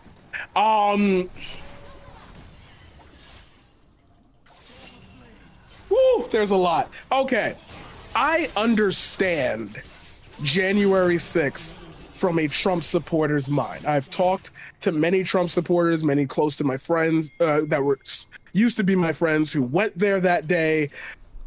The goal that I have gathered from everyone I've talked to seems to be all over the place. When we talk about, and since it keeps getting brought up, I'm just going to be the arbiter for that group. When we talk about BLM, and we talk about the months and months of damage and the politicians who egged it on, this and that and whatever, we end up in a scope where we have to ask ourselves, what is the main goal? And Merrick already said this, I'm sorry for repeating you, but when you talk about systemic injustice and there being no answer to it other than like, hey, if you're not going to be kind to us and police us in a way that makes us feel safe in our communities, we're going to violently lash out against you, since that seems to be the only language you understand. You end up at a point like the summer of 2020. When you go to January 6th, which is the point of what we're supposed to be talking about here, and we talk about the main goal of these people who showed up there to do what, per se, you end up with a bunch of fallacies that don't allow them to have jurisdiction to be there. And when we talk about, well, what about the response? What about this? What about that? They got away with it.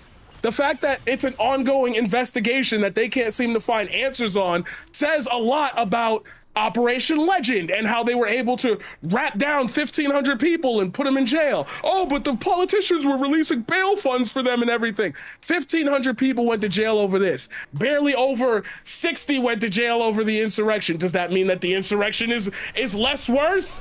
Like, it's confusing to me that we're trying to either think about it as not that big a deal, when the end goal of January 6th was, no matter who, I don't know how you could have watched that day and not seen this, but the end goal for them was stop the steal. Like, whatever disenfranchised votes they felt like, whatever they thought the election process was corrupt, whatever, they simply wanted the election to stop.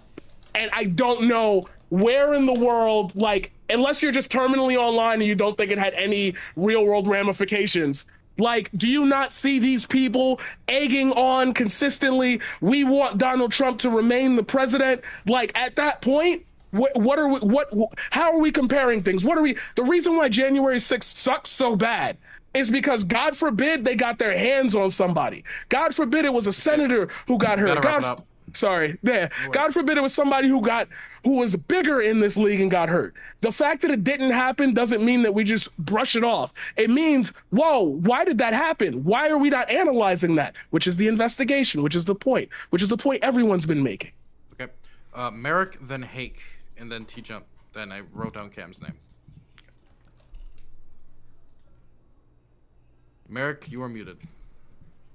Oh, sorry, I forgot I muted myself. So I think it's a little reductive and a little silly to say that just because this wasn't organized by one person and everyone wasn't completely coordinated to brush off the idea of organization altogether, when we know that the Proud Boys were organized beforehand, we know the Oath Keepers were there organized beforehand, we know the 3%ers were. Bellingcat wrote an article the day before it went down.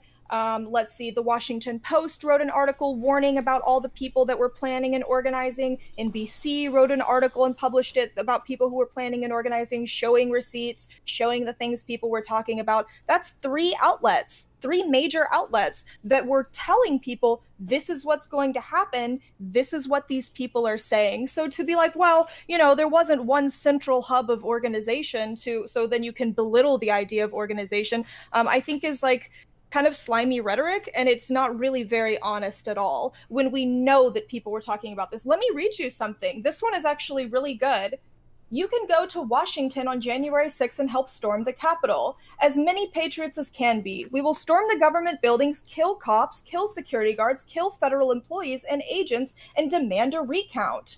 Here's another one. And who said one that? Says, And where did it come from? These are anonymous posters. This one came from 8kun, which From is where, though, I'm asking? Like, 8kun. where? It's a website called 8kun.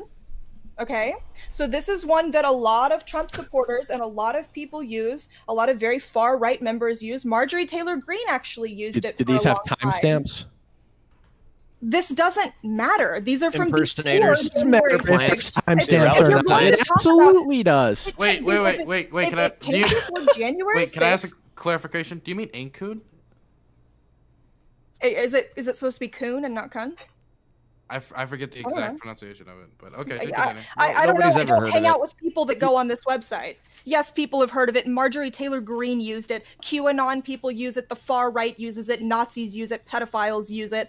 Y'all's whole crowd is adjacent to people who use it regularly. So yes, a lot of people have Never heard of about it. this. Never you're heard citing of it. some Okay, obscure well then site maybe in you're not quotes as that good. don't Maybe you have shouldn't have the amount of timestamps. followers that you have on TikTok if you've never heard of this website, because this is connected to all kinds of QAnon and Patriot Prayer. You're citing some obscure site, and you're not even like, they don't even have timestamps. Somebody could have gone in and put these up afterwards. If you could not start with conspiracy theories before I'm even done making my point, that would be super I think great. you're more on the borderline of Super, conspiracy super great. theorists than I. These are The major FBI's outlets that are writing about these things. The So if you're trying to FBI's tell me investigation that found no the coordination. Washington Post and Bellingcat and NBC all got together and were in on some conspiracy theory, that's great, but that makes you look insane. So No, if you could let me finish there's my a big point, Okay, I'm gonna try to take the lead on the next topic, or we'll try to refocus this one, because holy fuck. great if you could stop talking while it's my turn to talk, because you'll have your turn later. Is that okay? Jesus. There's all kinds of things like this. You're directly addressing me. I'm not directly addressing you. I addressed a point you made, but it's been echoed throughout other people. It's my turn to talk. It's not yours. This is really easy to understand. Okay? Cool. There's all kinds of comments like this. So for you to sit there and say that there's no organization is extraordinarily dishonest. That was my point. And now if you want to say that it's all fake and none of it was real and all of the news outlets coordinated against you, now you can make your whatever conspiracy point you want to say to dismiss it so that you don't have to deal with it. I think you're really the one that's more on the borderline of conspiracy theory here. You're citing some obscure website and the comments don't even have timestamps. You can't just say all of these things and then gaslight everybody else into thinking that they're crazy because you're not providing evidence. You're These are the coming one- from major news outlets. It's my time. It's my. You're Fake interrupting me now. news. You directly addressed me while you were talking. You said maybe. Oh man. Whereas on TikTok, if you've never heard, That fucking Yasuo went 1-9 in my fucking game, and now I have to deal with this. Is this real life right now? and I responded to you. Sorry if that hurt your feelings, but like.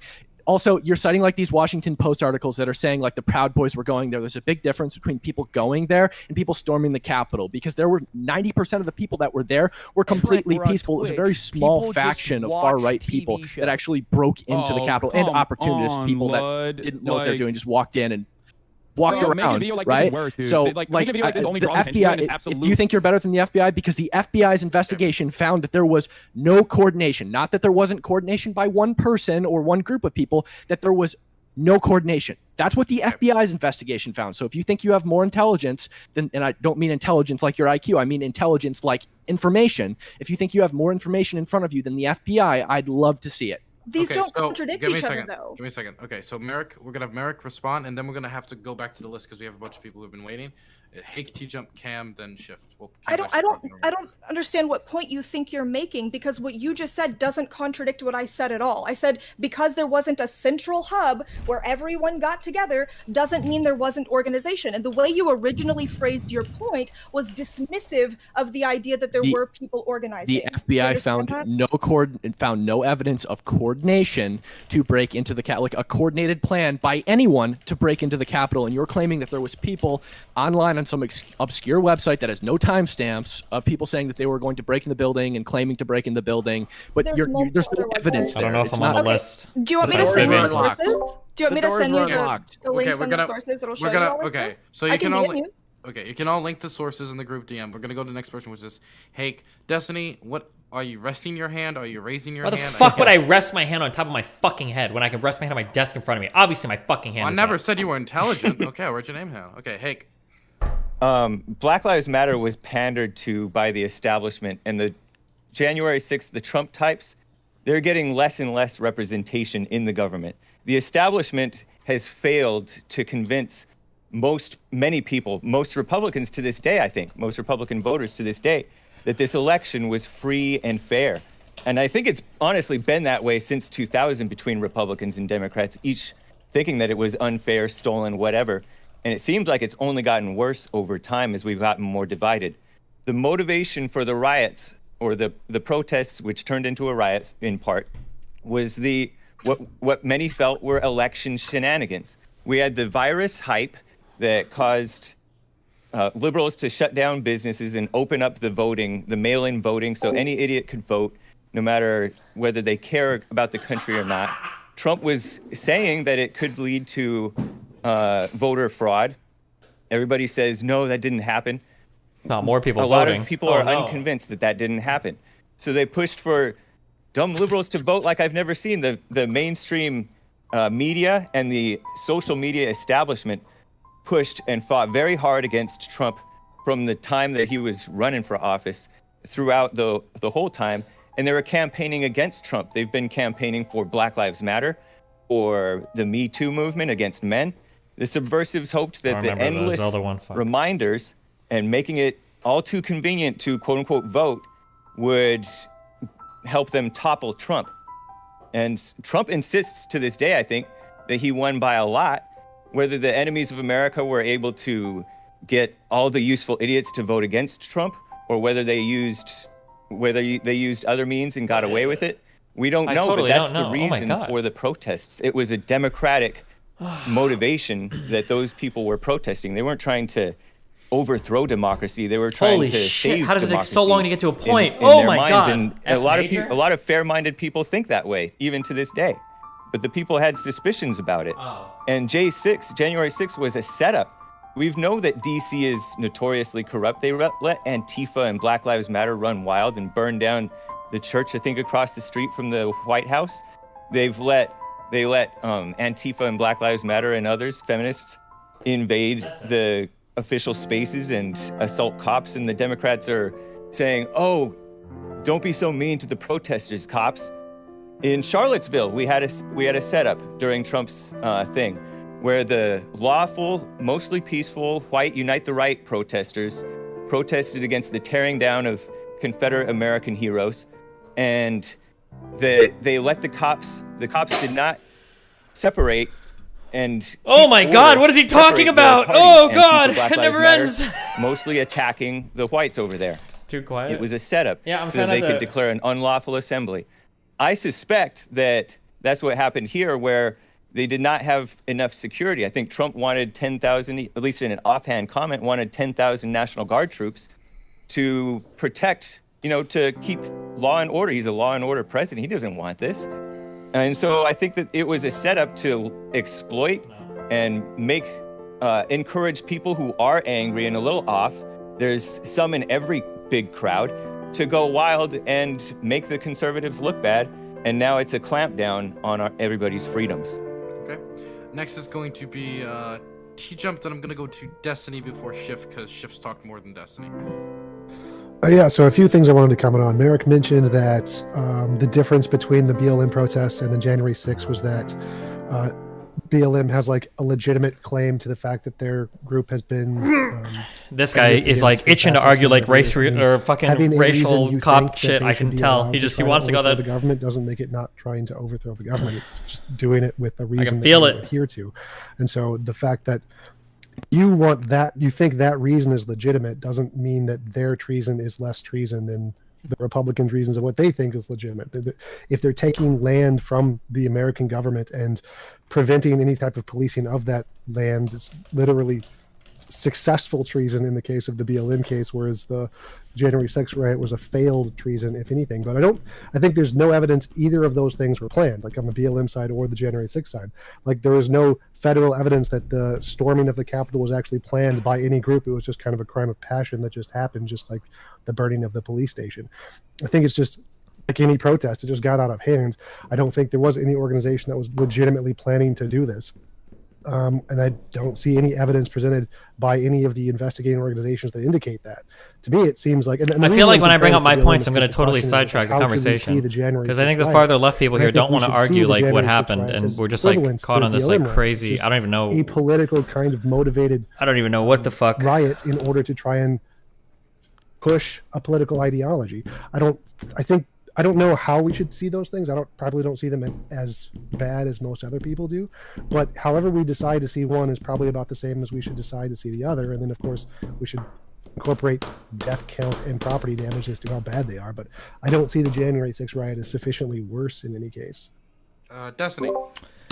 Okay, so recentering around like, rather than trying to quantify damage or look at the number of people dead, I think the reason why the January 6th riots come off as such a big deal to people is because these were unique, and that it seems like the people that were here protesting were doing so specifically to stop a democratic process, and specifically because of messaging that they'd received, like quite literally from the president of the United States. I think that's why there is like a unique kind of bad taste at our mouths relating to January 6th over the entirety of the BLM protests. Not to say that the rioting was okay, although I do think there is a big difference between rioting against a police station versus rioting at the Capitol to overthrow a democratic process. But I think that it was Trump leading the charge, essentially, with the propaganda from the top down about how the election was insecure, the election was stolen, you need to fight back into your country, Pence has failed us. I think that when that kind of messaging comes from the president of the United States, and not like in a vague, like, well, you know, like maybe, you know, crime rates are, but like in a very direct, like your country is being stolen from you, like we need to fight back. When that kind of stuff is being said over and over again from the president, and then you end up having a huge protest that turns kind of ugly, and then you end up getting people storming a Capitol building, I think there's a legitimate cause there for concern, where it's like, well, this is a pretty unique event. It is probably a pretty negative thing that should be avoided in the future. And I think it's okay to look at it in the uniquely horrible way that it was done, as a uniquely horrible event, not just another riot. Can I respond to that really quick? So, if you're gonna you know, approach the merits of it that way and say it's uniquely bad because of that, well, like the BLM and Antifa riots are uniquely bad because they attacked the very foundation of what America is and called America a racist country and said our Constitution is racist and said, you know, the country was actually not founded in 1776, it was founded in 1619, and really attacked the country to its core. So, you know, if that's what your argument is, actually BLM and Antifa are even worse. Moreover, though, there are some genuine concerns about the election integrity in this country. And so if the lesson that you're going to take from January 6th is that we need to crush these people instead of actually addressing their good faith concerns about election integrity, that's really messed up. You know, actually, public confidence in the election is a really important thing. And when people, when you change the election laws and you get rid of security mechanisms that we have in our elections so that the public no longer trusts the election outcomes, maybe that's a time to think and say, hey,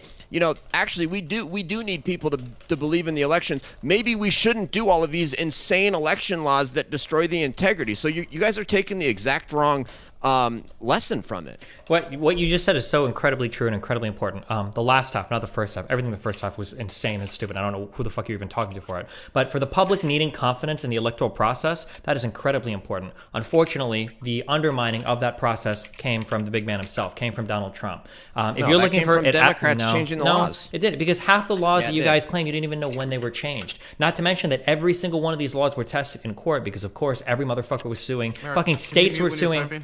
States were suing other states. I think Texas was taking other states to court to try to get their election laws challenged. So you better fucking believe that if there was a law that somebody didn't like, there was a federal challenge to it. And guess what? All those federal fucking courts, you know, love him or hate him, Trump did a really good job at appointing judges to him. But despite all of the federal judges that were appointed by Republicans, despite all of the Trumps that Trump and Trump's cronies made to get some of these things overturned, despite all of the other challenges to the processes, despite all of the other evidence of the videos of the ballot box stuffing, despite trying to take it to the Supreme Court, all of these systems that, ironically enough, you said earlier, Republicans had no representation. They did have representation. They had both halves of Congress. They had complete control of the executive branch, and they had control of the judicial branch. The idea that through all of this, They still didn't manage to get any single noteworthy challenge through. And you're still going to sit here and tell me the election wasn't secure, despite the fact that Barr himself rebuked Trump, despite the fact that the FBI, alongside Barr, investigated these machines and said, no, they look pretty secure to me, despite the fact that every single intelligence agency that commented on these issues said, nope, everything looks secure. You're going to sit here and try to peddle shit about how like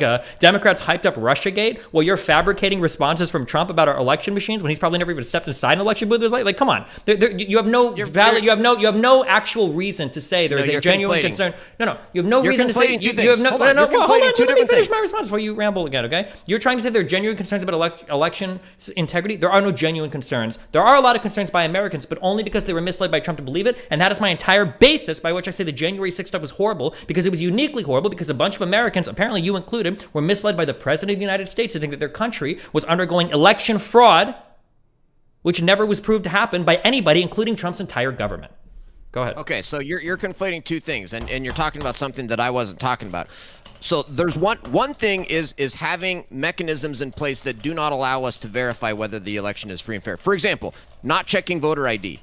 Not requiring signature match. If you don't check voter ID and you don't check signature match, then it becomes very hard to say at the end of the day that was a free and fair elections. You're talking about whether there was hard proof later on. Here's the thing: it's very difficult to prove fraud, especially when you've got laws in place that make it even more difficult. For example, not requiring signature match, not requiring voter ID, et cetera, et cetera. So when the Democrats, for 20 and 30 years, and you're talking about the courts not, accepting challenges. Again, that's a different thing, but more importantly, it's the Democrats and leftists that have infiltrated the courts in a lot of ways, where you've got judicial activist courts that are literally throwing out voter ID laws and saying voter ID laws are invalid and things like that. And so, that's what's driving this. Democrats for 30 years have destroyed the election integrity, and so now you've got people that don't trust the election because we don't have these security measures. Did you trust the election when Trump won? I've had concerns about our election. No. Hold on. Were you on Twitter saying, I don't know if Trump's election was legitimate because he won? I never questioned. I never said that. Because you're a partisan hack, right? You only care about the election results that don't agree with you. I never said that about. I never said that about Biden's election either. What are you talking Where's about? The Kraken, baby? I never said that Biden's election. The thing is that like nobody cried election fraud when Republicans were winning in landslides during the Trump terms, right? Nobody was talking about checking signature matching or voter ID. Like, we have these laws all over the country. They're different from state to state. We have yet to prove any major election fraud. Every time it's looked into, my understanding is the 2 times it looked into, it was Republicans that were committing more fraud than the other. Was it in North Dakota or another one where there was like a box of ballots, or like, you always get these like random stories, but anytime they go to try and find all this election fraud, they typically don't find it. Like, it just doesn't seem to be a thing. Like, if you want to cry that we need voter ID or we need signature matching, and you know what, I won't even say that's crying. I think there could be arguments there. That's fine, but holy fuck, you are more than 20 stones throws away, okay, from there was election fraud because of mail-in ballots and the election was fucking stolen, okay? Saying I did not get my voter ID laws, that's not the same as there was election fraud 100% and the election was stolen. We need to go and riot in the fucking Capitol. Then why are you talking about them? Nobody's talking about voter ID law here. Yeah, why are you okay with the down ballot races? Lecture, why are you okay with the down ballot? Okay, 1 second. Okay, I want to make sure that we get the other people on the list to talk, which is going to be Shift, then actually IRI, then Cam. Shift? Okay, I made this reference during the Hippy Dippy recruitment podcast, so I'm gonna do it here too. Oh boy. Tom Scott did a beautiful video on election integrity, and he brought up the case of Estonia and the idea of electronic voting as the most secure way to run an election. And there's a caveat with that. Obviously, you don't have to actually commit election fraud. You just have to make people think that there's election fraud. Any bad actor can pull that off. Fan, I understand where you're coming from, where you say people don't have confidence in their elections. That is a very good point. However, not only did I fucking address that earlier, like, I don't know if you're not listening to me or if, like, I'm going crazy here, because I said, I get what you're coming from. I do. Like, I swear to God, I do. But any of the actions of January 6th had jack shit to do with actually appealing to the correct people to actually get their concerns, like answered. There was no evidence of fraud, the same way there's no evidence that anybody planned January 6th. And then you have the nerve to say, like, or I'm sorry, now I'm just coming into the entire conversation. Somebody had the nerve to say something about BLM and Antifa that was you being worse than than by objective measures it being worse, and to validate that with, well, whatever they're fighting for doesn't make it a difference. Like, yo, so when, and I hate to keep going backwards, but apparently y'all like to skip history class. So 1964 to 1965, the civil rights riots that caused LBJ to pass, I might be wrong on that, the Civil Rights Act. Like, at some point, marginalized groups have consistently been at war with the oppressive systems of police officers, of government, to get them to enact actual change that will do better, since the people in the country seem to not want to do better. So, like, Antifa, BLM, let's stick to BLM because Antifa's a whole nother rabbit hole. Like, is BLM not an extension of that? Are we not saying there's still issues that you did not address? There are not laws in place to protect us from these things happening? Are these things happening at all? And I will repeat for the last time, yes, they are happening because I exist in this world. Like, I don't know what you want me to, how do you want me to, like, get this across to you? But BLM has a legitimate cause. Are there actions matching that cause? Fuck no. Are there bad actors within it that have more power than the people on the ground who are actually talking about what needs to be changed? Absolutely. But, like, January 6th is nothing more than a 8chan poster talking about I'm Q and I want to, like, come on, man. And I'm gonna end it on this point because somebody said it and it pissed me the fuck off. The statement, stop killing black people, is not a political statement. Okay. We're now gonna throw it over to IRI is actually next. Then Cap. Listen, lecture fan, I love you, man. I've known you a long time here, but you know you trust the results of the down ballot races, right? You accept that all those elections went fine where Trump was at the top. And why do you have no issue with states like Florida and Texas? Does it happen to be because Trump won those states? Is it just states that Trump lost that the problem is? I mean, really? Come on, bro.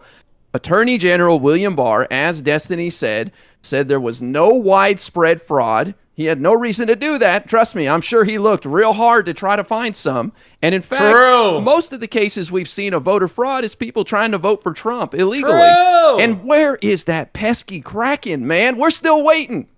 Okay, Barr also said that mail-in ballots are the most susceptible to voter fraud, as did the Jimmy Carter Baker Commission. Everybody that's looked at it said this: all mail ballots are more susceptible to voter fraud. And then about the down ballot races in Florida and Texas, notice that I have not sat here and said that I believe 100% that there was mass voter fraud and that Trump won the election. I never said that. What I said is that there are genuine, legitimate concerns about these laws that Democrats have put on the books in various states over the last 20 to 30 years that have led to a massive drop in the public confidence in elections and have led to January 6th and riots and people engaging in violence. You know and why? Your guys' response to that, your guys' response to that, instead of addressing that on a good faith basis and say, hey, you know what? It is insane to not have voter ID. It is insane to do all mail ballots and send them out, just sprinkle millions of ballots out across the land and then hope they come back and everything's fine. That is insane. Let's address this and let's address these good faith concerns and try to raise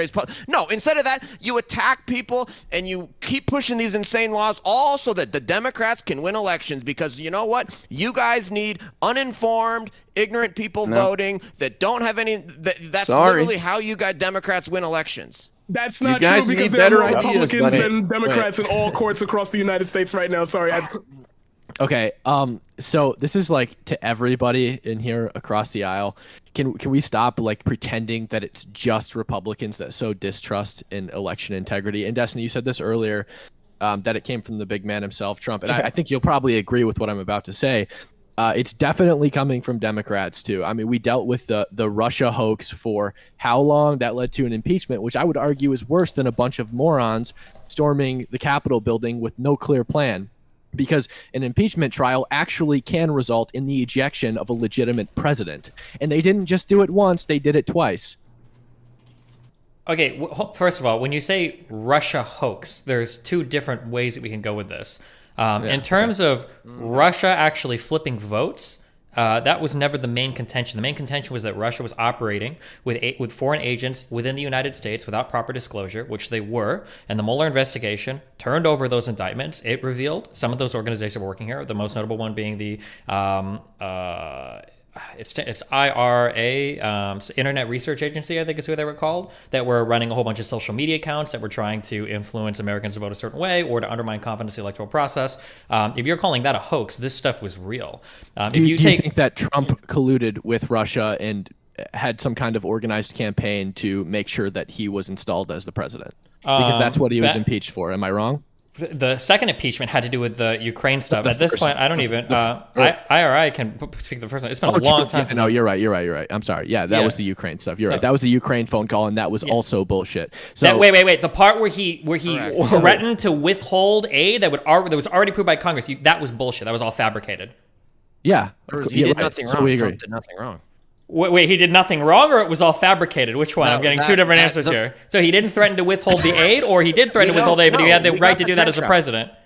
We have the transcript from the phone call. Everything that Democrats are saying about it, it was the made-up part. I don't even think that he mentioned withholding aid in the phone call, like, at all. Did he? I mean, it's been a long time since I've read the transcript. Without jumping to the whole Ukraine issue, let's say somewhat center focus, because we were already on the Russia hoax stuff, which is already still off topic. Okay, there were credible issues that were brought up in relation to Russia having some level of penetration into our media atmosphere in ways that we were not aware of.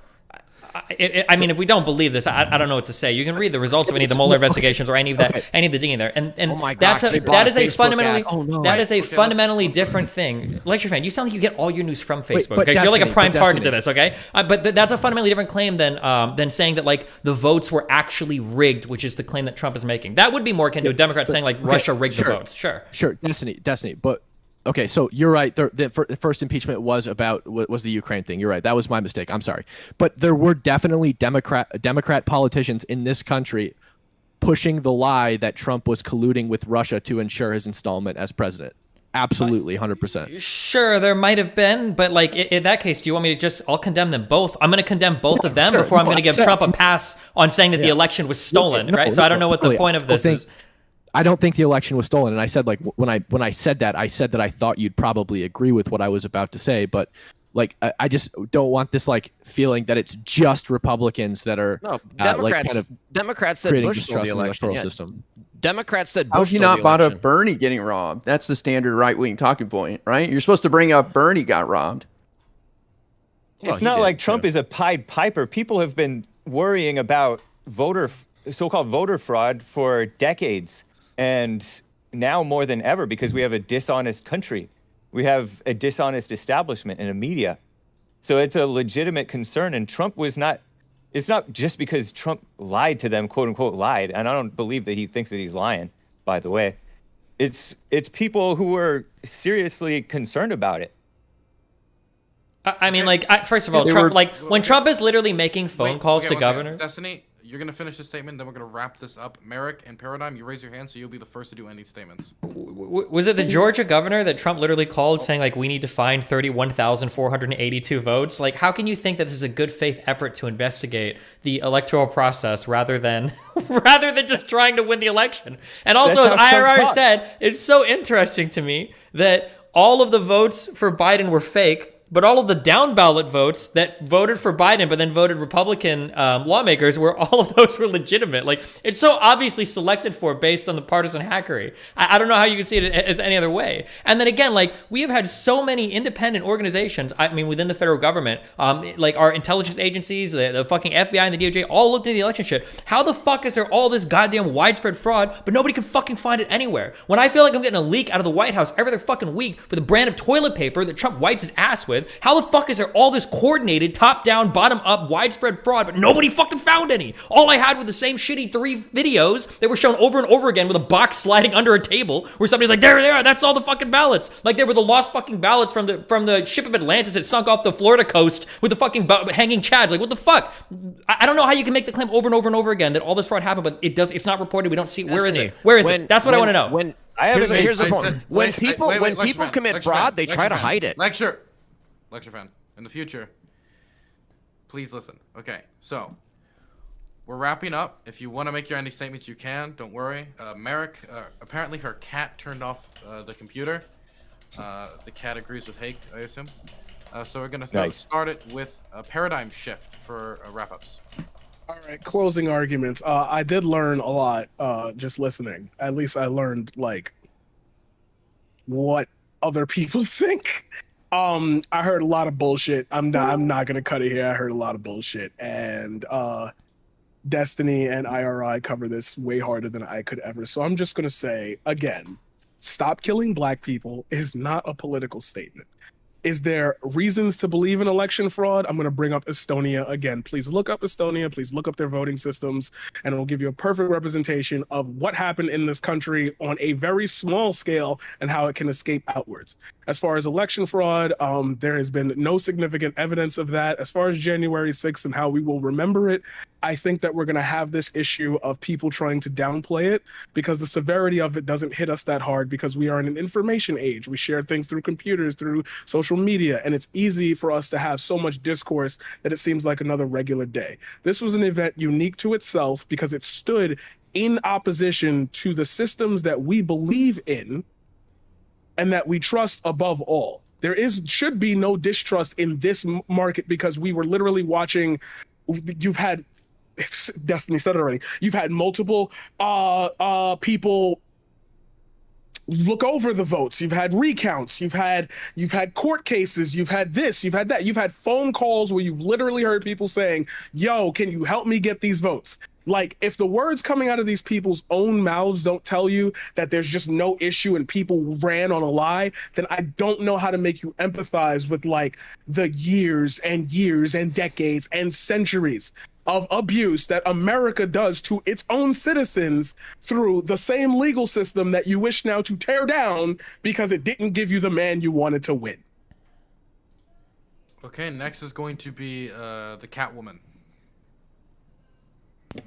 Okay, I'm sorry. I actually don't know where we're at now since my cat decided to turn my computer off. What's happening? Ending statements? Okay, closing statements are, I think that there is an abundance of evidence that shows that there were several paramilitary groups there. There was lots of planning across lots of social media sites. I realized that I probably should have clarified that 8kun is actually 8chan. It's literally the same website. I can understand why it would come across as obscure and why I was very confused as to why we were acting like this is not like a well-known website. But it was all over Twitter. It was all over Facebook. We know there was planning. We know that there were far-right influences there. We know that President Trump heavily encouraged it. We know that the purpose was to get them to stop from certifying the election. We know that there was the intention of people to murder senators. We know all of these things happened, and I think trying to say that it wasn't really that big of a deal is disingenuous cope. Okay, next we're going to throw it over to T-Jump.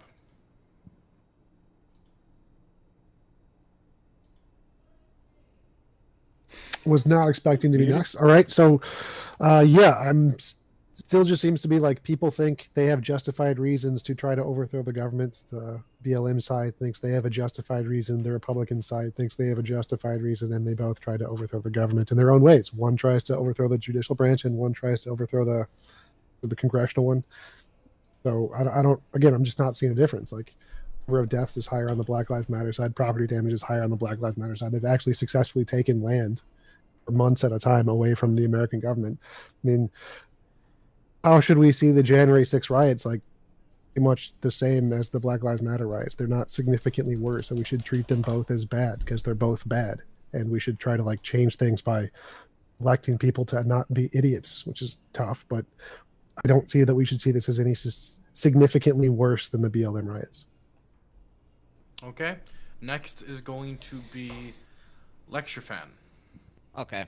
Well, I like how Destiny pretty much admitted that the BLM and Antifa riots, in terms of number and property damage and death, were way worse, and then claims, oh, well, it's because it was trying to interfere with an undemocratic process. Well, the Electoral College is undemocratic. Democrats say the Electoral College is undemocratic all the time. They cry about it all the time, which, if that's the case, so is the U.S. Senate. And guess what? That's on purpose. A constitutional republic is about having individual rights that can't be interfered with, even if the majority wants to interfere with them. So there's a reason we have a constitution, and there's a reason we don't just, democracy is, two wolves and a sheep voting on what's for dinner. It's not a good system. It's called having a constitutional republic. But The point is, frankly, the best argument for objecting to the electors on January 6th was actually the fact that a lot of these states changed their election laws without going through the legislatures of those states. And so you've got Democrats unilaterally changing the election laws to make the elections less secure, and then running these unconstitutional elections and getting rid of things like signature match, getting rid of voter ID, accepting ballots after the election is over, doing all mail ballots, doing all this crazy stuff that's obviously going to destroy people's confidence in the election, and then being surprised when people don't trust the election results. So look, we need to secure the elections. That's the most important part. And thank goodness we've had a lot of state legislatures following the 2020 elections that have passed new laws to provide new security provisions in our elections, and I think that's a great thing. And we think we need more of that. We need voter ID. We need verifying citizenship. We need to not have all mail elections. We need to have people show up on election day. We need to keep ballots in a single room. I mean, that's how you have a secure election. You have all the ballots in a single room with poll watchers and people watching. People come in, they show their ID, verify their citizenship, they get a ballot. You literally taking a helicopter and dropping ballots, millions and millions of ballots, just sending them out, and then allowing ballot harvesting and people going and picking them up, and it's all kinds of problems. And it tells you everything you know. When Democrats, in order to win elections, have to allow paid ballot harvesting, and they don't require voter ID and getting rid of signature match, what does that tell you when that's what the Democrats want? And the reality is that having a secure election actually protects the right to vote, because the truth is that when you're a citizen and you validly vote, if there's one other illegal vote, then they just took away your right to vote. So it's actually the conservatives and the Republicans that want to protect the right to vote. Okay, next is going to be IRI.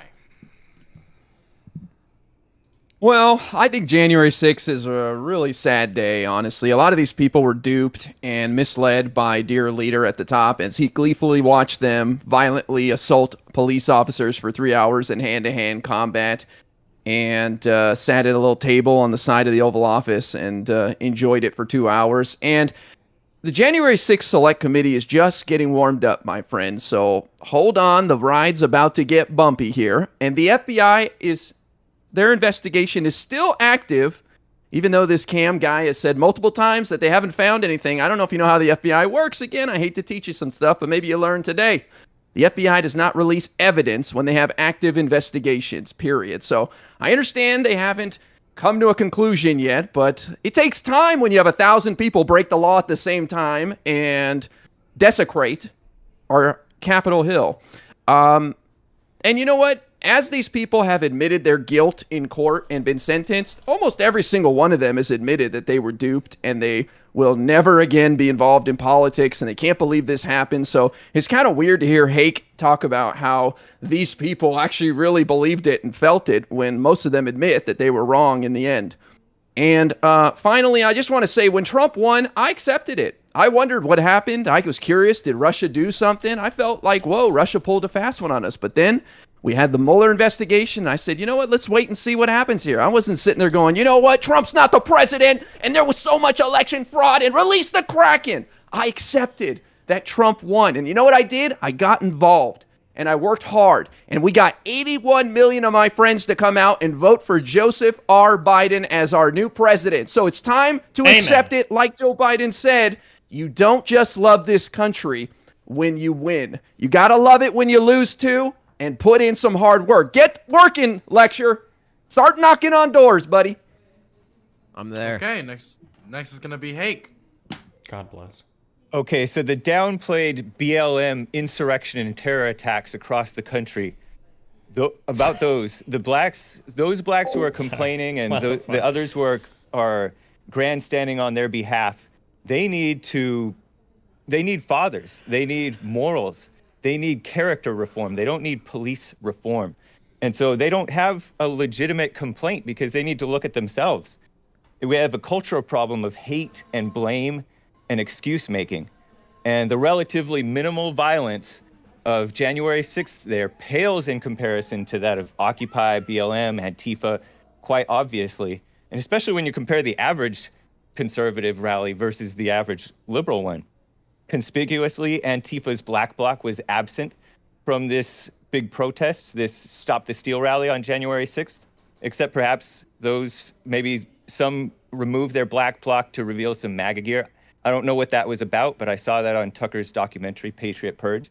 I don't think there's a serious investigation on what really happened. A lot of people who were convicted groveled to the government and liberals under duress on advice from like liberal public defender lawyers trying to get a lesser sentence, trying to get out of jail. Those were not serious admissions of being duped. The only big lie is the lie that everybody buys across the board, across the aisles, of anger.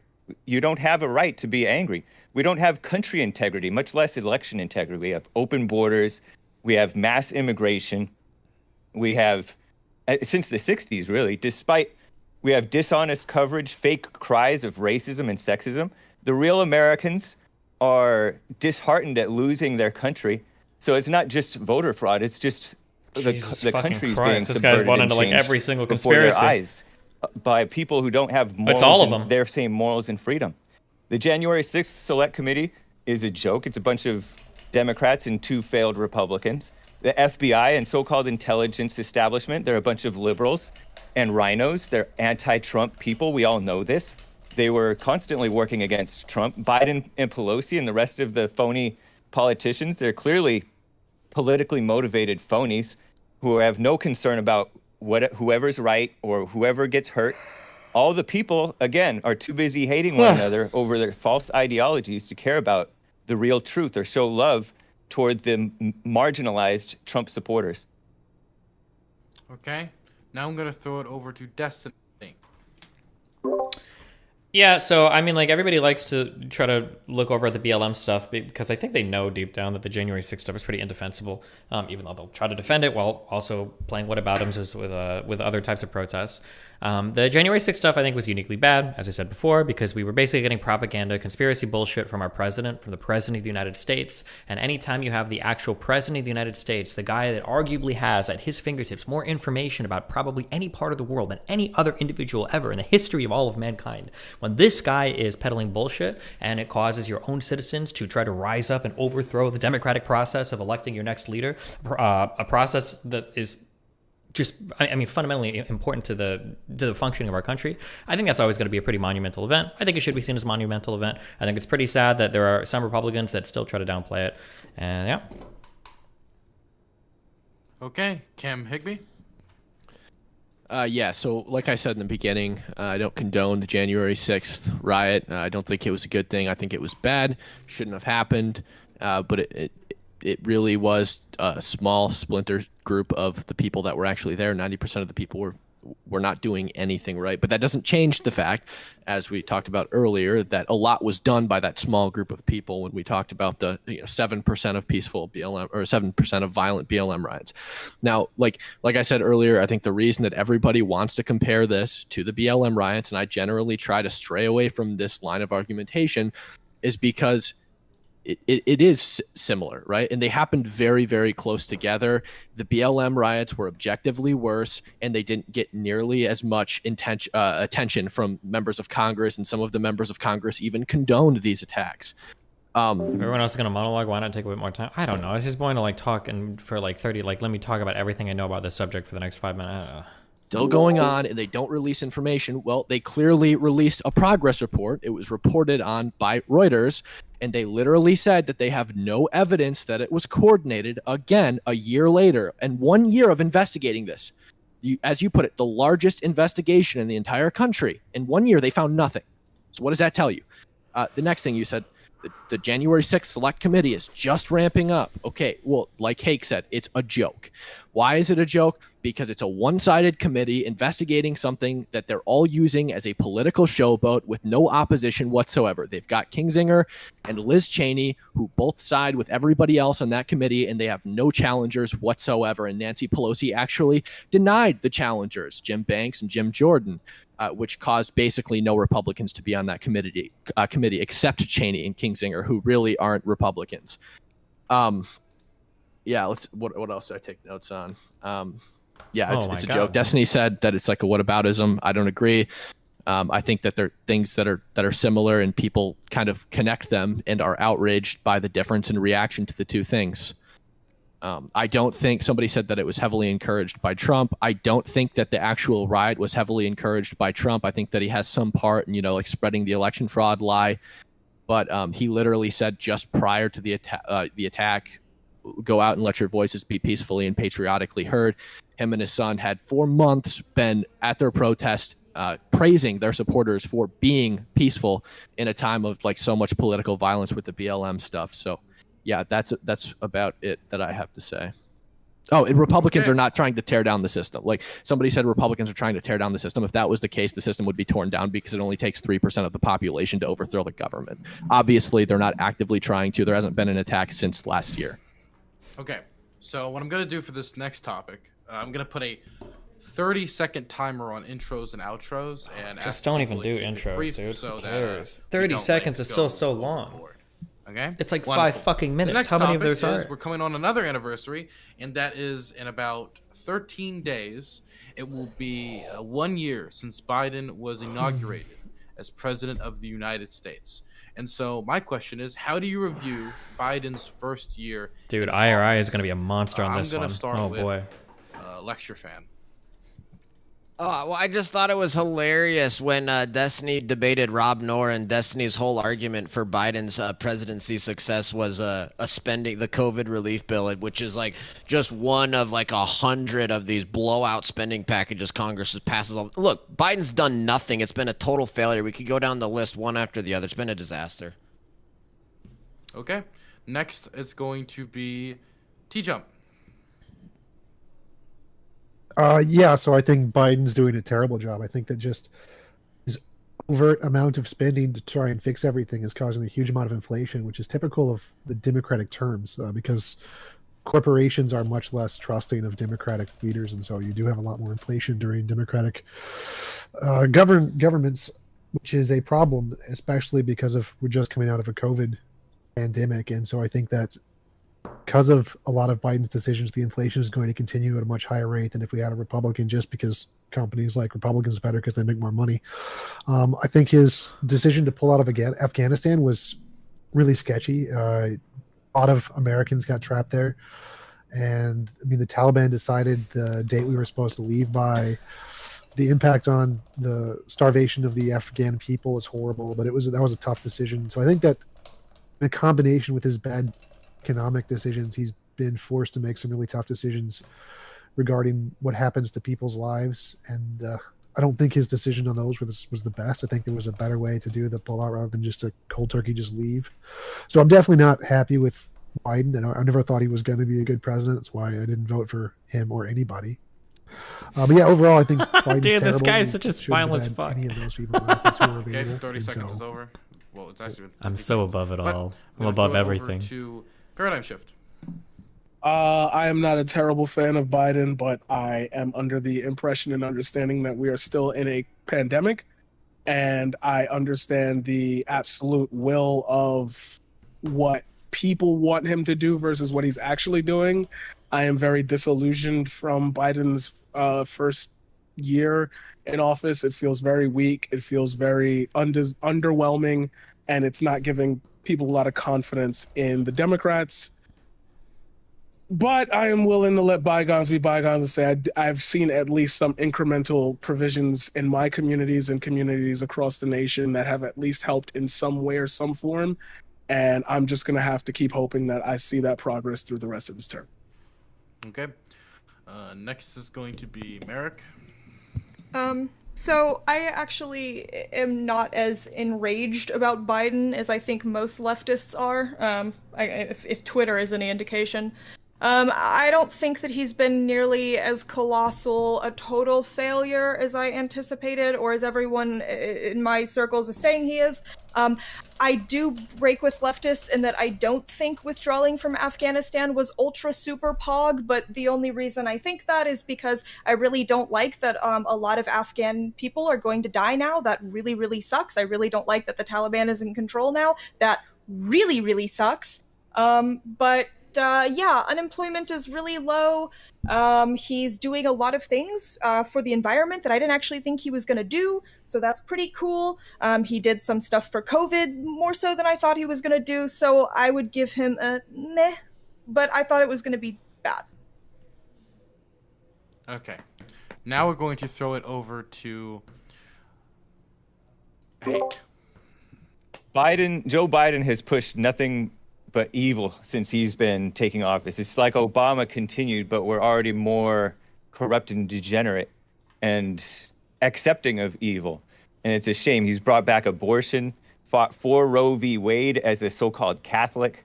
He reinstituted, I think, the Mexico City policy, or took it away, or whatever the thing is, to fund abortions internationally. He stopped building the wall. He's trying to let as many illegals and so-called asylum seekers in. He favored the communist shutdowns, the overreaction to the virus. He reinstituted the LGBT agenda in the military and is fighting against normal Americans, trying to so-called root out extremism in the military. And these people are not trustworthy in judging who's extreme. They're extreme. And he's busy witch hunting whites and joining in on the attack on men and on Christians. And he's endlessly lying, so it's a shame. Okay, next is going to be Cam Higbee. Yeah, so I think so far, colossal failure. The Afghanistan withdrawal obviously resulted in the deaths of hundreds of people and 13 U.S. service members. And attached to that, we also have the drone strike that killed 10 civilians, 7 of them being children under the age of 10 years old. Let's see, we've also got the pandemic claiming that, he's not going to shut the country down. He's going to shut the virus down. Here we are almost a year later. The border crisis. There's also a thing with the census Trump was working on. He didn't want to include, he had policy ready to not include illegal immigrants in the census, and Biden shot that down. That was one of the things he did in his first 100 days, which I completely disagree with, because that's almost like a 3/5 compromise kind of tactic, where these people don't have the right to vote, but they're still going to be included in the census in whichever state they choose to go to, which is likely going to be a blue state, and that results in that state getting more electoral voting power, congressional seats, etc. And then I don't know, he falls asleep. Wait, during what did this guy just say? That illegals get you more House and, votes? Other times. And wait, did he just say that, or am I? Okay, I'm gonna throw it now over to Destiny.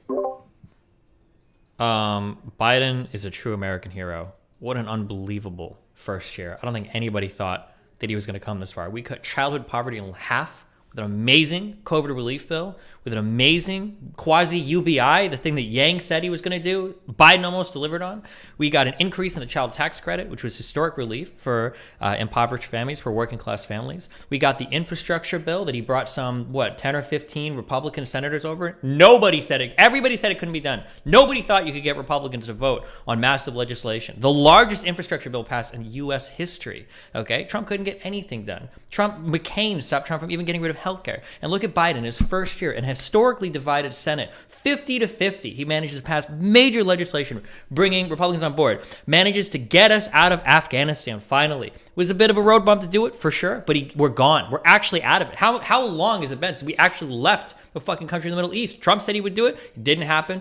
Bush said he would do it. It didn't happen. Obama said he would do it. It didn't happen. And guess what? I don't actually remember Bush said he would do it. But guess what? We finally got out under Joe Biden, who was willing to take the political hit to do it. What an American hero.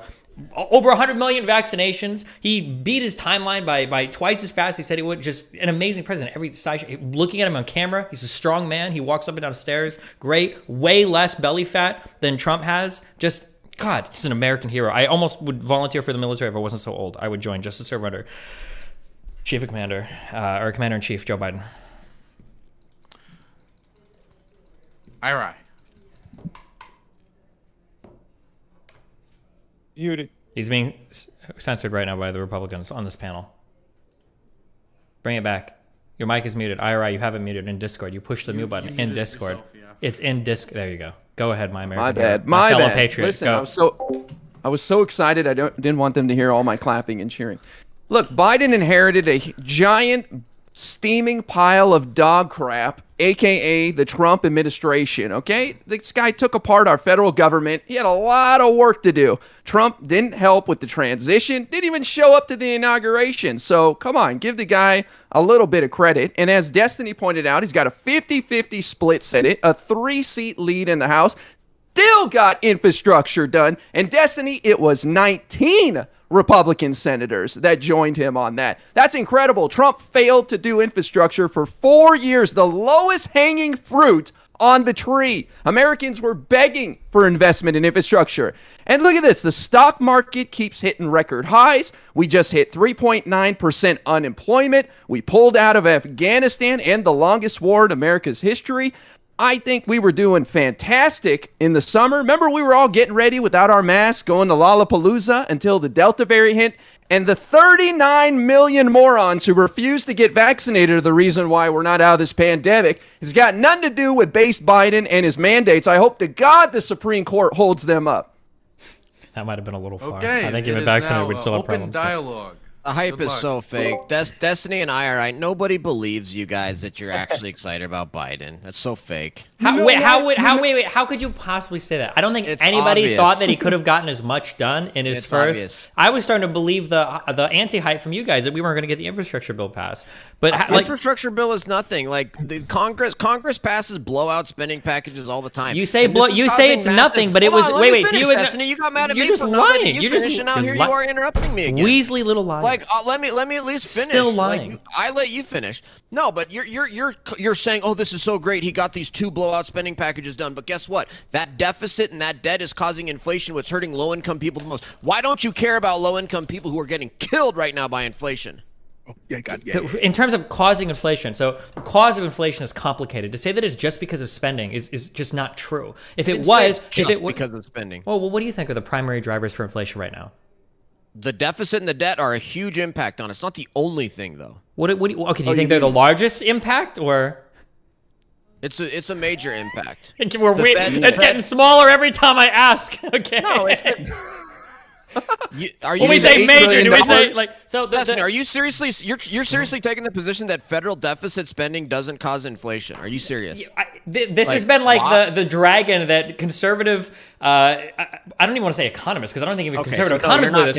If that was the case, then I think we would have been worried about spending under Trump. We'd been worried about spending under Bush, but we're never worried about spending under Republican presidents. Only when Democratic presidents come in and they have to bail out the entire fucking country from the absolute unmitigated disaster that the Republican president left before them. So whether it was Obama coming back in through the housing crisis, or whether it was Biden coming back in through whatever the fuck Trump left the country with, right? Now all of a sudden we're worried about the spending, right? And any extra Middle Eastern country that we want to get into war with, the spending doesn't matter. Or in any other pet project, massive corporate tax cut that Republicans want to do, the spending doesn't matter. But as soon as it comes time to spending money on those same working class people that you claim to care about, now all of a sudden it's a huge fucking problem. It seems to be the case from what I've read. Oh my God, he didn't let me finish. He didn't let me finish. And I was so close. Oh, I was so close. He didn't let me finish. Can I? Okay, great. So the main driver of inflation seems to be the fact that a lot of services are closed right now. It's really hard to spend money on services. A lot of the money that we're spending right now is disproportionately being spent on goods. And goods can only be shipped in so many allotted quantities, and that seems to be the big driver of inflation. But a lot of people keep saying everything is horrible, everything is bad. But guess what? As the supply chains adapt, all of these prices are slowly coming back down again. People were worried about lumber, and in like 6 months it came back down. People are worried about other goods. It's slowly coming back down. Yeah, there's going to be bumps. Yeah, there's going to be hiccups. It's an unmitigated, unprecedented disaster in terms of the shift in spending around the world, but we're recovering. We're making it because capitalism is a great system, my friend. The supply chains will adapt and evolve. It's happened in the past, and it'll continue to happen under the glorious future of God Emperor Joe Biden.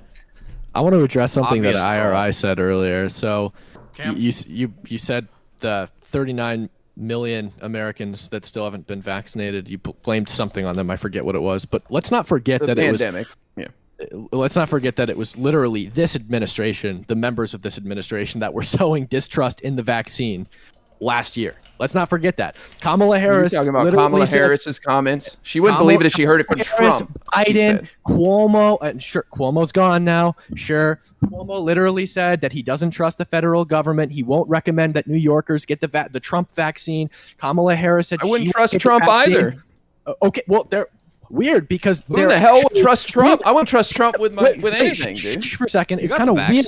It's kind of weird that they're actually I am vaccinated. It's kind of weird that they're actually distributing the vaccine that was developed during the time of his administration right now. The same one that they were saying they didn't trust before. You think Trump was in the lab with a little beaker and a lab coat on? I don't trust what that guy says. I trust the CDC and the FDA. Why did Kamala Harris then say she wouldn't? Okay, weird. You trust the CDC, right? Because she said she wouldn't trust it if she heard it from Trump. Wait, IRI, you would trust the CDC for medical information, but you wouldn't trust President Trump? Wow, that's pretty silly, my dude. Wait, what?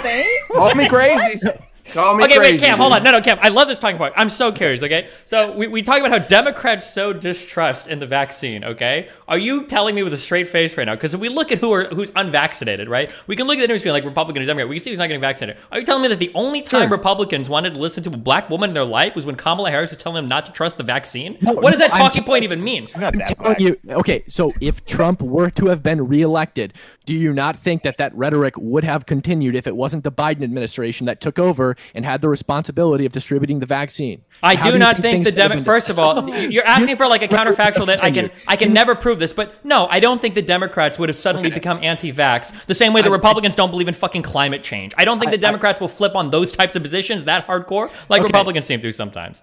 Well, they did flip really hardcore on it because as soon as they took office, they started pushing the vaccine and distributing it just like they're supposed to. I think it was after the trials. They wouldn't get it. It was after the FDA trial. Okay, CDC trial. Stop. Yeah. Okay, 1 second. We need one person to talk at a time because you can't, like, we're talking over each other, okay? So we're going to have Destiny talk, then we're going to have Cam respond, okay? Destiny? Okay. Well, sure, the trust in the vaccines came once the trials were done and the CDC was approving them, or emergency use authorization approving them, and they were going through. And even in the prior comments we looked at, we can go look at the comments that I think Biden and Kamala Harris made comments before. It was something along the lines of, like, we'll trust the process. I'm not going to trust anything Trump says, but we'll see what, like, the process is or whatever. And we follow the process, and the process, has resolved itself. We have vaccines. No, the rhetoric from these people was literally, I'm not getting it if it comes out under the Trump administration. We don't trust the federal government right now. Yes, it was. You're wrong. Yes, it was. Andrew, she didn't say anything about the federal government. Don't trust the federal government, and I will not recommend to New Yorkers that they get the vaccine. Kamala Harris, Joe Biden said, I trust scientists, I trust vaccines, but I don't trust Donald Trump, and neither can the American people right now. Nobody should trust him. If you don't think that's an illusion to people not to trust the Trump vaccine, then you're insane, and I don't think I think you're just making a non-argument right now. She said, I will say that I would not trust Donald Trump. If he tells me to get it, credible source. If he tells me to get it, I wouldn't trust that guy with anything. If he told me I'm standing in front of you, I'd be like, dude, I don't Wait, finish that quote. You don't love the truth. Finish that quote. I will say. Wait. Okay. So, 1 second. Let's stop for a second. Destiny, you wanted him to finish. Yeah, finish the quote. I will say that I would not trust Donald Trump, and it would have to be a credible source of information that talks about the efficacy and the reliability of whatever he's talking about, like the CDC or the FDA. Who said that? And who said that? Kamala Harris. Okay, Kamala Harris also said, if Donald Trump tells me to get it, I'm not getting it. And the overall rhetoric was literally, I don't trust the federal government. I'm not getting the vaccine under the Trump administration. You're drawing that conclusion. You're drawing that conclusion, Cam. She didn't say that. Okay. She didn't say any of that. Okay, I don't trust the federal government doesn't include the CDC now. Apparently the CDC is not a She didn't say I bureaucracy don't trust the federal government. She didn't say anything about that. I literally said when I started this point that I was talking about Democrats, not just specifically Biden, not specifically just Kamala Harris, Democrats in general. Oh, you're moving them goalposts. They got some wheels on them. They're out in the parking lot at this point. I premised my argument.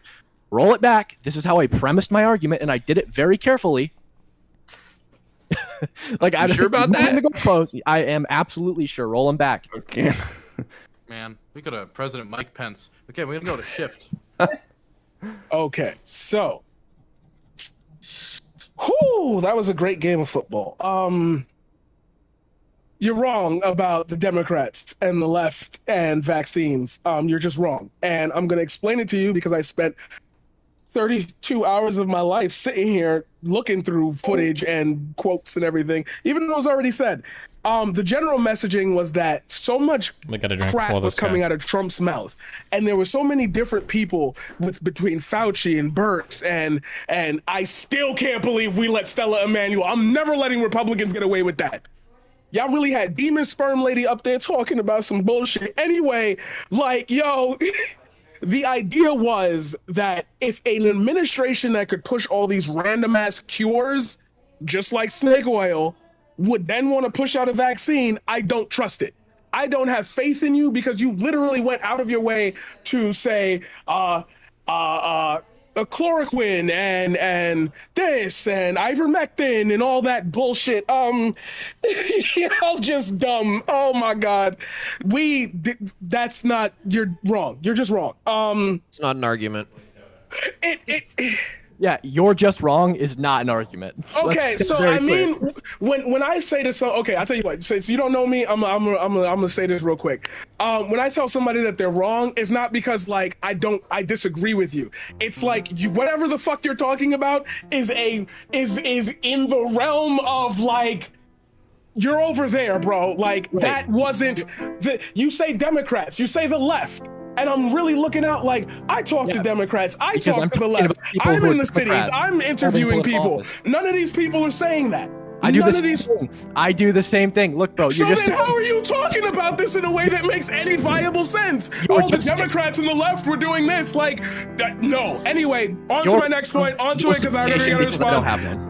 Inflation. Inflation is at the highest level it's ever been at. That is correct. But if you look at the inflation rates for the last 10 years, not only have we bumped this ceiling before, but we've done it by spending on tax cuts and military and shit, no infrastructure. Literally nothing for the American people. It was a cycle through Wall Street. You can look that up from 2013 to 2018. We've had this inflation before. We will recover. The last thing I'm gonna say is, damn, Destiny, that speech really hit, yo. Like, I'm on the Biden train. I really didn't put this in perspective, but like Obama 2008 financial crisis, like now Joe Biden financial crisis as we're looking at Trump throwing everything and everybody's bailing out of defense stocks and y'all probably don't know about that, sorry, PCE prices. I didn't realize how much Biden has been able to accomplish, even though nobody wants him to accomplish anything. We look at his accomplishments as they've got to be big, and I get that now. By listening to this, listening to everybody talk, I get that. We're supposed to look at Biden as like universal healthcare, like we're supposed to like the big things. These small little steps may not feel like a lot to us, but they are to a lot of people, and those are the people that matter. Infrastructure is a communist buzzword, and Trump had the economy going until the communist shutdowns by the local governments, which were not necessary. It was playing mama, pretending to protect the people from the virus. It was fake. Hey, so why did Trump have a $2 trillion Why did Trump have a $2 trillion infrastructure proposal then that he tried to get up until even May of 2020? If it's just some communist buzzword nonsense. Because it's a reality that we're stuck with. Wait, hold on, wait. Why is there? It's a reality that we're stuck with. Wait, stop. One at a time. I would like IRS question to be able to be answered if possible. I would like to hear Hank respond. We don't want to talk over him. Sure, I'd like to hear it too. It's a reality that we're stuck with. They've set the system up so that people are dependent on the feds to do all of this stuff. But so much of this infrastructure stuff is not spent on like roads and bridges, as we all know. It's spent on like liberal values. It's a whole lot of fakeness. But Trump had $800 billion even more that he wanted to spend money on. Even Is more, that all? Yeah, go ahead. So even worse liberal stuff that Trump wanted? I doubt it. Because Trump was not so subversive. Oh. He was not so subversive. Well, what was Trump's just patriot projects or what? Definitely. Trump was for the country. Okay. Biden is for subverting the country. He's not an honest person. Trump was hated because he's told the truth. Biden is loved because he's a liar. Isn't infrastructure a good opportunity to like make friends, not enemies? Shouldn't this be something we all kind of come together on? Like, I don't understand how you can not be in favor of infrastructure. Like, is there a part of the bill? Was there some amount of like finance like allocated? You're like, we shouldn't spend money on that, or this just seems like such a no-brainer thing that everybody should be in favor of. Well, it's because these are dishonest people. Wait, the people that are saying we need our bridges and roads to function well, or what part of the people? But that's not infrastructure. Is not just bridges and roads. When you look into the nitty-gritty of what they're doing, it's not just bridges and roads. You know that. Yeah, I mean, you can break apart the budgets, and you can see like. One second. Sorry, one at a time. It's Ira and Destiny. So we're gonna have Destiny talk to Hank first, then we'll have Ira, and then we're gonna go to Merrick. Go Ira. You can go first. I just want to know, hey, can you give me like 2 names of people in government that you trust? Who should we trust? They've been ousted from government. Donald Trump and Steve King, Congressman Steve King of Iowa. The Iowa guy. Okay. Just wanted to make sure. Got it. Honorable man. That was the guy that said. That was the guy that talked about what was it, Mexican babies or something? What? Yeah, the Republicans kicked him off his committees. Yeah, see, the Republicans are not representative of the American people. They're traitors to the American people, by and large. It's you versus the world, huh? Pretty much. Okay. You got it all figured out, huh, Hank? Pretty much. Okay, Destiny, you wanted to say something? Yeah, wait. When you said earlier that the coronavirus was fake, what part of it was fake? Like, I didn't say the coronavirus was fake. I said that the phoniness over the shutdowns. I don't believe that the shutdowns were necessary, and a lot of quote-unquote experts agree with me that these shutdowns were not necessary. Okay, wait. Why is it that when you're quoting the experts to help you, why would you say quote-unquote? You're undermining your own... Because I put common sense before experts. You understand that common... Oh, sorry. Am I interrupting? Hey, can I ask you a question? Since you just mentioned it. You don't believe that the shutdowns did anything to really help, or you're saying that there are experts who are in a large field who believe that, the shutdowns didn't help. Can you please explain to me what shutdowns we had in this country? We had a lot of people, businesses forced to close around... No, that's not a shutdown. Yes, it is. It's a shutdown. The heck? No, it's not. Yes, if it is. those businesses are allowed to operate in any other way, whether it be online or not, it's still not a shutdown.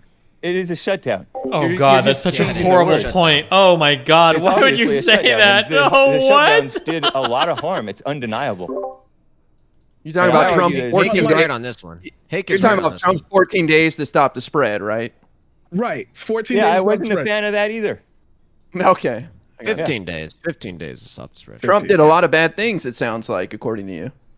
Yeah, he had the whole government against him, and he had a lot of bad advice, and whatever. But he had the best interests of America at heart. I gotta ask you, okay? Because Trump came in. It has to be Merrick. Merrick's been waiting for a while, okay? Right. Okay, Trump came in as a business deal making guy. That was his whole point, okay? Now, you might think that the Republicans have a different agenda than him or whatever, but he was a Republican president.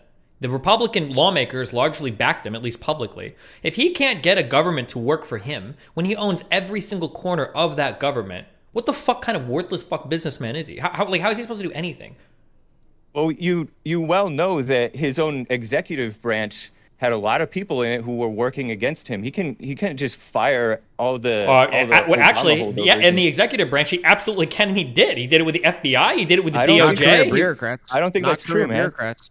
You cannot. The president cannot unilaterally fire career bureaucrats. Hold on, I'm sorry. Am I okay? I trust me. Am I incorrect? For the head of the FDA, the head of the CDC, the head of the FBI, aren't these all political appointees that are done at the will, the behest of the executive branch of the president himself? Can he not remove or appoint new people? So you can appoint the head. That's one person, and then you've got like 200,000 people beneath them that actually do everything, that were literally fighting tooth and nail and slow rolling everything. This is well known. If you're the CEO of a business, do you think you can use that excuse when you're leading your company? I thought Trump was all about taking responsibility, and the buck stops here. Even for my small business, if one of my employees were to do something that represents me in a bad light, I can't just run around and be like, oh, like I didn't mean for that to happen, right? You have to take responsibility for what happens. So why is Trump allowed to pass the buck here when he marketed himself as a businessman?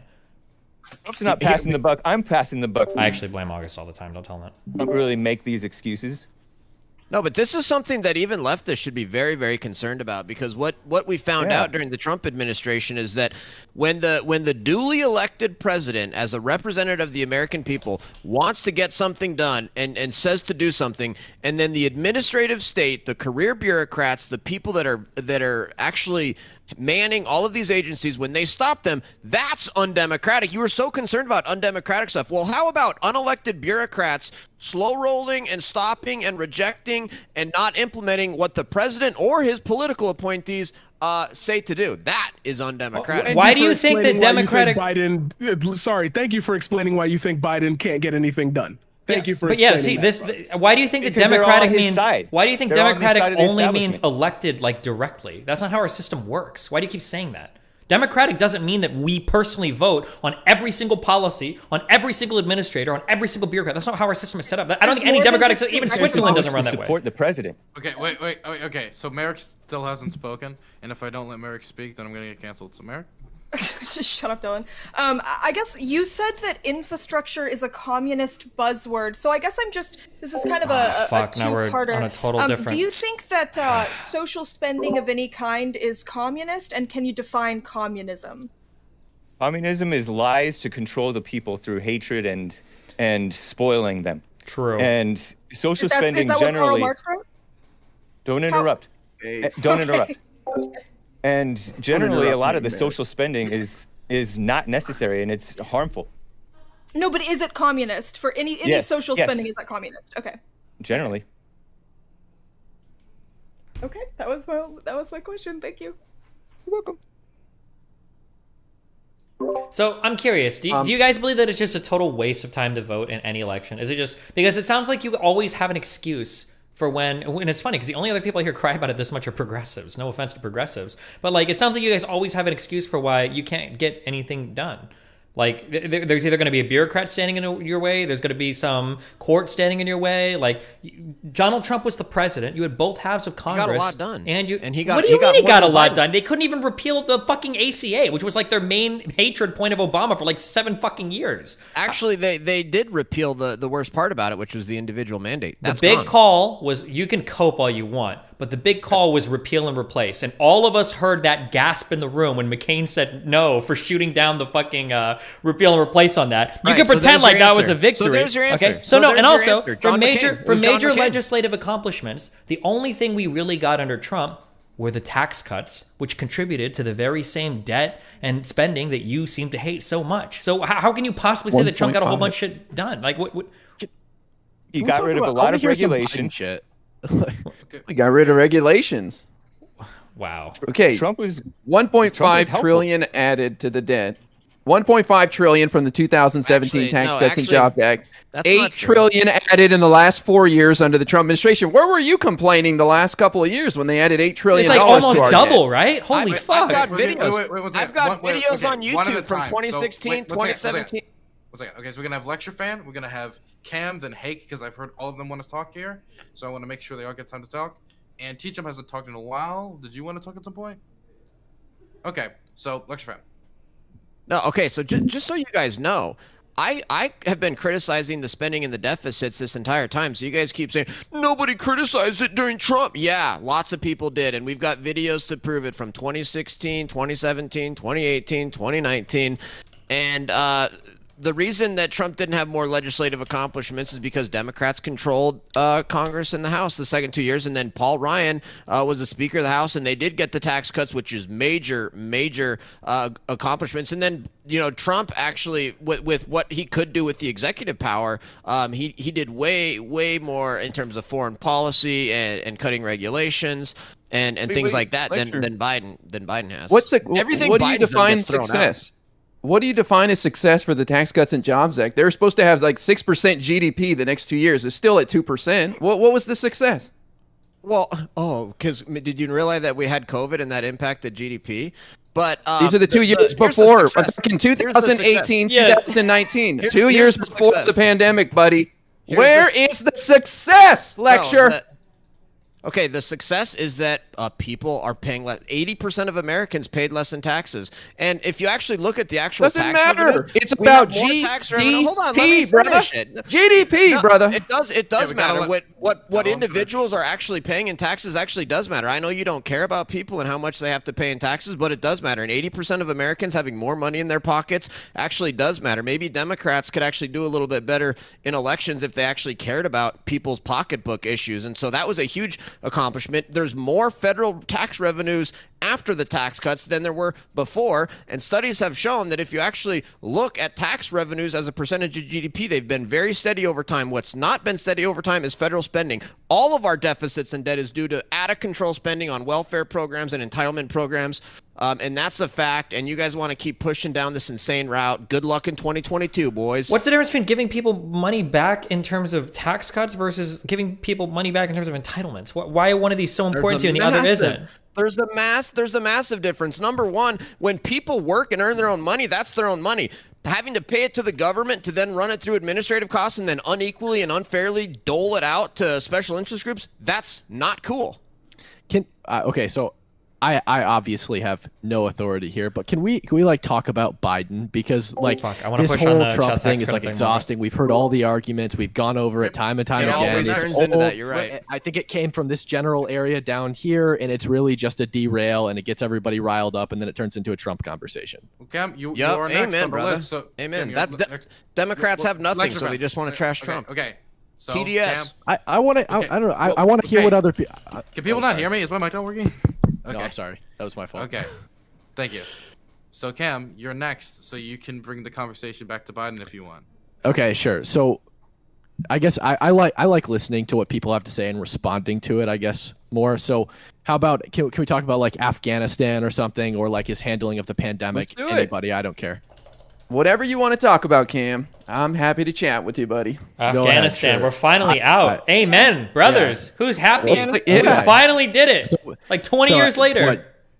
So what you guys First think? Veterans Day and handling- not in an active war in 20 years. Thank you, think- Biden. You think the handling of that situation was good? You think I think he did. Everyone I thinks mean, that it was terrible. I think that It we look definitely- at. I think that sometimes we look at things like a movie where we want there to be like some ideal solution where there's absolutely no downsides. I don't think there was ever no downsides to that. I guess just for like, let me just rattle off like for 10 seconds. There's so many stupid talking words coming out. So for all of the people that are like, oh, well, we should have slowly drawn down troops or whatever, that wasn't an option because it's obviously undermining the presence of the ANI there. It's obviously making it look like we have a vote of no confidence in the country. We can't slowly start visaing and taking every single important asset out of the country. That's a stupid suggestion. It undermines everything we've done there. We can't do that. Number one. Number two, the idea that we left military equipment there for the people, for the Taliban to take over when we left, that's also not true. We sabotaged a lot of that equipment on the way out, and we weren't just going to leave and pull out every single piece of military equipment that we had there also because, again, it undermines the ANI, and as soon as we leave and then the Taliban rolls through in 3 days, everybody's going to be looking at the U.S. like, oh my God, why'd you take our military equipment? That was so horrible. You destroyed their ability to fight back, right? Yeah. 3, were there some Americans left behind? Sure, there were. I think I want to say now the number is less than 100. Obviously, there are going to be people scattered throughout, people that can't get out. There's never going to be like a perfect 100% like we're out. There's no blood on our hands. Everything is fine. But in terms of respecting the agreement that we already had in place from the Doha talks, I think that we already had in place with the Taliban to be out of the country by a certain point in time, to make sure that no more American lives were lost in terms of aggression by the Taliban themselves, which even the Taliban understood, and to make sure that we weren't stuck in a protracted conflict that lasted another 10 or 20 or 30 or 40 or 50 years because we don't have the perfect opportunity to withdraw. I think it's not only cool that we actually got out, but it's cool that Biden was willing to take the small PR hit to finally remove us from that conflict, knowing that there was going to be a little bit of smudge on his face while he left. Okay, good. Way too Trump much. would have handled it better. Okay, give it a second. Okay, Hake was the next one to speak, so I want to give it over to him. Trump would have handled the Afghanistan withdrawal better. I think we all know this. Republicans have not liked this spending stuff. Even since George W. Bush, they didn't even like the Republican voters I'm talking about, like the Tea Party. Obama was spending like crazy, which gave birth to the Tea Party, but they were not fans of Republicans spending like I thought crazy. we were talking about Biden here. I know, but I'm leading up. You criticized Republicans as though they only get mad when Democrats are spending and not when Republicans are spending. Trump had to spend more in response to Obama drawing down the military. He decimated the military, so he had to build up the military. So we cut him some slack on the spending. But Biden is not spending on good stuff. He spent like $130 billion or something to supposedly open up the schools. And a lot of that is being spent on the critical race theory nonsense. So it's corrupt. All right, so let's talk about the Doha agreement. And then after So- Cam, I almost called him J Trump. J Jump. No, T Jump. After him, T Jump. Sorry. So Destiny said that we had to respect the Doha agreement, which sure, I agree, we did have to respect the Doha agreement. But there's two parts to that story, right? It wasn't just us that had to respect it. It was also the Taliban for that plan to be followed through, right? If we're talking about the same Doha agreement between the U.S. government Yeah, what and was the Taliban, Taliban's part of that? Yeah, what was their end of the deal there, Cam? Do you remember? Yeah, I do actually. Here, I could pull up the whole agreement. But Well, no, there was a huge important part of that deal. There was a massive I mean, component. ask me a question. Can I answer? Yeah, go for it. Okay, so first, let me see. Part 1 was what? So there'd be part 4. I remember that one off the top of my head was obviously the intra-Afghan negotiations, which I think also took place in Doha. There would be the Taliban also. Part 1 was that they couldn't, and I'm just listing them as I remember. The Taliban couldn't use Afghan soil to host any foreign enemies of the U.S. Yes. Right, like Al Qaeda, Yep. ISIS-K. There was I forget what the two in the middle. That was were. the big If you one. tell That me- was the huge one. What was the one in the middle? What was the one that you mentioned about them not using Afghanistan soil to host groups that are hostile to the United States or US? That was the big one. Okay. Yeah. Yeah. Okay. Yeah. Remember what the punishment was if they didn't go through with this stuff? Do you remember that? What was it? What was it the was punishment? nothing. It was jack squat. That's what it was. Right. But the entire great deal. The entire agreement, the entire drawdown of forces was contingent on the Taliban holding up to this deal. Literally, and they didn't. And they didn't. They didn't. Exactly. And there was no punitive measures. And we counted on a 300,000 strong. Wait, listen. Under the Trump administration, largely, and I'm sorry, I'm calling back the Trump administration, but I mean, I could pull up graphs. Obviously, you're not going to be able to see them. I could send them in chat, I guess. The violence on all sides was extremely low, right? Because one of the de facto parts of this agreement was that all violence on all sides would drop by 80%, right? This was vocalized by the Taliban. Who do you think committed the violence against our US. soldiers at the airport? Who do you think committed the violence against our soldiers? Do you think it was the Obviously. Taliban? No, I don't It was think ISIS. that it was. It wasn't Taliban. You're straw manning me, just like you did with So everybody what else. when you violence brought are up you Trump. talking about? What violence happened when Biden took over? Well, for one, the Taliban started attacking towns and gaining massive ground, obviously breaking the agreement. When I say violence on all sides, I'm talking about Taliban violence against coalition forces, Taliban violence against the Afghan security force, Afghan violence against the Taliban, violence, military violence of any kind. It was very, very, very low until Biden took over, and the Taliban apparently got it in their head that they now had the green light to start taking as much land as they possibly could. And in a very short period of time, they took 70% of the country. Biden pulled everybody out, didn't have any evacuation plan whatsoever. In Destiny, sure, we did sabotage a lot of the equipment, sure. But the Taliban undeniably did use our Humvees, our guns, and a bunch of other equipment, and our military drones to take territory. Like there's literally videos and pictures of them driving around in our Humvees and using the 50 cals on top to take villages and to take territory. It's undeniable. Sure, it's good that we sabotage some of it, but yeah, there wasn't a deal. My understanding is it wasn't a deal that the Taliban were going to split the country with the ANI and just leave, or that they were going to leave everything up. That was a hope. That was a hope, Sure. but it wasn't. It might have been a hope, but like so. Yeah, no. But right, what was right. the alternative then? Do we just stay forever? This is the problem that we get into. No, Trump had it going out, and it would have gone smoother. A good start would be an evacuation plan for, at the bare minimum, U.S. citizens in Afghanistan. As the Taliban are rapidly gaining ground, a good evacuation plan to get our people out before they just start slaughtering people, which they did, by the way, with our biometric databases. They went door to door testing people's irises to see if they were U.S. citizens or U.S. allies, and then literally hanging them or beheading them because we left our databases there. Or the devices. Wait, that how have many the American citizens were slaughtered by the Taliban when we left? I don't have an exact number. I mean, are you contesting that U.S. citizens were killed by the Taliban after we left? I know that there were people that worked with the U.S. that were killed. I don't remember there being a wholesale slaughter of American citizens. I didn't say a wholesale slaughter. There was at least two. There was at least two really good alternatives in Afghanistan, other than the complete and utter disaster, one of the greatest American foreign policy disasters in a generation that was the Afghanistan pullout. But really, Afghanistan is just one of a whole other symptoms of the weak foreign policy. And Biden is so incredibly weak. His foreign policy is so horrible. You've got Russia on the move. You've got China on the move. Both Russia and China are our two main adversaries, both getting super aggressive with Ukraine and Taiwan.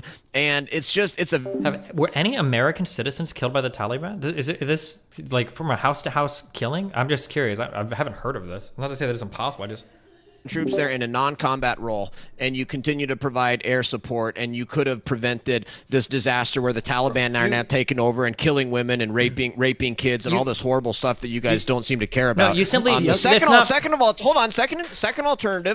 alternative was to actually when the Taliban broke the agreement and started doing all these horrible things, you then say, okay, we're not withdrawing. We're going to keep 2,000 troops here, and we're going to bomb you guys until you do it. And then they say, okay, fine, we won't do that. And if Trump had been there and Trump was strong, like he always had been on foreign policy, then the Taliban wouldn't have done that. We could have withdrawn, and the government wouldn't have fallen like that. The whole reason they were so surprised by the government falling is because it wouldn't have fallen if Trump was president, but with Biden president, it was because he's weak and he sucks, and Democrat foreign policy always sucks, and it makes the world more dangerous, and now Americans are in a more dangerous situation, and we're much more likely to get hit by a terrorist attack, and Russia and China are much more likely to get aggressive and invade their enemies, and this is all from Biden's weak foreign policy. I would actually disagree with Lecture Fan. I would say instead of leaving 2,000 troops in Afghanistan to deal with the situation, I would say that we should have scaled up forces until we could devise an evacuation plan, which is actually what Biden had to do after, not until after he allowed the Taliban to completely overrun the country and doom a lot of the people that were there. Okay, firstly, the you State guys Department were against unnecessary wars. Yeah, okay. There was no door-to-door slaughter of U.S. citizens. I'm trying to find this. I don't even think I need to look for this because if this would have happened, we would have been hearing it on the news non-fucking. They were going door to door. I can't find anything about it. The news would never report that. The news would never report. Bro, AP or Reuters they might have went door to door and they might have killed people that were working with the U.S. Al Jazeera would have reported. Yeah, Al Jazeera would have reported from any country. They were looking for anyone who was a U.S. citizen or an ally of the United States, and they were slaughtering. Okay, so this didn't happen. Number one. Number two. Okay, any citizen that wanted out has had the opportunity to via the State Department. Okay, those arrangements. That is have been not made. true. That's a Biden talking point. That is my understanding. The last I checked, I think there were like less than 100 American citizens that were still left in Afghanistan. Destiny, there's literally civilian like ops groups going into Afghanistan still and rescuing people that didn't get out when they wanted to. This isn't something that's hosted by the federal government. These are civilians that are literally, most of them are former military, going into Afghanistan and rescuing people that didn't get out when they wanted to because they got stranded by the Biden administration. Okay, I'll go look for those stories. It wouldn't surprise me if there were like a dozen, but like the State Department was issuing evac orders like months before the official evacuation started. Like this was something that the administration knew it was going to do. This timeline had been set out by President Trump prior to this for leaving the country. And the idea that like we were gonna like increase troops there, the only reason why there was so little violence and up to us leaving that country is because the Taliban and us had an understanding that we were going to depart. Right? We were going to leave. The idea that we should start drawing troops up there again instead of drawing them down, and the idea that the Taliban wouldn't have responded, like the Taliban gets a ton of support from Pakistan. They're going to have arms. They're not people fighting a case. We're going to start losing soldiers again. You know what happens? It only takes 1 or 2 bad fucking attacks. Oh my God, 100 U.S. soldiers killed and blah, blah, blah. Bam, we've got 20,000 troops again in the Middle East, and we're right back at fucking ground zero once again in fucking Afghanistan for another 2 decades. Why did we do that? And then in terms of like, and I'm only saying this because either you or somebody else brought it up that Trump could have done it better, or Trump would have done it better. Motherfucker, Trump left over 100,000 motherfucking Syrians on the Syrian-Turkish border to let our own fucking allies slaughter. The idea that Trump would have more responsibly moved us out of here when Trump was a coward and he moved that Doha deadline to leaving that country until after he was out of office, and he did that very intentionally, just like he tried to do with some of his tax cuts, where he was going to cut the Social Security payroll taxes and then he was going to reinstate them during the next administration, so that if he wasn't elected again, a Democrat would have to be the one to do it. This absolutely could have been done under Trump if he wanted to, but he didn't do it. He chose not to do it. He extended those deadlines into the next administration, and Biden still came through, and it was still a better situation than what we left the Kurdish people at between Turkey and Syria. So I don't understand this idea of how Trump could have done it better, or Biden did a horrible job, and there was no mass slaughter of U.S. citizens from door to door to door. We all would have been hearing about this on the news, or Al Jazeera or Russia or China were reporting it. Okay, Russia go. Today, like, yeah. It was on the news. Okay. Anyway, I think you're misrepresenting my argument a little bit. I don't think you're doing it intentionally. First of all, I didn't say anything about Trump doing it better. I haven't said that. Now, when we talk about like scaling up forces, right? I'm not saying that we should scale up forces and leave them there. I'm saying that we should have scaled up forces and devised an evacuation plan. If you're criticizing the idea of scaling up forces, you're also criticizing Joe Biden, the guy that you're defending, because that's ultimately what he did just before we fully withdrew. He scaled up forces, but he did it too late before he devised an evacuation plan, and we ended up getting stranded at the airport, which ended up being a slaughter. It was a slaughter. Was like 200 Afghan citizens died and 13 U.S. service members, Marines, and naval members, right? So, like, yeah, we should have scaled up forces, but we should have done it a lot sooner. When the Taliban started rapidly taking ground, we should have dealt with the situation, devised an evacuation plan, and got everybody out. I'm not saying that we should not have pulled out of Afghanistan. I'm saying that we should have done it way better. This was terrible, and I'm not saying that Trump could have done a better job. I'm not saying that. I'm saying what Biden did was shit. And it was. We get it. You want more troops in foreign countries, and you want Trump would have done it better. What else? What other problems you got with Biden? What about 40 judges appointed in his first year? Just scumbag. Wait. Okay. So let's not no name calling. Okay, I'm Let gonna me go just over point. to Let me just. what Let me lecture just. fan. T Jump has been Oh, waiting okay. the whole. He hasn't said anything the whole Oh, time. okay. All right. Okay. T Jump.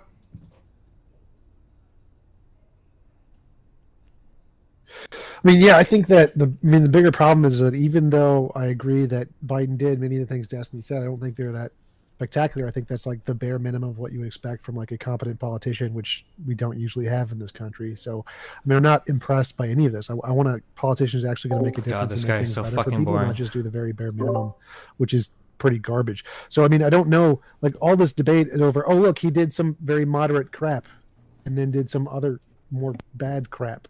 Oh, good. This is not like a good comparison. You can try to establish that Biden did a good job. He just did a less shitty job than the previous guy, which wasn't really a high bar. And a lot of the things Destiny mentioned are impacts that happened because of policies that were implemented 10 years ago. So it doesn't necessarily have to do with any of Biden's policies. These are things that have been in the works for a long time, and economic changes that have been in the works for a long time, like trying to get over the supply chain blockages for the wood because of the shipping things that had nothing to do with Biden. Pretty much, that was just a time thing. So it's really not most of the things that Destiny mentioned Biden did really didn't have anything to do with Biden. And I don't really know like anything else that's been listed that shows he's done a good job. It's just, oh look, a mediocre politician doing mediocre politician shit, exactly like pretty much everything has happened. I mean, and comparing him to Trump was garbage. Of course he looks better than Trump. Everybody's better than Trump. So again, I'm not really seeing how this is any relevant to the actual topic of the conversation. Who do you think would be a good president, TJ? T-Jump. Me, I would be a good president. That's the only answer. Just as a record, the State Department says that right now there are fewer than a dozen U.S. citizens who want to leave Afghanistan, are prepared to depart, and have the necessary travel documents. The idea that there are like hundreds or however many, I don't know where this... Oh, you said there was none. You said there was none, Destiny. I don't think I said there was none. I think I said over and over again that there's probably like less than 100 or a couple dozen. I think I said that over and over again. I think that's what he said. IRI, I'm sorry that I called you a scumbag. I really just meant that you were being sleazy. I shouldn't have used a name and directed it at you, so I'm sorry. Can I just point out? Can I just point out the fact that the United States has had troops in Korea? You're a scumbag. Okay, continue.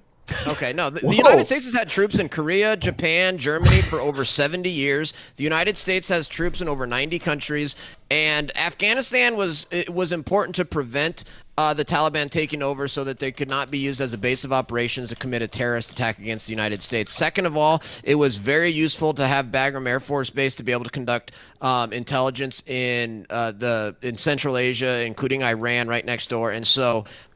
The idea that it's just so outlandish for the United States to have a couple thousand non-combat troops in non-combat roles in a country when we have such significant national security issues at play is just absolutely preposterous. And it's all just because it's so cliche and it's so cool. Oh, forever wars, Middle East. It's like, dude, we've had troops in countries for 70 years. We have troops in over 90. We have 90 countries worldwide where we've got troops and bases. We've got significant national security interests in Afghanistan. They could be plotting terrorist attacks right there. We've totally lost eyes and ears in Iran and other parts of Asia because of this absolute disaster. Lecture. I think you've been playing a little too much Age of Empires 4, man. A little too much armchair general here. Come on, man. This is real stuff, dude. This not is an real argument. Stuff. That's not an argument. Okay, wait. So here, I want to hear. Are you going to criticize then? Are you going to say I condemn Trump for the Doha talks? Can you say that you condemn Trump for giving us that timeline?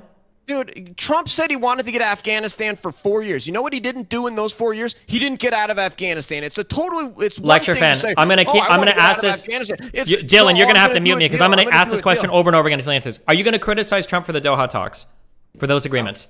Why? Wait, Destiny, were those talks that Trump wanted to bring the Taliban to Camp David on the anniversary of 9/11? Was it the same group of guys? Jesus, that's pretty fucking horrible.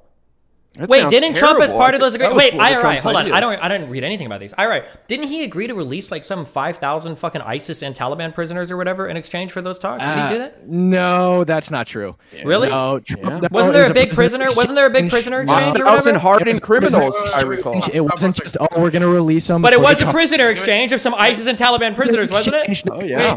Between the Afghan government and the Taliban. It had nothing to do with Trump. Wait, but wasn't that part of the Doha agreement? There's two. Okay, so the intra-Afghan talks also happened in Doha. So did the agreement between Trump and the Taliban. They're two completely different things. The intra-Afghan talks between the Taliban and the Afghan government were a contingency of the agreement between Trump and the Taliban, that if they agreed to this, the Taliban would have to talk to the Afghan government in Doha. So, I mean, the Afghan government that only exists essentially at the behest of the U.S. presence there, right? It's kind of silly to say that these two things were totally independent of one another, no? I mean, I'm pretty sure there's a high level of coordination going on between the Afghan government and the United States government when it comes to organizing these talks, no? Sure. Okay. I mean, you could argue that, but it's what the Afghan government wanted. They wanted their people back from the Taliban, and that's what happened. There was a prisoner exchange. It wasn't just this one-sided thing where, oh, we're going to release all the prisoners because Trump made a deal with the Taliban. That's not what happened. Sure, but it was contingent on the Doha talks that the Afghan government wasn't even privy to, right? I have to look this up because I thought that prisoner exchange was part of the actual Doha agreement itself. The Afghan government wasn't privy to the agreement between Trump and the Taliban, but the whole Trump agreement with the Taliban was predicated on the idea that the Taliban would go talk to the Afghan government because they didn't want to. So Trump said, we'll draw down forces, we'll do all this other stuff, and you'll do this stuff, but you have to go talk to the Afghan government and come to some kind of compromise. And yeah, that's where the prisoner exchange happened, was in the intra-Afghan talks. Okay, but part of the provision, really to do this. Sure, okay. These talks seem relatively contingent on one another, right? Without the withdrawal of all the troops, the intra-Afghan it's not like a huge point to this. I'm just saying that there was a prisoner exchange, and it was pretty contingent on the U.S. agreements made during the right. Sure. Do you condemn Trump for the guidelines that he had listed out during the Doha talks? Lecture fan. Oh, okay. No. Why not? Why are you asking? Why don't you condemn Trump for trying to make us leave Afghanistan? Guess what? Because guess what Trump didn't do? He didn't fuck up Afghanistan like Biden did. He didn't withdraw when there was a disaster unfolding. He didn't give up all of our national security interests. He didn't show complete and total weakness. Look, wait, hold on. Wait, you're just rambling. Barack Obama totally lost all of the gains. Wait, why are we talking about Obama? How many presidents back do we have to go?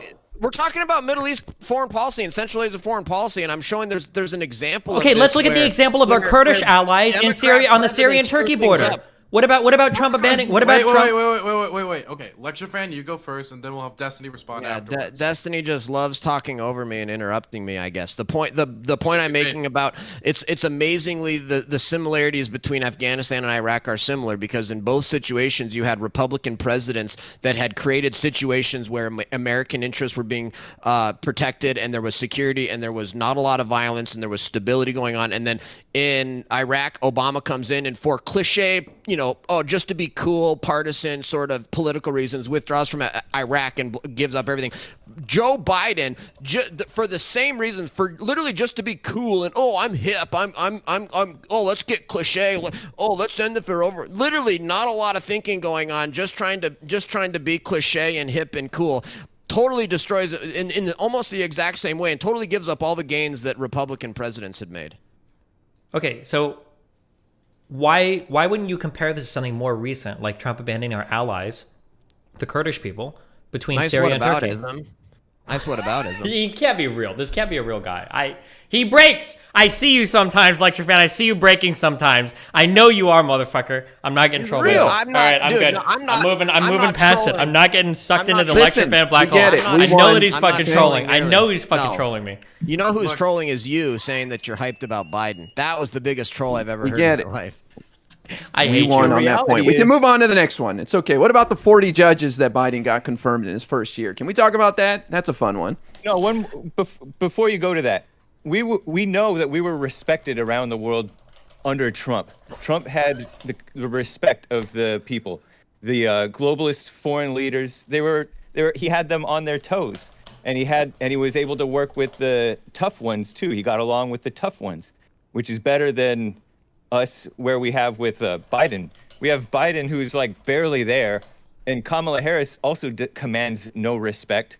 And we have SJW Secretary of State Antony Blinken getting clowned because he's talking about fake human rights when we have fake civil rights drama here in America, and we're getting clowned. We're not respected around the world anymore, thanks to Biden. I mean, like when we got laughed at the UN when Trump made his speech? They could laugh, but they had to respect him. They had no choice. Even if you want to argue that people when I'm laughing at them, irrelevant. Wait. Laughing means respect. Laughing is irrelevant. I respect you so much. Okay, please. Okay, give me a second. Okay, Hake said something and Ira was responding. I wanted that interaction to finish before anybody else jumps in. What were you saying, Ira? Well, I just recall when Donald Trump made a speech that he thought was serious, and the UN General Assembly was laughing, and I thought, I'm pretty sure he said, didn't know that was funny or something like that. But I guess that's your definition of respect: people laughing in your face. The UN are not respectable people. They're every other country in the fucking world.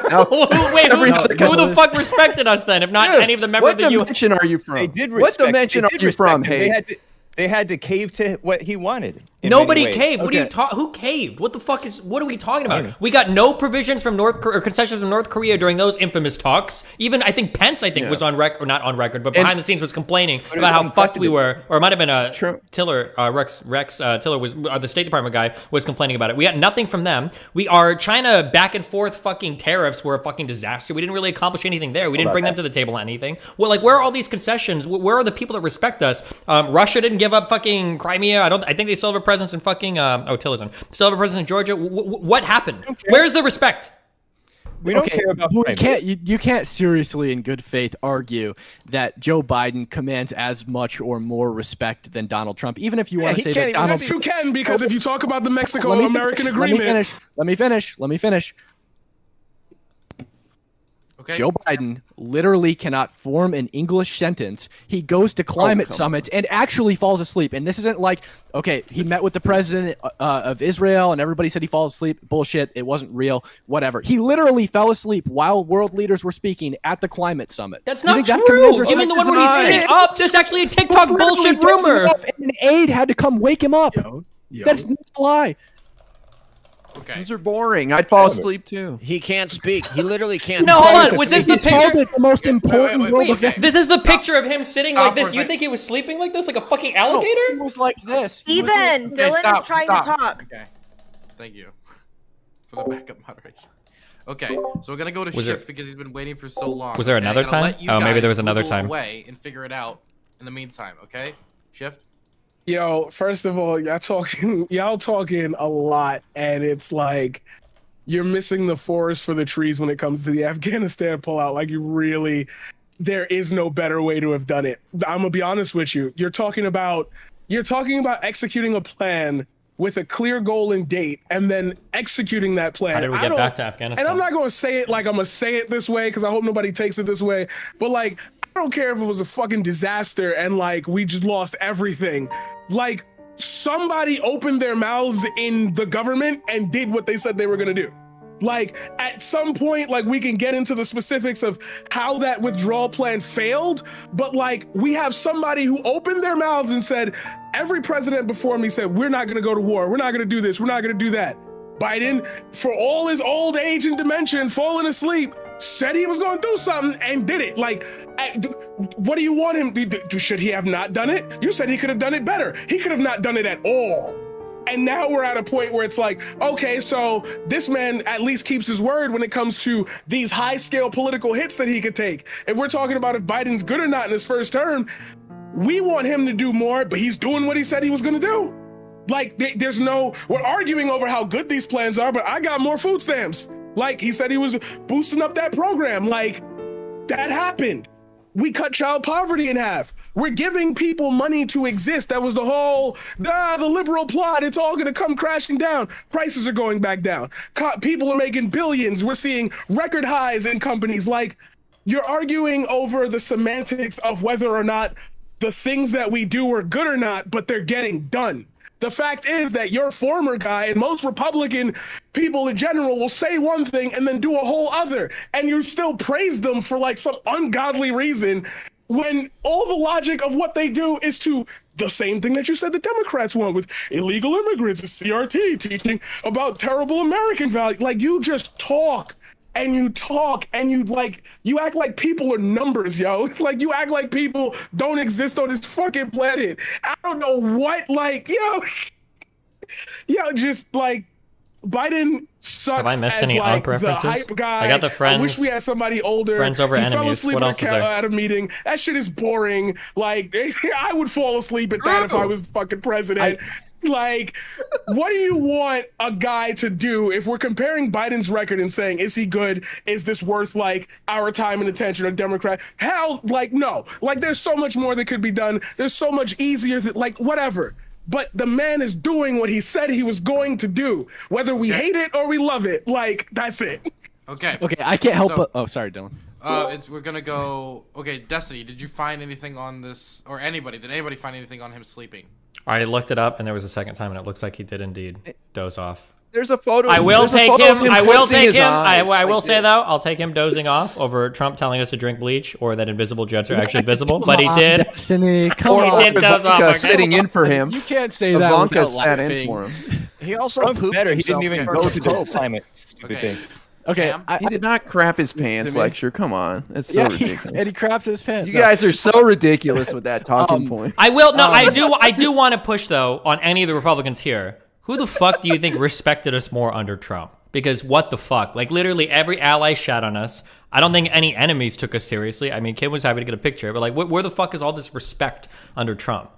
What are you talking about? Trump had major successes on foreign policy, particularly in the Middle East. Like what? He moved the embassy from Tel Aviv east to Jerusalem, which was universally panned by all of our allies. Exactly. Stop. Exactly. Okay, And then wait, stop. I said stop. I can't hear myself think. So Destiny, say what you were saying, and then we'll have lecture friend respond. Okay. The Middle Eastern successes, he bombed Syria again. He bombed an airport in Syria. He moved the embassy east to Jerusalem, which I think was universally panned by every single ally we have. I think everybody criticizes for, except for there was like one other country that might have moved, like Kuwait or so, I don't remember. What are all these Middle East major successes? All right. So first of all, Democrats always said that if we moved our embassy in Jerusalem, that would cause all this war and stuff. That turned out to be false. So why should we listen to you now? Second of all, after he moved the embassy to Jerusalem, I don't know if you know this, but there was actually a peace agreement and normalization of relationships between Israel and the UAE and Arab countries. He literally created peace in the Middle East. Oh, what successes? What peace in the Middle East? Ever heard of it? Okay. If we want to talk about stuff that I every think president said they were going to promised- do. Yeah, I was just going to say that. Another thing that every president said they were going to do is move the embassy to Jerusalem, and none of them did it. But I want to talk about something Paradigm said. So I don't know if you noticed this while you were speaking, but you literally said that the withdrawal couldn't have been, there was no better way to do it, and also called it a failure in the same sentence. Did you realize that? And I explained that. There's no way you heard me talk that long and didn't hear me explain that literal rationale for you in the very next sentence. I don't know why you're hearing me talk and you're not like I don't know if it's going in one ear and out the other, but like I said, the explanation for that. It couldn't have been done better because we weren't ever planning to do it, but it was also a failure in the way it was executed. That makes perfect sense. Okay, Cam. And I think we had you're doing the same thing you did earlier. You're saying you're wrong, no citation, no articulation, nothing. You're wrong. It absolutely could have been done better. I listed one. I said one way that it could have been done better. Nobody contested it, and Lecture Fan also gave 2 ways that he thought it could have been done better, and Destiny might have contested it. I don't remember, but I don't think there was a lot of contention there. I did. We literally could have scaled up forces before we withdrew, which actually happened, but it was too late, devised an evacuation plan, got our citizens, at the very least, out of the country prior to allowing the Taliban to completely take over, and then maybe some of our allies, or hopefully some of our allies. But of course, that didn't happen, and we got a whole clusterfuck at the, am I allowed to say that? I'm sorry. At the airport there in Kabul. So a surge. You want another surge. Like, just say that. Just say that. What? Another surge? What? Yeah. What? You're explaining a surge. Like, you when want we send another a 10,000 surge. troops to That's Afghanistan. what Biden did too.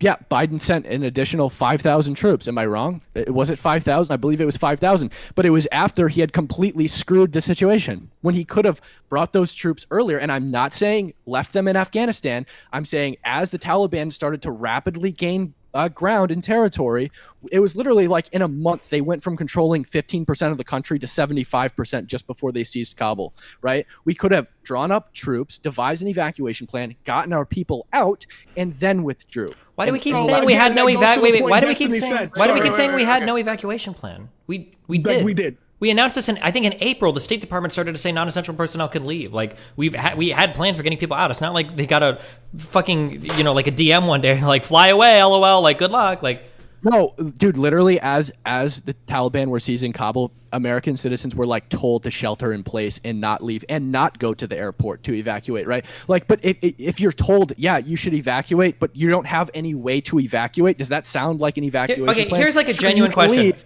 but we're not going to buy you a taxi. Here's a genuine question. Was there a single American killed by the Taliban over the entire withdrawal? I think so. I don't have a source for you on hand. That's pretty important, right? Like, I feel like if there was, we would have heard about it, right? Isn't this a pretty, like, the idea that this was so botched, I just don't think this is true. I think there was a plan. I think we got really graphic footage of people trying to escape on the plane. I mean, and it 13 sucked. of them killed at the airport. I mean, not by the there's Taliban. 13 there. Okay, Right. you're right, not by the Taliban. Here, But there's probably real- a reason why. Like, the Taliban doesn't want to fuck with Americans in Afghanistan. They want Americans to leave more than we do. Like, they don't fucking want us there. They're not going to start murdering Americans indiscriminately because that's the only way the political pressure comes back in the U.S. to send another 100,000 troops to Afghanistan to start fucking up the Taliban again. I don't think they want that type of long-term conflict with the U.S. Okay, Okay, so let we're me- gonna let have, me respond to that. Give me a second. We're gonna have lecture fan and like this one last interaction. We have to wrap up because we still have one more topic to go. Okay, Destiny seems obsessed with this talking point that ISIS and the Taliban and Al Qaeda and the Taliban are completely different. They're totally different. You can't complain. That is totally false, and we know that because literally one of the top ISIS leaders is literally one of the main leaders in the Taliban too. They work together. They're not these completely. They're completely separate. That is totally false.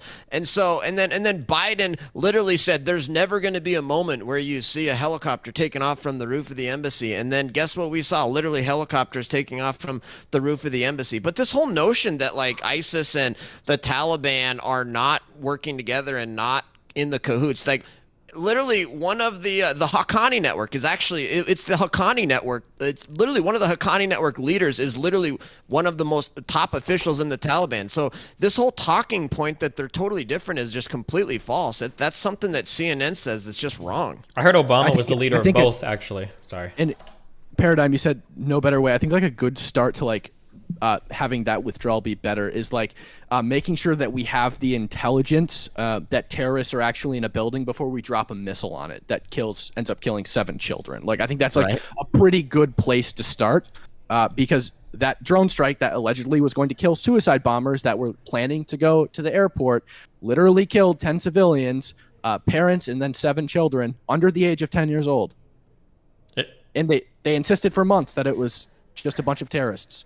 Yep, and not a word from these leftists about it. And you know, literally everybody was criticizing fucking Biden about that. What are you talking about? You know, the rules for engagement were changed under the Trump. rules for engagement. The rules for engagement were changed under Trump for lower commanders to be able to call those strikes. So it's kind of interesting how that all worked out. But was it not Weird. authorized by General McKenzie? It was authorized by Biden, but I'm pretty sure it was ordered by McKenzie. He literally took full credit for it. It was a mistake of an attack for sure, but there have been a ton of civilians killed under Trump as well. Not to whataboutism. It was a bad thing. I don't know what this has to do with, like, the pullout of Afghanistan. It has to do with Americans were killed during the pullout of Afghanistan and in one of the most horrific attacks on American military members, and you guys are acting like it was a huge success. That's only rivaled by the horrendous attack in Benghazi and on Hillary Clinton's email server, I guess. True. The trolling. I guess you troll when you got nothing. Okay, so we're wrapping up. We're going to have ending statements. Try to keep them under 30 seconds before we go on to the last topic, which should be shorter. And we're going to start with Cam. Yeah, sure. So I think the first year has been a dumpster fire. I think the Afghan withdrawal was terrible. I don't like the census thing that I mentioned earlier. It's like I said, a 3/5 compromise tactic. I don't like the basically like abandoning border states and towns amid the border crisis, and also not going ham on the border crisis, while also like locking. I guess. Why is there always a border crisis? Like every time they're always like, "There's a border crisis." Is there really? Wait. But going ham on the border, or not going ham on the border, but then being pissy about Americans and what they're doing in their personal lives during the pandemic. And I also obviously don't like the fact that he literally can barely form a proper English sentence and falls asleep in front of world leaders, and obviously has some form of mental affliction, whether it's dementia or whatever. I'm not a doctor. There's obviously something going on, and to deny that would be just insane. So, yeah, I guess I don't have much else to say. Okay, next is Destiny. Just the idea that anybody can criticize Biden for his speech patterns when Trump was literally like trying to fucking direct the country from his insane fucking Twitter account, and when Trump was just like this, like. A lot of you guys on here are younger. In my day, we made fun of Bush for Bushisms, and Trump actually put him to shame. I don't know if a single... What aboutism? I don't know. No, Bushisms. I don't know if a single goddamn person in this country anymore remembers how goofy Bush talking was because of how fucking insane Trump was, whether it was on Twitter, whether it was the crazy judo-like handshakes he tried with other world leaders, whether it was the off-the-wall shit that got leaked from his personal recordings or leaked from the White House, the bullshit countries, the grab him by the... like, everything. Holy shit.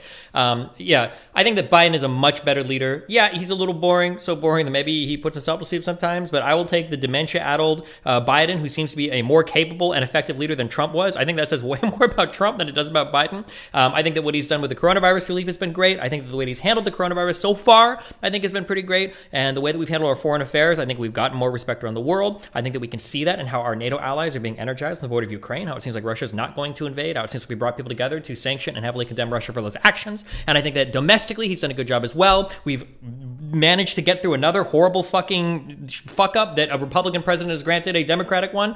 We are hitting all-time highs in our economy again. We're bolstering the economy. Unemployment is 3.9%. God bless Joe Biden. I'm excited just talking about him. I'm getting fucking rock hard. Wonderful. Now I'm gonna throw it over to Lecture Fan. Yeah, you're so excited about Biden that when the first thing you say when you go to defend Biden is, but Trump did this and Trump that and Trump that. It's just the extreme TDS, and it's obviously true. Look, Biden is so unpopular. His poll numbers are so bad. It is such a joke. I mean, he's literally in the 30s now of approval ratings. Look at his poll numbers. They're horrible, and there's a good reason they're horrible. They're so bad that even Democrats are now debating who's going to run in 2024. You guys control all you want and say you love Biden and stuff. He's not even going to be the nominee in 2024. You've got all the Democrats. You know, who's going to run? Should we get Kamala? Should we get Buttigieg? Even Biden is now laying the groundwork to not run in 2024. He said he's going to run if he's still healthy. It's obvious he's laying the groundwork. Mark my words, before the 2024 election begins, he's going to say, I've got a health issue, I can't run, and it's going to be fake. You know, he does have health. He's got mental health issues. He's got cognitive difficulties. There's no question about that. Just watch a video of him today and watch a video of him 20 years ago. He's clearly got cognitive issues. You guys need to quit trolling, quit pretend. Just start talking about Kamala Harris and Pete Buttigieg, which, by the way, oh, I so hope Kamala Harris runs. So hope Kamala Harris is the nominee in 2024, because that will be one of the worst blowouts and landslide election victories for Republicans ever. Wait, did he say... Oh, your mic. Did he say 70 Nixon at the end? Did you hear that? Lecture Fan? Okay, we're gonna... What? Oh, your mic cut out. I thought you were referring to the fact that in the past 70 years, only Nixon has polled more unapproval than Trump had. The disapproval voting there, but never mind. Sorry, go ahead. Okay. Oh yeah, very clever. Okay. Fuck! I stumbled. Fuck! I don't get it. You had him.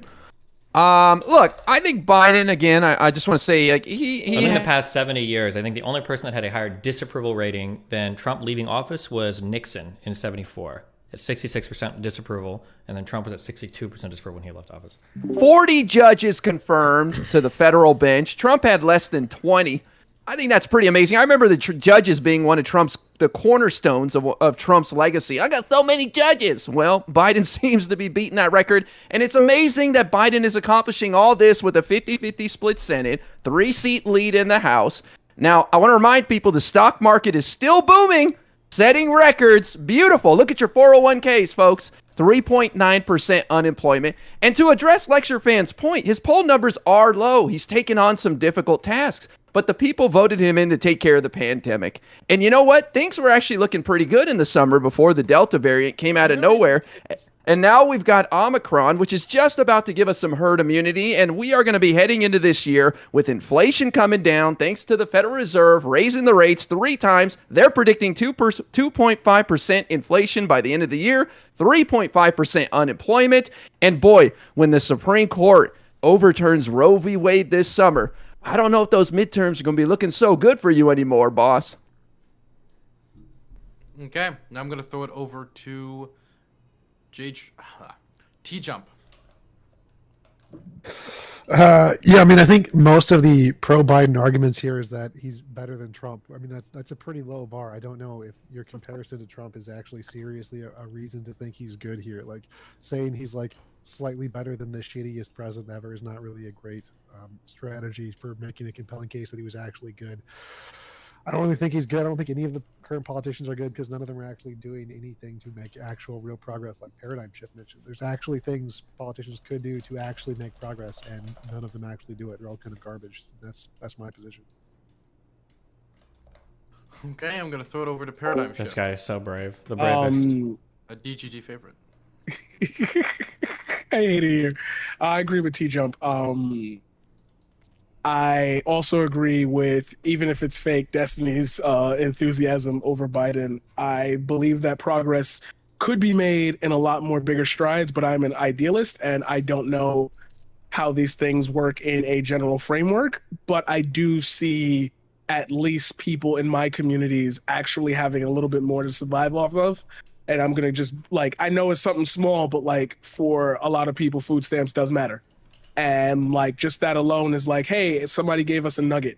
And I know that's not a lot to like write home about, like, yeah, Biden's the greatest president ever. But like, again, guy who delivered on his promises or what he wanted to do, even in a weak way. He did what he said he was going to do. Most politicians I've met in my lifetime do not do anything remotely close to what they say they're going to do. So I'm going to mark Biden's first term as I think Merrick said, give him a thanks. Okay, I'm gonna throw it over to Merrick. Yeah, I never wanted Biden. Definitely was not the candidate that I would have chosen, but here we are, better than Trump. Okay. I like that he ended family separation at the border. I actually think he hasn't really gotten anywhere near enough credit for that. I like that he has got us back into the Paris Climate Agreement. I like that they're talking about redoing the infrastructure to do, low and zero carbon emissions. I like that they're talking about environmental justice for historically disenfranchised communities. I like that he really took the pandemic seriously. And I hope that it continues to be a little bit better than I expected. So that's it. Okay, we're wrapping it up with Hake. I thought I heard that Trump, who's the best president of our lifetimes, got us a peace treaty on the Korean Peninsula, but I'm not positive on that. I loved Trump even for not attending that climate hype. I'm not opposed to Biden sleeping at that climate, whatever it was. I loved Trump's Twitter, and Biden's Twitter is boring. Trump told the truth on it, and he got everybody riled. He allegedly said S-hole countries, and that was an accurate statement about the people that we're bringing into this country. He was an independent thinker, not a standard thinker. And that's why these people are loving Biden, because he's a go along to get along with evil type of a guy. And people were pretending that Trump was going to get us into all these wars. That never happened because he's a reserved and temperate person. I don't even think that he was for the Iraq war in 9/11, which I think Biden was more for it than Trump was. Biden is a go along to get along with evil, and he's gotten worse over the last decades because he doesn't have any real beliefs. He pretends to be a Catholic, but then he supports killing the babies in the womb. And he's fighting against real Christians and sensible, honorable people in the Supreme Court over the Roe v. Wade and whatever else is there. He's a nasty person. Biden is malicious toward white Americans and anybody who's opposed to him. He brought in a defense secretary who's not qualified, but got special treatment from the Senate, and they're busy witch hunting whites and imaginary extremists in the military.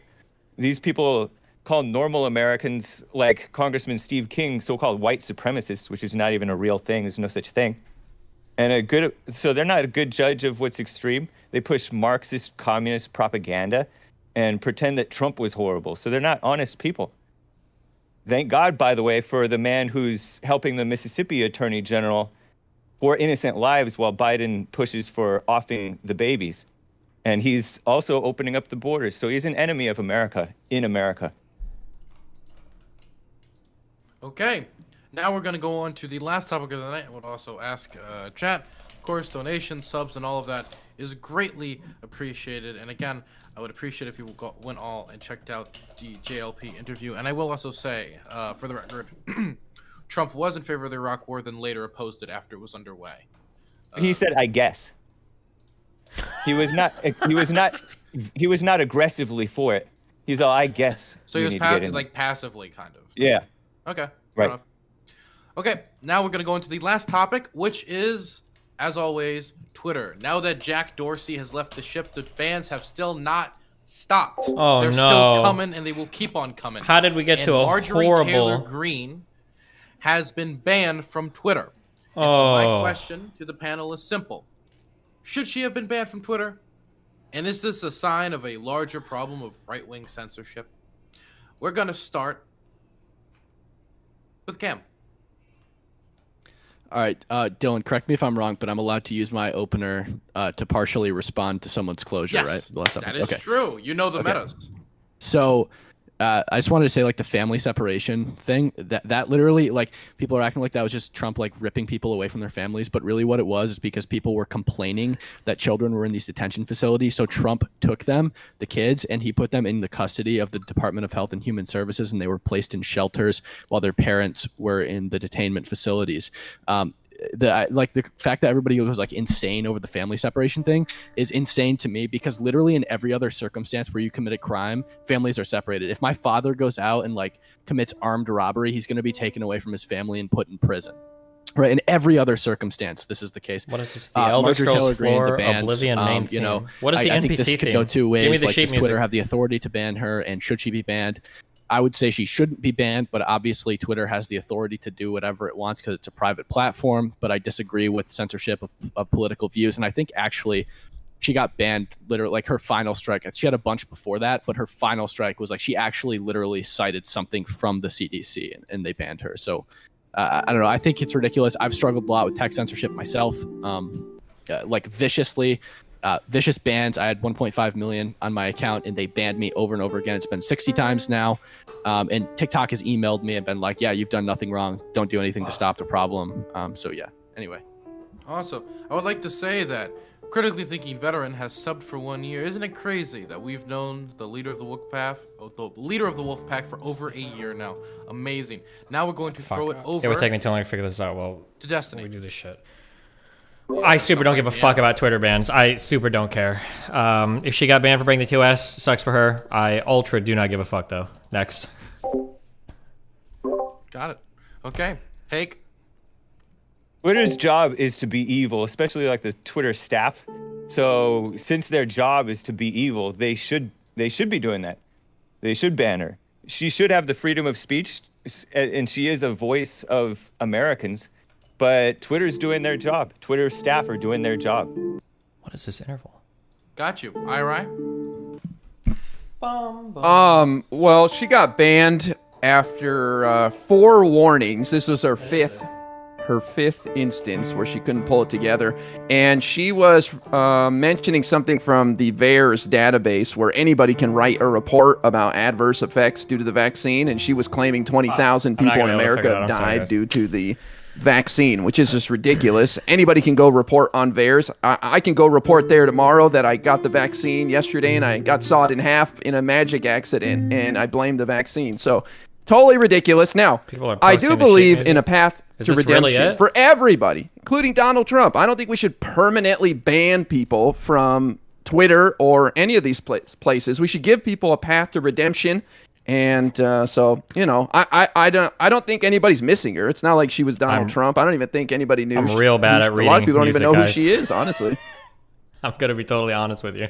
Okay, now I'm going to throw it over to Lecture. I'm a literal child. Well, I think it's pretty myopic of people like Destiny and IRI to defend censorship, because what they don't understand is that people are being mistreated now, and they're okay with it because it's not them, and it's people that disagree with them politically. So they're fine with mistreatment. They're fine with censorship. But what they don't understand is that they will eventually come for them, and it's not going to be good. Censorship and political discrimination is the civil rights era of our time. These are some of the most important civil rights issues on the planet. I think it's a very, very dangerous situation that we have people that don't care about free speech anymore. Destiny and anybody else that supports this type of censorship has turned their back on America's founding principles and ideals, free and open debate. I think it's absolutely disgusting that you have this kind of censorship going on in digital book burning. That's what it is. I mean, we've got people here defending book burning, essentially. It's a very, very dangerous thing. I think we need to go back to Civics 101 and we need to teach people why free and open debate is a good idea, because what you're going to hear here over the next half hour is out and out arguments against free speech, arguments against free and open discussion of ideas, and we're in a dangerous spot in America. There's never been a worse time for free speech in this country, and it's the civil rights era of our time. We have to end this censorship. Merrick? Wait, this right? Yeah, so I think it's a pretty good thing, actually. She was saying that, yeah, it's like IRI said, she was saying that like 20,000 people have been killed from vaccines. She was using just like completely raw data from some website that she just didn't even bother to really look into, I don't think. She has a history of spreading COVID misinformation. She has a history of spreading conspiracy theories. The woman is completely unhinged. The tabs, true. She violated their terms of service, and I don't really think that it's wise to sit here and argue that companies can't enforce their terms of service, because websites would be absolutely unusable if that was the case. It's not about free speech. She still has her representative account that she's tweeting from. It's not like she's not on Twitter. She's literally tweeting right now. They closed her personal account, and I also think it's really funny to say that leftists don't care or like liberals don't care or whatever, because there's two people on this panel that have been permanently suspended from Twitter that are going to argue that what happened to her was fine. So it's not even a matter of hypocrisy. It's really just like websites have to be able to enforce their terms of service. COVID misinformation is not, you're not entitled to go onto a private business's website and spread COVID misinformation. The government has nothing to do with it. Turn the government up, piano? doesn't It should be loud enough. Prevent you, or I'm sorry, protect your right to not have consequences in terms of private businesses. So that's just wrong. Okay, next is gonna be Shift. Hey, ladies and gentlemen. So I'm gonna do this real quick because I know we got to keep these under a certain amount of time. Quiet. Facebook was founded in February 2004. Twitter was founded in March 21st, 2006. Twitch was founded in June 6, 2011. Snapchat was founded in September 16, 2011, and Vine was founded in June 2012. All of these things are much, very younger than everyone here. The idea that they should fall into the mold of what you believe is happening with censorship and not being able to say, no, these things are reactionary platforms. They were built to be reactionary platforms. We all use them. Therefore, if you do something that can have real world effects, these companies can't sit there and say, have their hands tied and say, well, you know, the Constitution says, no, they're babies. And the majority of the world uses these platforms.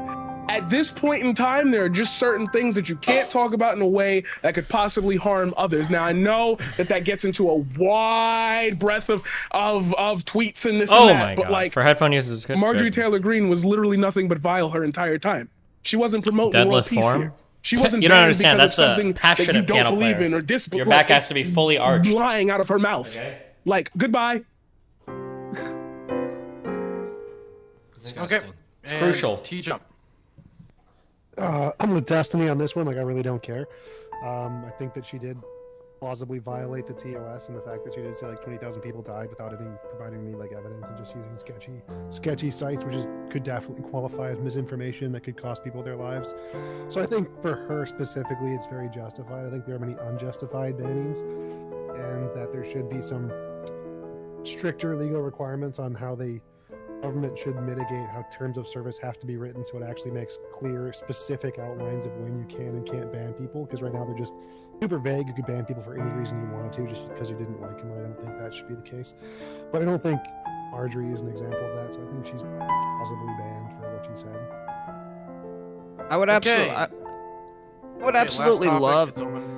I would absolutely love to hear one of these people like T or Destiny or Merrick or IRA or Paradigm Shift. I'd love to hear them try to explain the basis and the reasoning why we as a society and a culture have always valued free and open discussion of ideas, because I don't think they can explain it. I don't think they know the reason why we actually value free and open discussion of ideas. Oh God. Can I?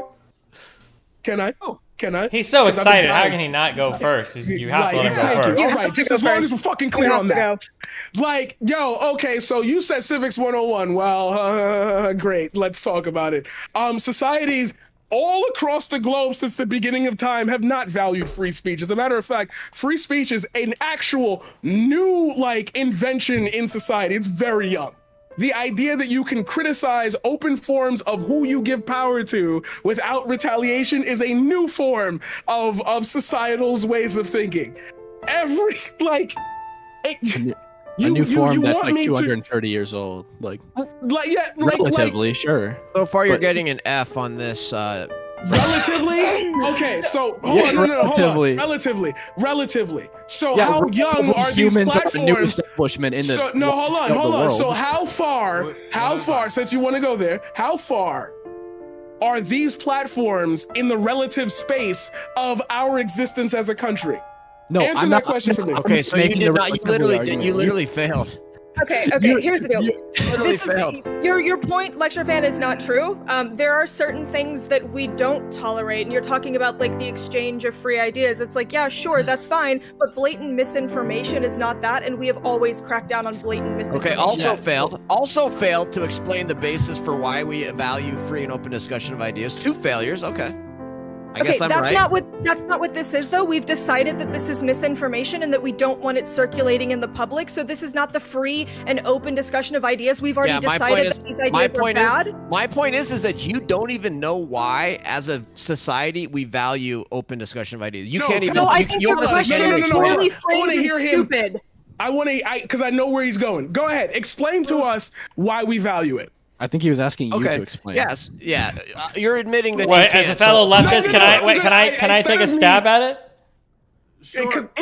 So my understanding is that like a central point of freedom of speech, it's not really the concept of freedom of speech. It's more the idea that the government shouldn't be allowed to tell us what we can or cannot say. The ability to criticize the government or to hold the government accountable is like a cornerstone, one of the most important aspects of what the American system is founded on. Like one of our primary central disputes was our inability to have an audience with, I guess, like the crown when it came to matters of taxation, right? And then you had George Washington, who didn't want to, take over the presidency and be a king because he wanted, to have a democratically elected leader. Like freedom of speech is like a cornerstone of our ability to essentially hold the government accountable or to criticize the government without the government cracking down on us or on our ability to. Okay, that's correct as to the First Amendment, but what I was actually talking about is something bigger than that, which is a societal value of valuing open discussion of ideas, which nobody has actually explained it yet. Well, I mean, that doesn't. The idea of open discussion of ideas on all of society doesn't really make sense because you don't really have a global society. Yeah, it is. Actually, it's a foundation for actually why we as a society actually adopted the First Amendment. And the only reason the First Amendment only applies to the government because historically it's the government that censored. The real reason, here's the real reason. The real reason is that we actually value misinformation and disinformation as a society because that's ultimately how you get to the truth. And the reason is because a lot of times when the narrative or the conventional wisdom says one thing, that actually can turn out to be wrong later on. And so what you want is you want everybody to be able to voice their own opinion, even the ones that are false and incorrect, so that we can have as much information as we can, and that actually enables us to get to the truth better. And so that's the underlying reason why you do it. And so when you keep that in mind, then all of a sudden the censorship and the digital book burning and the purging people of society is not a good idea. But I prove my point. You guys don't even know why free and open discussion of ideas is a good thing. You guys can't even explain it. It's amazing. No, you didn't ask us why it was a good thing. You asked us why it was. Okay, wait. There goes the eruption. Sorry. Yep, there it is. But okay. Cam, you wanted to say something earlier, but we're stopped? Yeah, I mean, well, I guess, okay, so I think that Marjorie Taylor Greene is like a 30 IQ potato. I think she's an idiot. I don't like her. But, like, I think that Lecture Fan is right, and I think that like everybody needs to be able to voice their opinions. The Supreme Court has acknowledged that the majority of all political discussion that happens in this country happens online and not in the traditional public square. The literal purpose of Section 213 of the Communications Decency Act is to ensure political discourse. It says it in the very first paragraph of the act. Obviously, that's been warped to protect the apps or the websites and give absolutely no protections whatsoever to the actual user. I'm sure this is at some point going to go into like the private businesses can do whatever they want, and that's not true. Obviously, in the current state, Twitter can exercise its authority to like censor people, but it's not true just to say that private businesses can do whatever they want. They can't hire children. They can't dump oil in rivers. Businesses have regulations. It's nothing new. It's nothing crazy. It's not like some obscure thing. But like there are platforms that are currently sent, and Twitter's doing it. I would actually argue that Facebook is like one of the better platforms, because instead of censoring you, they'll actually just hit you with a misinformation thing, and that's a hell of a lot better than having your account banned. But so like there are platforms that will literally ban you for not even violating their community guidelines or whatever. And I've been struggling with that. And I have the emails from these platforms telling me I've done nothing wrong. Like, it is absolutely insane. And if it doesn't get stopped now, it's going to spiral out of control. Insane. And I also think that like censoring people for misinformation is a really slippery slope that can like, because who is the ultimate arbiter of what is true and what is not, right? Like, it's for the best way to combat bad speech is with better speech.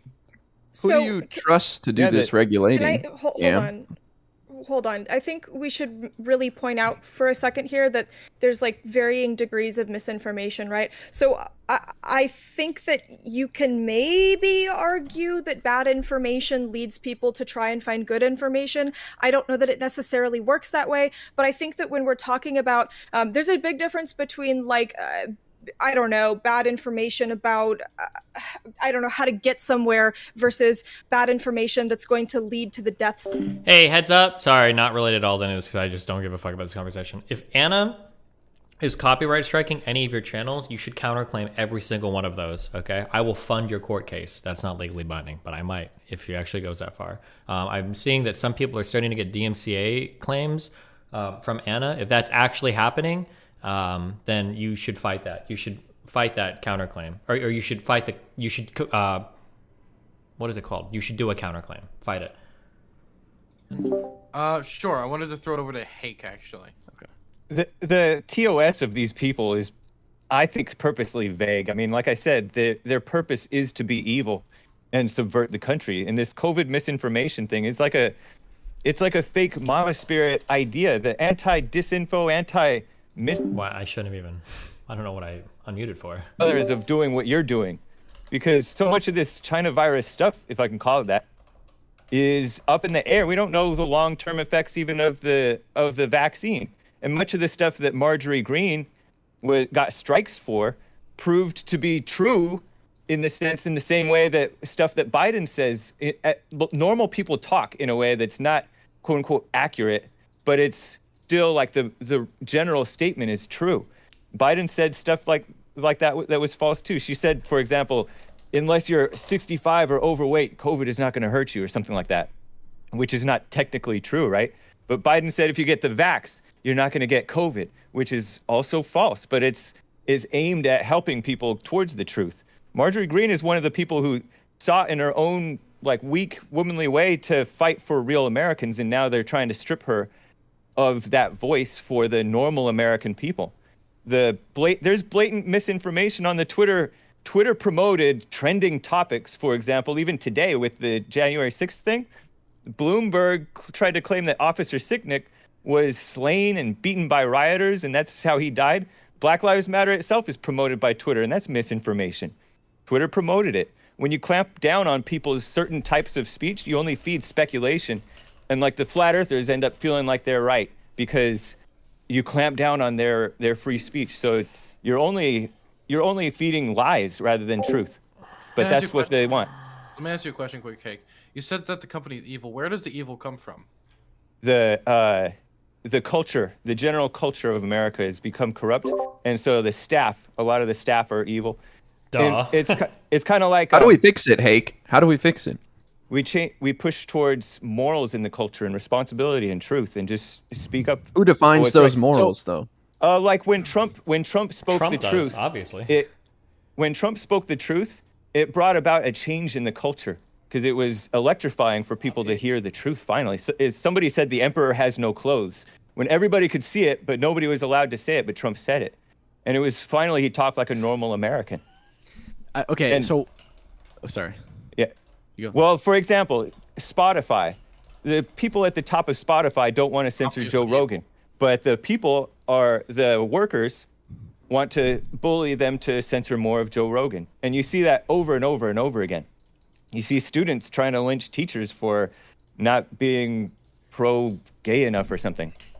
So if Marjorie Taylor Greene, and I don't know like a lot about the circumstance of her ban. I'll just take your guys' word that she said 20,000 people died from the vaccine. Obviously, that is like ridiculous and stupid. But luckily, largely a lot of people don't take Marjorie Taylor Greene seriously because she's proven herself an absolute moron. And I don't think that her saying that would lead to the deaths of hundreds of thousands of people because hundreds of thousands of people don't even see her posts. And likely for the very reason that I just said, because she's an idiot and nobody takes her seriously. But can I address that when you're done? Wait, yeah, one second. I just When want to you're say a done, few more thank things. Yeah. Also, like, I mean, if we want to talk about like misinformation like this, we could also like talk about Kamala Harris saying that 250 million Americans died from COVID-19, not once, not twice, but 3 times to the public. Of course, it didn't happen on Twitter, but Twitter does have a history of banning people for things they say off the platform. She literally said this several times. It was obviously thought out. And it was a complete lie. That's what, like 66% of our population. Thanos just snapped everybody away while we were sleeping. Wait, no, it's it's a lie, and obviously that's a COVID misspeak, misinformation. right? Like, why? The other wait, thing, like, what? it's not just people that are getting banned on Twitter specifically, right? Like, they're intentionally like censoring news stories. Like, so the Hunter Biden laptop story, which is true, and Hunter Biden admitted that it's very likely his laptop, that was censored because it was Hunter's personal information. Okay, but then when the Trump tax return story came out from the New York Times, they didn't censor that for personal information, even though it was obviously not legally obtained, right? But the laptop was, because it was left at a repair shop. And Hunter Biden apparently had like millions of laptops and can't keep track of them. But anyway, that's a huge issue that they're literally censoring news stories as well. So yeah, I mean, I guess there's even the argument to be made that like this is kind of government enforced censorship, because really these companies are like government run monopolies. They're fed tons and tons and tons of subsidies year over year, and that's what likely contributes to them staying the top platform. Okay, so I feel either I misspoke or I just didn't make myself clear enough, but I wasn't saying that her post or you know, her posts, specifically her, are going to cause hundreds of thousands of people to die. When I made that point, I'm talking about there has really been this concerted effort from a lot of people in the GOP who are representatives, who are senators, who hold positions of power, to really push this narrative that either downplays the pandemic or calls into question the vaccines. And I think that a very, very significant amount of people who have, you know, refused to quarantine, who have refused to get vaccinated, who have refused to take this seriously. I mean, we can look at hundreds of thousands of people who have died. And I do think that their leadership really downplaying this situation and really kind of poo-pooing the idea of doing the things to actually take care of yourself and to take this seriously has been a very large contributing factor to that. So when I'm saying like hundreds of thousands of people dying, I'm not talking about just her, but, you know, there is a collective narrative that has been formed, and her posts do play into that. And there are a lot of people that do take her seriously, unfortunately, because there are a lot of people that are swept up in this right-wing cult. It's almost a cult mentality at this point. So, I mean, you might be smart enough to realize that she's a 30 IQ potato person, and I think everyone else on this panel is, but you have to understand, like, a lot of our parents aren't. A lot of our grandparents aren't. So I do think that it is valid to say that her misinformation does contribute dangerously to some degree. Sure. I mean, but I would say the same thing about like Kamala Harris, and I don't really think that members of Congress are pushing a lot of anti-vax stuff. I think that's again mostly like the 30 IQ potatoes, like Marjorie Taylor Greene. There aren't all that many of them, but most of the members of Congress, Republican and Democrat alike, are all vaccinated. What I really hear more is like Rand Paul grilling Fauci about like whether and like the gain of function thing and whether or not the virus came from the Wuhan lab and stuff like that. That's what I hear most mostly coming out of Congress. I mean, if you have some kind of citation that says otherwise, like, sure, maybe there was a couple arguments about the vaccine coming from these pinheads like Marjorie Taylor Greene, but yeah, and like Trump has always been like pro-vaccine from the very beginning. Like, so the Republicans largely have been pushing like a pro-vaccine narrative. My understanding for the laptop thing was that Giuliani said they had the laptop and they turned over like a copy of it to the FBI, but that was never verified that it actually was, and nothing more ever came from that. No, I mean, I think you might be thinking of like the other story, because there's been like 4 Hunter Biden laptops found, and he's like confirmed that they're probably his. Yeah, but the laptops just had like a million. Anything laptops. that were confirmed, they just had like personal pictures of him or whatever. It was no like groundbreaking government secrets or anything. Was my understanding. No, I mean, I'm pretty sure that there, if I remember, again, it's been like so long, but there was like conversations between him and like people he was doing business with. Yeah, there was literally Lecture fan, you emails are the last person in the world that I would ever trust for valid information on this. So it's hilarious that you would think I would give a fuck about what your answer would be. And then also the idea, so people misunderstand. There are literally emails on there that proved that Hunter Biden was doing international business. There was, I know, they were right. They were sandwiched in between the 20,000 Hillary emails that Trump asked Russia to find. Okay, so I just wanted to go real quick. You're just showing yourself to be totally uninformed, dude. Stop. Okay. So wait, that was a clear attack on Lecture Fan. So Lecture Fan does get because he attacked. I was defending myself. Well, no, I was just saying to Destiny, you can make personal attacks all you want, but you literally just exposed yourself as being totally ignorant. Okay, that was a clear attack on me. What's actually on the Hunter Biden? I'm going to use that attack on me to finish responding to Cam. You watch way too much CNN or something. I don't know. Way too much CNN. Okay, the Twitter. So the Twitter policy where people are talking about like, well, the laptop story was censored and the Trump text messages weren't. This isn't true. So the Twitter policy is very specific, and that what you're not allowed to like post hacked or leaked documents, but you can report on those documents. Now, I read that full Trump tax story. I don't believe that any Trump tax documents were published as part of that story. It was reporting on the story. And the actual, I think it was the New York Post was the one that broke the laptop story. They actually had hacked or leaked pictures that were posted on the site. Now, other websites, and I believe even the New York Post, that wrote stories about it, but they didn't include the actual leaked material, those weren't removed from Twitter. All of those were allowed to stand. It's only if you, so like, let's say for instance, I get leaked pictures from one of you and I'm like, oh, this guy's dick pictures, like I could make a story about that. But if I include the pictures, even the censored version, Twitter will remove that post, but they'll let stories about it stand. That's my understanding of how that. These documents in the pictures and stuff, they weren't like hacked or anything. They weren't obtained illegally. He literally left the laptop at a repair shop. That's still illegal. That's not where if you pick your laptop up. There's no proof of that. Well, number one, There's no proof he left it at the wait, hold on, real quick. Just so you guys all know. Wait, hold on. Wait, stop. Okay, continue. Okay, number one, even if that was the case, which I'm not sure if it was confirmed, but even if we do say that's confirmed, that's still illegal. If you leave me a laptop, I can't start publishing that shit on the internet because you leave it with me. That is absolutely not allowed. They had a policy, like many laptop repair stores do, that if you leave your laptop here and you do not pick it up, it is our laptop now. Hold on. Laptops. No, hold on. You especially are a big creator. Okay, so you should know this. Okay, if I own your device, there is a fundamental difference between me owning your device and me owning the copyright to the contents on that device. So for instance, I might have a contract policy. If you leave your phone in my house, I get that phone and it's my phone. But that doesn't mean that I own the content on the drive of that phone. So you might leave it and I have access. What? Yeah. What was copyrighted? It would be any of the drive. Any information on that drive. I can't just republish on the internet willy-nilly. Like I wouldn't have the license to do that. Even if I own your device, I don't own the copyright to what's on the device, and I can't make copies of that and publish it digitally. You wouldn't be allowed to do that. That is correct. Did Facebook even admit they went overboard in shutting this story down anyway? I'd have to learn. What you guys are arguing is kind of moot. Stuff, so I'm not going to push it any further. Like imagine for instance, like if you left your credit card at my house, I can't like start spreading pictures of your credit card online or something. But there's right? a difference between me just like forgetting to get like my credit card at your house and you legally owning like the credit card. Sure, okay, but the Apple TOS does not allow you to. But like credit cards are also like something where you need like, it's like unique to you and it's a contract between you and the provider, right? So it's not like, I think a more like analogous situation would be like if I got a $500 prepaid MasterCard from like Sunoco or something and left it at your house and you somehow like I said if I leave this somewhere, it's yours now. So like I think that would be more analogous because you obviously can't use somebody's credit card that's in their name with their social security number and their ID linked to it and all that stuff. Sure. That is not an analogous argument. That is a really weird way of trying. No, that just doesn't work. What you're trying to say is that the laptop repair place being in legal possession. Was it ever confirmed that this came from a laptop? I thought it was a Chinese hack. That's what it always looked like to me. Has it ever been confirmed that it was an actual hard drive or an actual laptop left at a place? Does anybody know that? I haven't looked into this story in so long. It will erase itself because you literally cannot do that. That's because Apple has that security measure if you enable it. And clearly, if they were able to access the contents of his hard drive, he didn't have those security measures in place.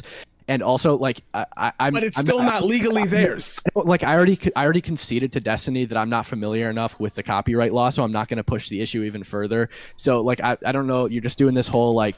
You're wrong. No, you're good. You're good. You're good. No, you're good. I was just furthering up on that point. You're fine. Everything's fine.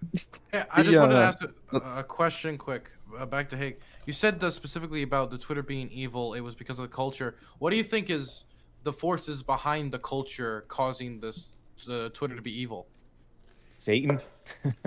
Gotcha. There's I mean, as you've seen how the culture has gotten more and more pro-gay, for example, and pro-believing women when they make accusations and all of that stuff. There's the division and hatred in the country I don't think it's really diminished over the last 20 or 30 years. I think it's increased over the last 30 years.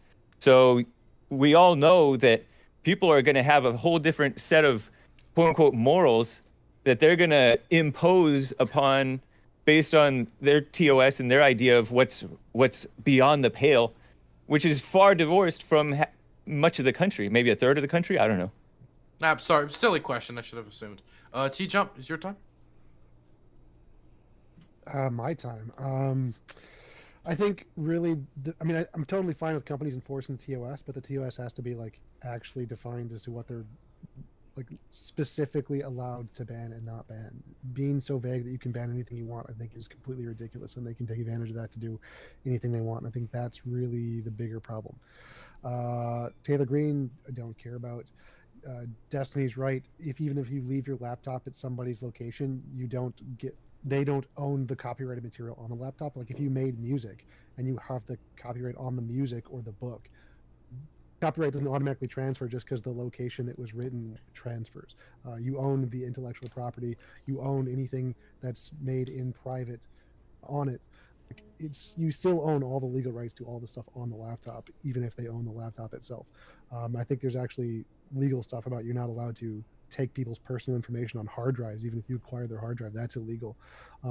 So clearly, I don't know why we're talking about Hunter here, but because the thing was Marjorie Taylor Greene. But yeah, I mean, the major issue here is that terms of service need to be made. It needs to be a law that terms of service has to be very specific in what they can and can't ban in order to make it fair.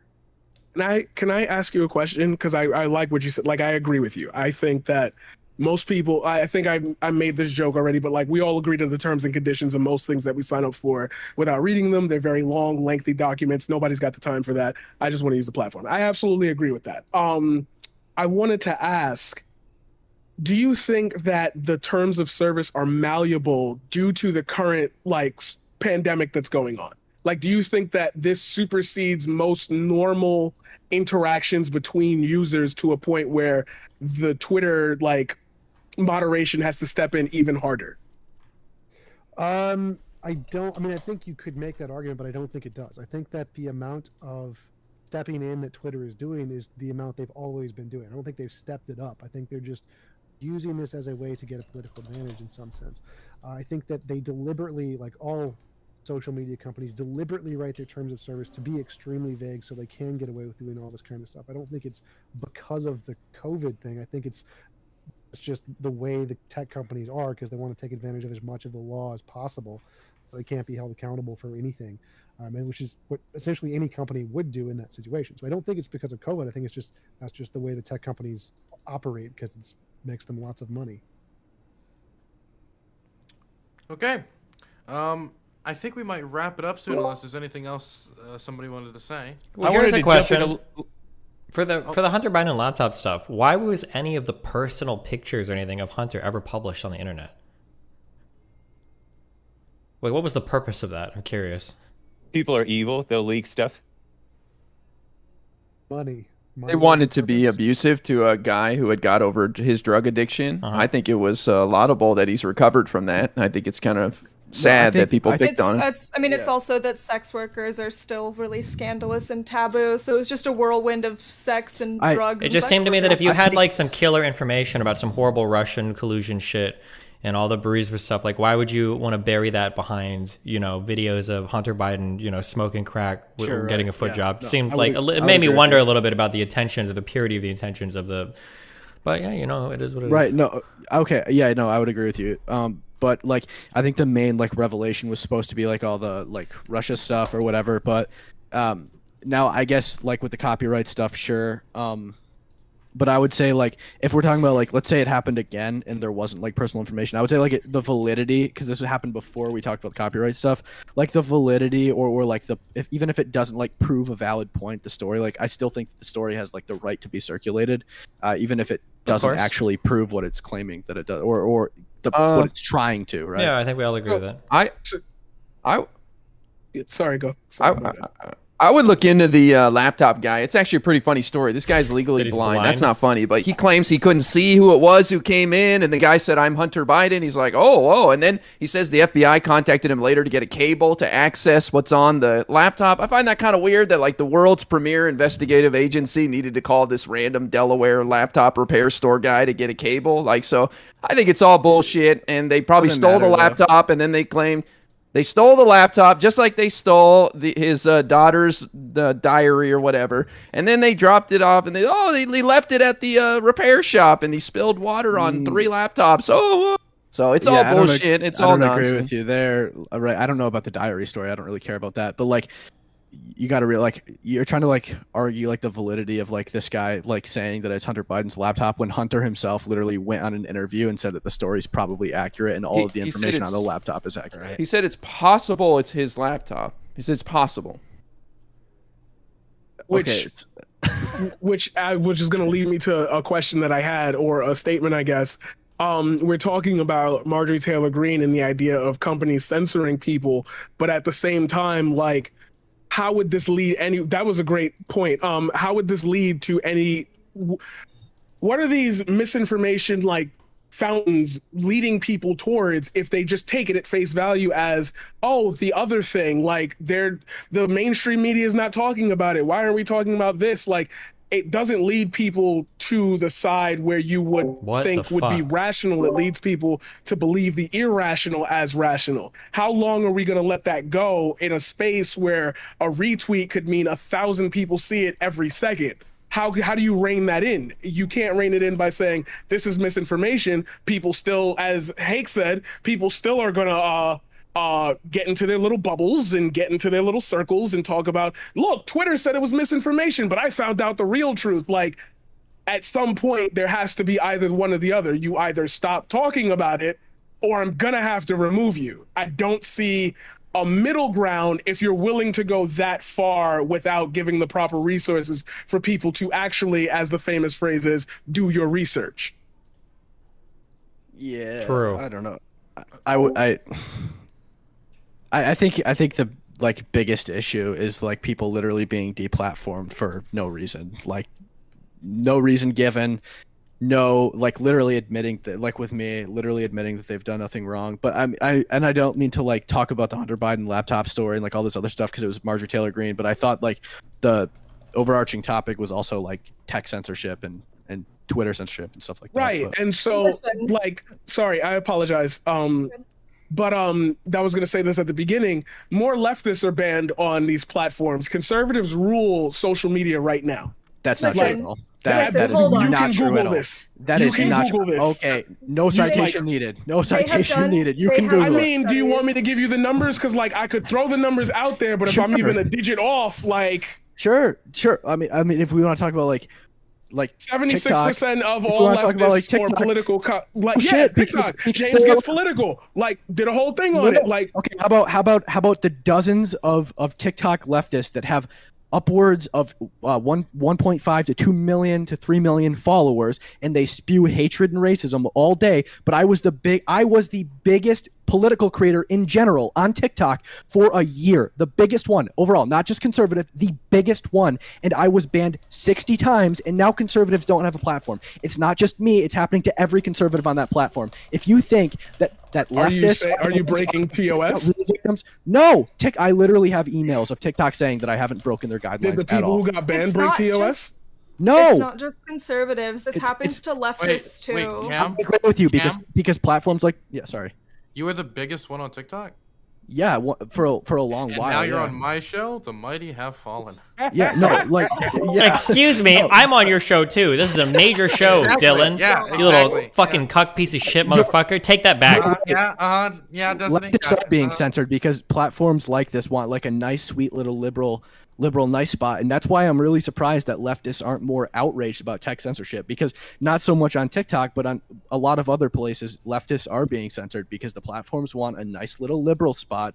And that's why I'm confused as to why this isn't something that we can all come together on, because it is insane and they don't give reasons. And with me, they're like outwardly admitting that I've done nothing wrong. It's just insane.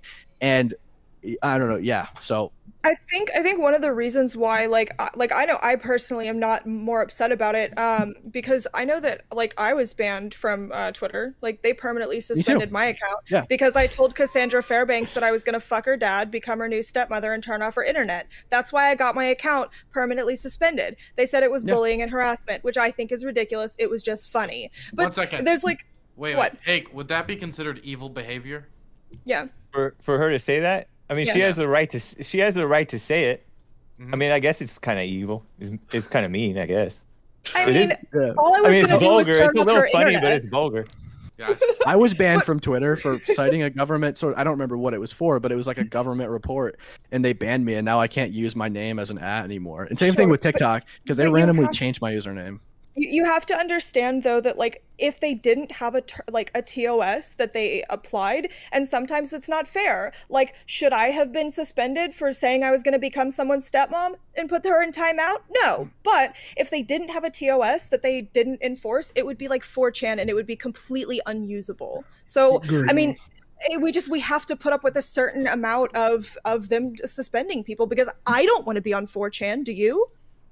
No, I don't think that it would devolve into 4chan. I think that's quite a reach. Well, but that's what happens when you don't have terms of service on your website. Sure, there They should attract be the worst some people in the world. Well, we're not dealing with terms of service. Terms of service is more like legal stuff. We're dealing with like community guidelines is really what we're talking about. But like there should be like a backbone, sure. Like I mean, not in Twitter's case, but like you can't post porn and like stuff like that generally. But like when it comes to political speech, it's a lot different than like when it comes to people making fun of each other, and I'm going to, you know, like making death threats and stuff like that, or telling people to kill themselves. That stuff obviously shouldn't be allowed, because some like death threats are like a crime. Like if you're threatening somebody, it's like a crime. It's not just like the platform's terms of service or community guidelines. It's like actually a crime. So obviously stuff like that should be, but it becomes really shaky ground when we're talking about political speech.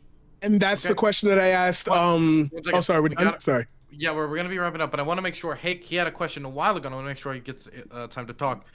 You were trying to speak up earlier, but Destiny kept talking. Was there something you wanted to say? I wanted to talk about the idea that we need to censor to prevent harm to the community, because it's not really a good faith argument. Because I mean, I would be fine with censoring pornography and clamping down on cringy people who have no business talking, but the good people need to be censoring. The good people need to be censoring the evil, but right now we have the evil people censoring the good. It's a double standard against whites and Christians and men. If they go up against a black woman, I don't even know what to say. If they go up against a black woman or an LGBT person with a disagreement, for example, I told a black woman on Twitter that there are more than twice as many whites killed by blacks as vice versa, which is an FBI stat, and I was censored for it. My account was suspended until I deleted the tweet. That's what I was banned for on Twitter. I cited the Bureau of Justice Statistics. I just remembered it. That's what I only had like 300 followers on Twitter at that time, but I lost my @ Americans are more, what Marjorie Greene was pushing for, I think was you're a lot like Hank. I think it was helpful for the community. Americans, you talk about harm to the community. Americans are more out of shape today than maybe ever. And that's more harmful, I would say, than being unvaxxed, is my speculation. I don't know. Marjorie Greene was for people protecting themselves by getting in shape, and she was censored for it. one of the times at least, there are some people who should not get the vax. I think even scientists agree with that, experts who said similar to what Marjorie has said about older people and out of shape people. Another example of this harm to the community, the detransitioning people who are ex-transgenders, they talk a lot about how the establishment social media promotes stuff to kids that they have no business getting into. There's a lot of harm that's accepted and promoted, and we need to turn that around. Nice. Nobody has anything Amen. to say to that? Okay. Amen, then. Wonderful. I just want to know. I just curious, like who these evil, like who the good guys are. That's all. I'm trying to figure out like who the good guys are. Hake, like how do I know Satan's in front of me? You know what I mean? Jesse Lee Peterson. You just look at the spirit of the people, because people are malicious. You cannot trust. But how do you see the spirit of the people? You know what I mean? Like, do you see it in their eyes? Like, what? Yeah, how can you tell? How do you tell? Yeah, you're a little nasty. Hey, I've got a really important question for you. Hey, is God? Okay. Do you believe that God is all-knowing, omniscient, that He knows all things? No. Oh God, here it comes. Yes, I guess so. You guess so. I need a firm yes or no on this, son. Does God know all things, or are there some things that even God can't know? I'm not sure. You don't know? Do you think there are some things that humans could know or experience that God wouldn't know about? I'm just curious if you have a firm opinion on it. Do you think that humans can know some things that God can't know? I don't know. That's a brave answer, my son. All right, we'll leave it there. Wow. Man, you have been throwing all night, Destiny, huh? I've never heard of an unknowable God. How can God not be omniscient or omnipresent or jeez? Throw after throw after throw. Sounds very moral to me. So we're gonna go into ending statements, and everybody can shout out their channels. We're gonna start in the top left-hand corner with Cam. I want to thank you all for coming to tonight's show. It was a bumpy one, but man, did we have some great moments, some good clippable moments. We're gonna start with Cam in the top left. How can you say God? How can you have a monotheistic God who's not all-knowing and all-powerful? What the fuck? Yeah, so right now I'm running my backup. Do I need to get any more Unk references but I'm on in, Instagram guys? and Twitter. Am I missing anything? I'm on Twitch. I'm on everywhere else.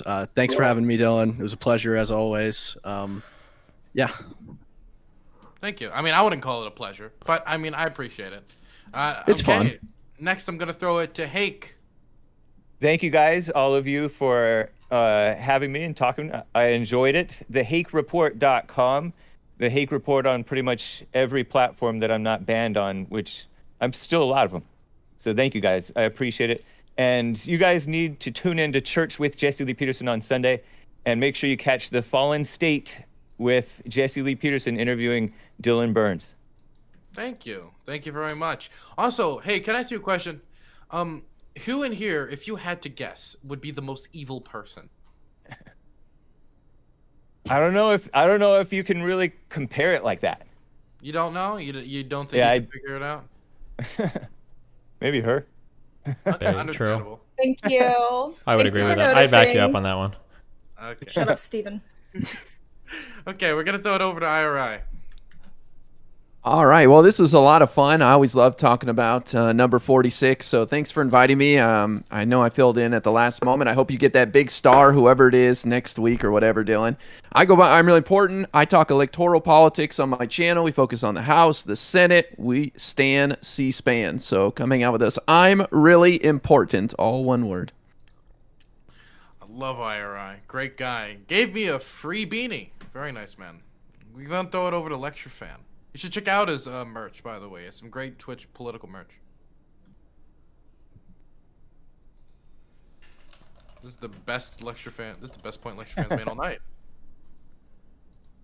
You're muted. Yeah, you're muted, Lecture. Oh, sorry. Hey, I'm Lecture Fan on every single platform. Twitch, really active on Twitter. If you're not following me on Twitter, go there. Sub on YouTube, on Instagram, on Facebook, but mainly on Twitch. Live streaming conservative politics every night on twitch.tv/lecturefan. See ya. Unless you're in the great state of Montana, then you might be able to hear him on the radio. True. Also on the radio. Wonderful. Now I'll throw it over to Merrick. Hello. Thank you so much for having me on again. This was fun. I have a very good friend on Twitter who shows me the things that you tweet at her. You can find her at Punished Mother, and then I am on everything else as Merrick DeVille. Wonderful. Now I got to throw it over to Paradigm Shift.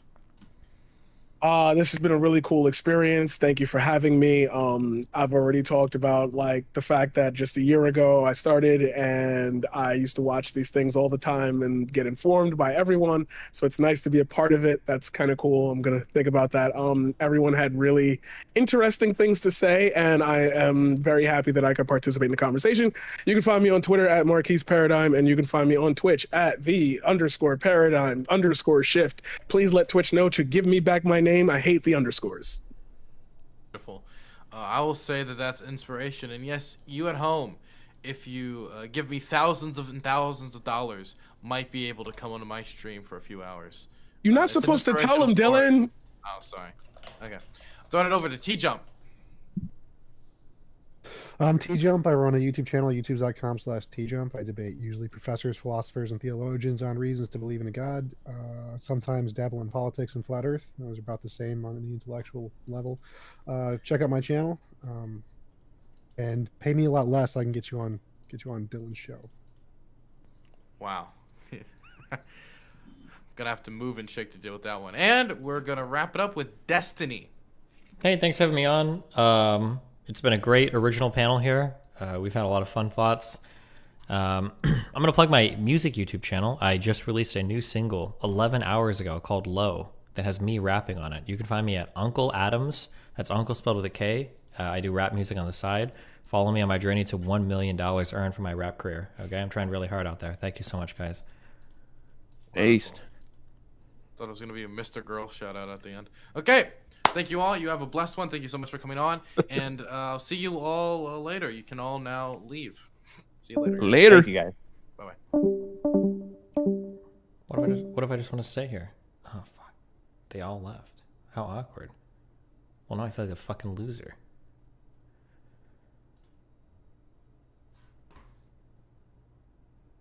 Well. That was painful.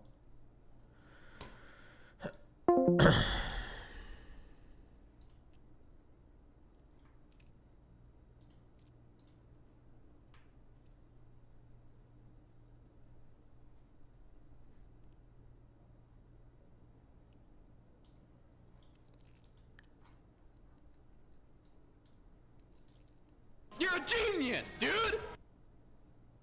Do not yump. Do not post me on no hype mode in the chat. You do any front squatting yet? Look, they're going to expose themselves right now. Disgusting. No, I'm down bad, chat. Jump me up with some Miano hype. I took my longest gym break ever, Gojo. I'm on like 3 days off right now. I tennis elbowed the fuck out of my arm somehow, so I'm just chilling. And then tomorrow I think I'm gonna start up on the. I think I'm not gonna rotate back and front squats. I think I'm just gonna do. We're just gonna do the normal back squats. 3 days more squatting because all my upper body stuff caught up to my squats. But fuck front squats. We don't need to do that shit. I'm gonna be totally honest. I looked up how to do front squats, and that shit looks like some fucking YMCA yoga shit. I ain't got time to learn that bullshit. That looks like some excruciatingly painful technique. I'm not even gonna waste my fucking time. I feel like I've fuck that shit. Intellectually. Like, I could do this while going to school, and I can make it a kind of a job. I play video games, and people think I'm funny and watch me. That's pretty much the best way to describe it. Stop stuffing your fat fucking mouth. Absolutely no one asked. Nathan Godstone. Stop stuffing your fat fucking mouth.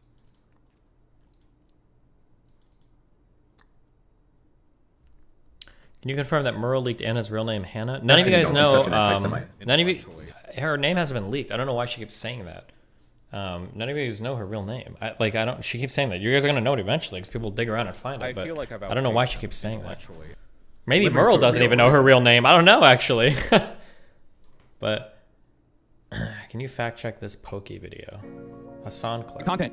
Video game companies like Nintendo can and have in the past pursued streamers for playing their fucking video games. Fuck you. Everything we do is like literally a violation technically of copyright content. The only purpose of copyright content in this circumstance and in all circumstances if the fucking owner of the copyright content wants to fucking pursue.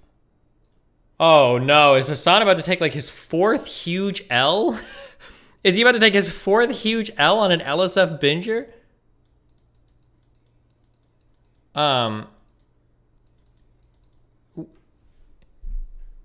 This is like so stupid.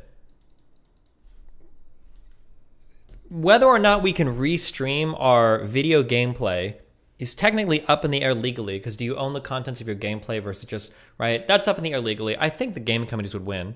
However, it's been overwhelmingly decided that as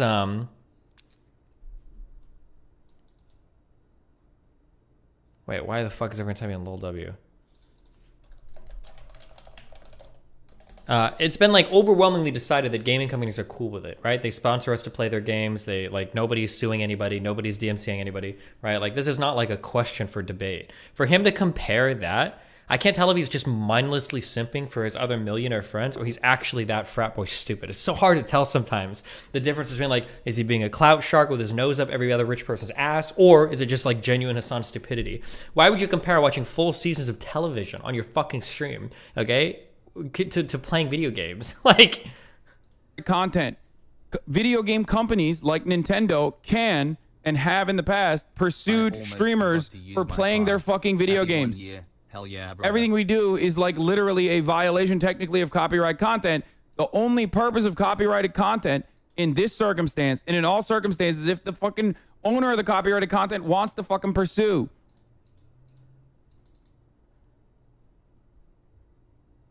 That's the whole point. Content. It's such a dog shit argument. I can't actually believe him. Hassan blaming Ludwig?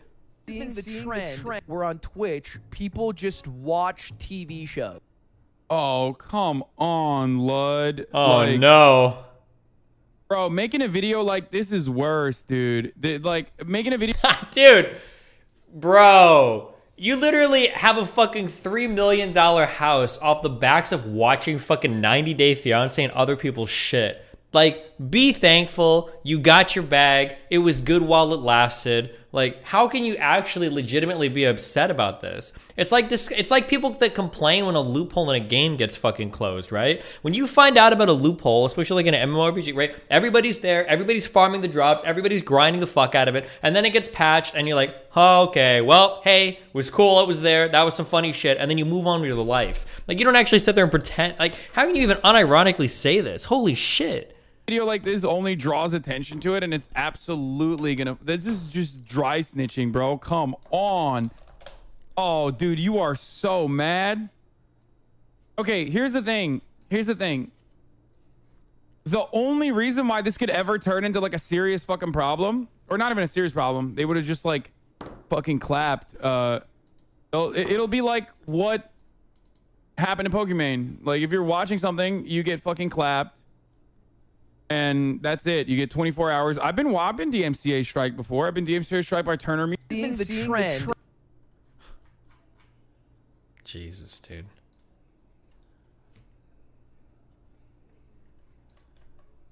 That last tweet is a banger, by the way. There's gonna be a lot of people mad as fuck about it. Shut the fuck up, alright? It's a stupid fucking meme. Can I lick you awake, chat? Greater than. Greater than. I feel like I've outpaced him intellectually. Oh, I would like to give a formal apology for what I did earlier in the comp side channel. That was my mistake. I thought that at here only added the people in the channel, Matthew 22, not the whole 15, server. 22. You aren't swayed by men because you pay no attention to who they are. Alice, then, what is your opinion? Is it right to pay taxes to Caesar? Then, give to Caesar what is Caesar's, and to God what is God's.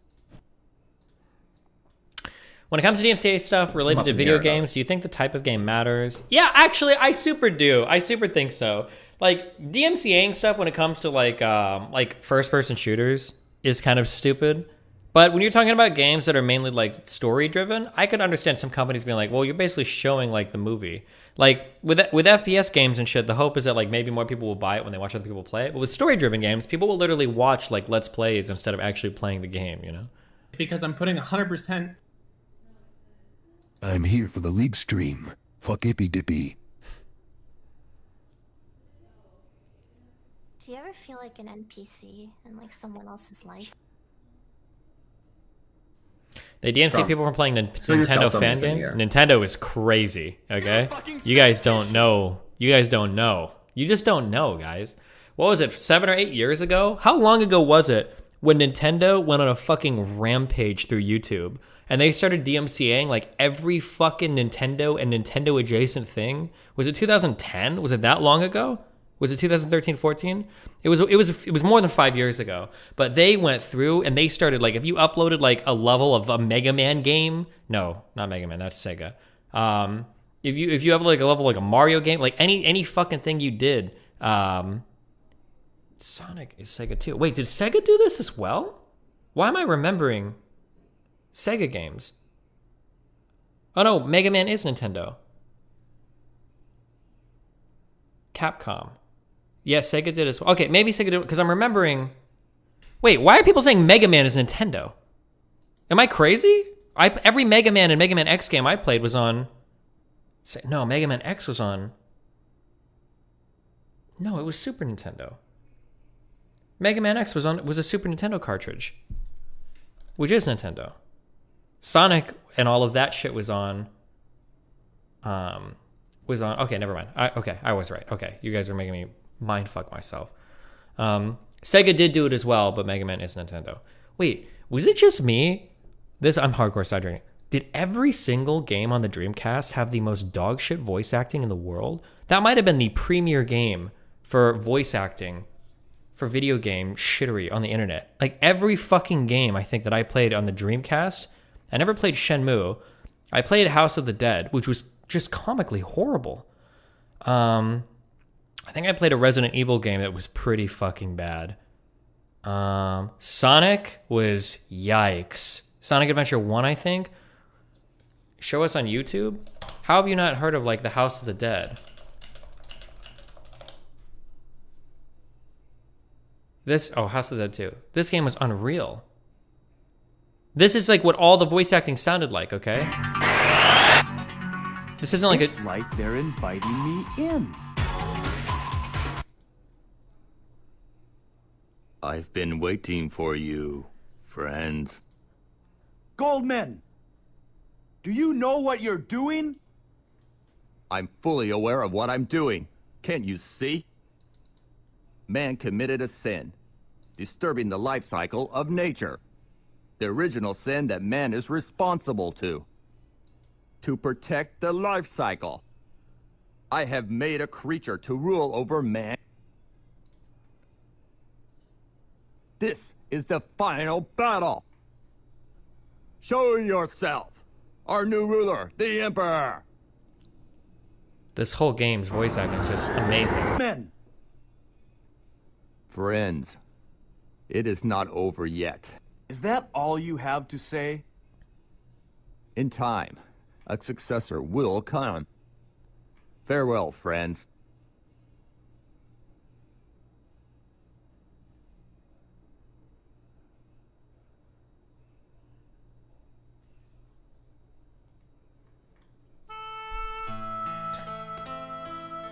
It's finally over.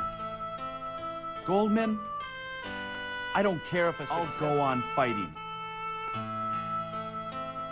As long as we have the will to live. Goodbye, Goldman.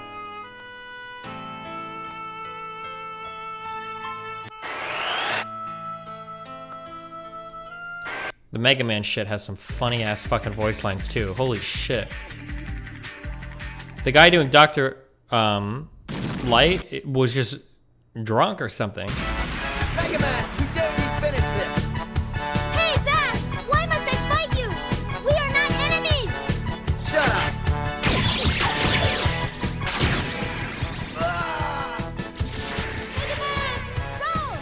Mega Man, hurry! You must come with me! You can't leave yet! Rush jet! Whoa! Daddy, you'll have to take care of this some other time. No! Dr. Light, what is the problem? A strange meteor has fallen to Earth just a while ago. This meteor seems to be emitting a powerful energy signature. Something this powerful must not fall into the hands of evil. I understand, Dr. Light. I'm on it. Thank you, Mega Man. If you can, please bring the meteor back. Okay. Dr. Light, how's it going? Will it be okay? I'm almost finished. The battery will be charged in 10 minutes. That's good. By the way, what do you make of these?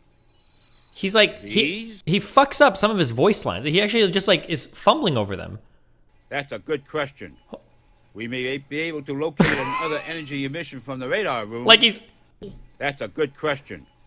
We may be able to locate another energy emission from the radar room. When we find that meteor, we'll find Dr. Wowie.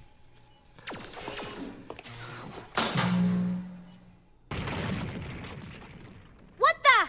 Mega Man, you must go after him. We don't know who he is, and it's dangerous to leave him alone. Yes, sir! Let's go, Rush! His character is supposed to do that? That must be it over there!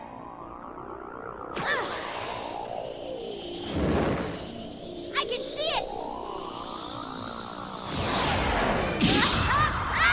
Okay. You gotta show the legendary Zero voice? Oh, God.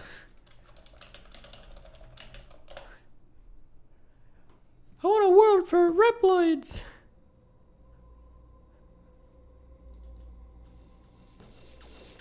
Iris! Iris! Zero, Hang in there, Iris. please, stay away from Replifos. Let's live together. In a world where only Reploids exist. Iris, there's no world just for Reploid. It's only a fantasy. Yes, I know, but I wanted to believe it. I wanted to live in a world where only Reploids exist. With you. Iris!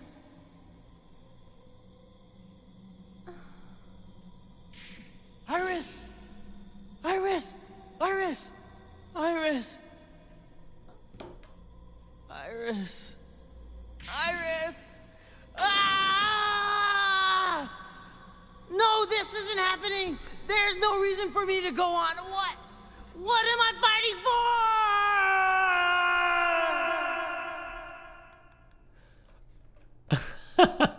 That is, for those of you who don't know, that is Twitch's stance because that is a particular legal strategy.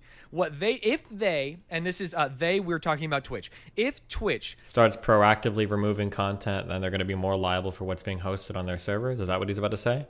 Takes down a stream of the Super Bowl on their own without hearing from X company, or takes down a MasterChef or things like that, then that can be used against them in court to say that they knew they had a problem and that it is their duty. I think this is valid. What they are saying is that is their not duty, they are just a platform, and that the rights holder has to reach out to them through their portal to get them to take it down. They don't want to open themselves up to this liability, so they will not do it. Which is smart for them, but the problem with Twitch is they don't want to do it because they don't want to open themselves up to this liability, but they need streamers to stop because it is going to be bad for them. And so Twitch is sitting here with their strategy of doing nothing and going, oh fuck, please stop, please stop, please stop, please stop, please stop. I think the big, well, I don't know. I'm actually in total bullshit territory here. The thing that I would be scared about for Twitch, it wouldn't actually be just like streamers broadcasting copyrighted content. It would be like your premium partner streamers that are running premium CPM ads over copyrighted content. Like, and I could be wrong. Again, this is because none of this has been legally tested. I don't really know from a court perspective because a lot of stuff never gets to court. But like, I think it looks a lot different when, hey, you have 100 users on your website that are streaming the avatar. That's crazy. And Twitch is like, bro, file DMCA would take them down. I think that's way different than, hey, 5 of the largest premium partners that you have exclusive contracts with on your site that get boosted CPM for running advertisements are literally rebroadcasting our copyrighted shows on the front page of your fucking website to over 500,000 viewers, right? Or I don't know, like if you add up all the concurrent viewers of like Pokemon, Hassan, Disguised Toast, XQC, right? It's at least 250,000 live viewers. My guess is when you add them all together, right? I feel like that is a way, way, way more yikesy position to be in than just like, yeah, sometimes people come and they fucking broadcast copyrighted content or shit. What do you want me to do? You know? Like, it's like the difference between you're in a bar and there's like a sexy girl and you're kind of like wandering and your wife's like, did you just look at that girl? And you're like, it's a fucking hot girl in a bar. I'm sorry, right? Versus a woman giving you a lap dance and your wife is like, what the fuck? You're like, I don't know why she's here. She could have picked somebody else, you know? But, you know, I feel like the level of separation is vanishingly small, we'll say, I guess. But, Yeah, I don't know. That's a spooky one, but who knows what'll happen? Maybe at the end of the day, maybe none of it actually matters. Smiley face.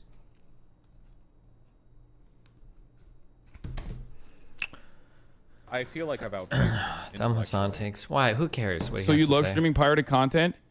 Bro. Have you We watched are Don't Look on Up the on Netflix internet. and Are you have fucking stupid? What are you gonna go alert me to the authorities? Like, the internet was literally built for piracy. What the fuck is wrong with you weirdo narcs, dude? Holy shit. What are you, the cyber police, dude? Wee woo, wee woo. Fucking bootlicker pieces of shit. Holy. So you Dude, you fucking wear the boots, you fucking bougie dipshit. Oh my god, he's so bougie. He's so bougie. Imagine you fucking have a fucking, like a fucking staff full of Hispanic people or whatever the fuck that probably come over to your house to clean all of your fucking shit as you sit there in your $3 million WeHo mansion and you're like, huh, you guys are all bootlickers. Bro, you have the boots. Chill. Oh my god. So I was talking to the janitors at Equinox that were like, we love Bernie. God. Get me out of here. Get me out of Hassan Corner. I don't want to be here anymore.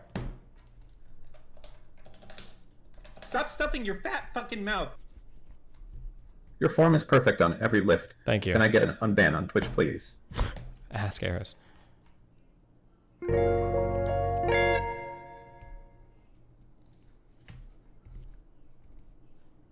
What am I fighting for? Room in Destiny's walls. Wow. Simmers can't appreciate whole memes. How are your lifts going? I'm gonna switch to every other day because I think my upper body stuff caught way too quickly than my lower body stuff. So we need to squat more, guys. That's what we're doing now. We're changing it up every other day instead of 2 days on, 1 day off. I think having my bench at like catching up to my squat, I think is not good. It means we're not squatting enough. Because I'm putting 100%. There's your daily gym update.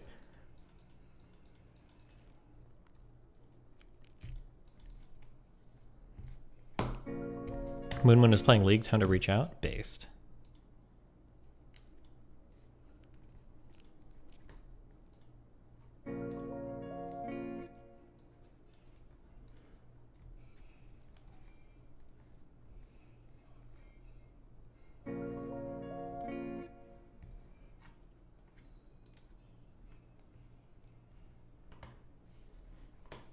Did you see Matrix 4? I have not yet. All right, it's a stupid Fucking meme.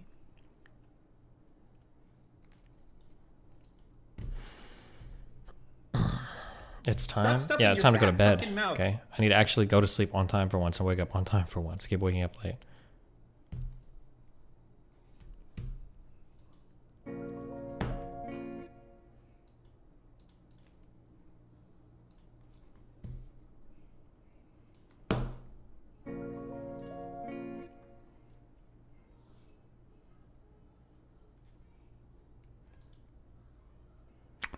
I feel like Destiny, I've worked at a friend, a brown Hispanic, by the way. Tried checking him in at EQ in NYC. Hassan didn't have his membership card, so he was asked for ID. Was being a dick about it. I feel like I've outpaced him intellectually. Okay. Thank you for that. True. Me too. One time I was cleaning carpets, and Hassan called me to his house back when I was cleaning carpets, and he was a huge asshole about it to me as well. Your story could be real. I'm sorry. I shouldn't just... I don't want to be weird about it. I think you're just fucking dog shit. Your supports have been good. Your last 3 games, you're fucking ass cracker. I'm just saying. Your supports are actually good. You're just fucking ass cracker. I'm just saying. I said it. I said it. You play Kazadin and you don't run once. You play Fizz and you don't run once. You stay mid. Your supports are You're good. You're trash. ass. Who is he playing with? You're dog shit. Don't speak. You fucking trash player. Don't fucking speak. You're bad. You're trash. Don't speak. Fucking stay mid. Oh, Pog. Only front squats. Front squats forever. Fuck that. Okay.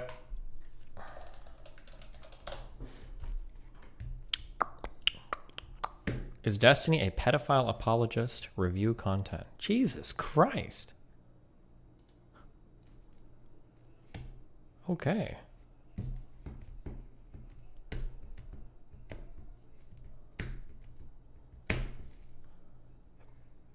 Oh, I'm really important. I love this guy. Go watch him. Okay, I love you guys. It's been fun. Everyone, cappuccino, cappuccino. I'll be back tomorrow, okay? Be careful, duders. Bye.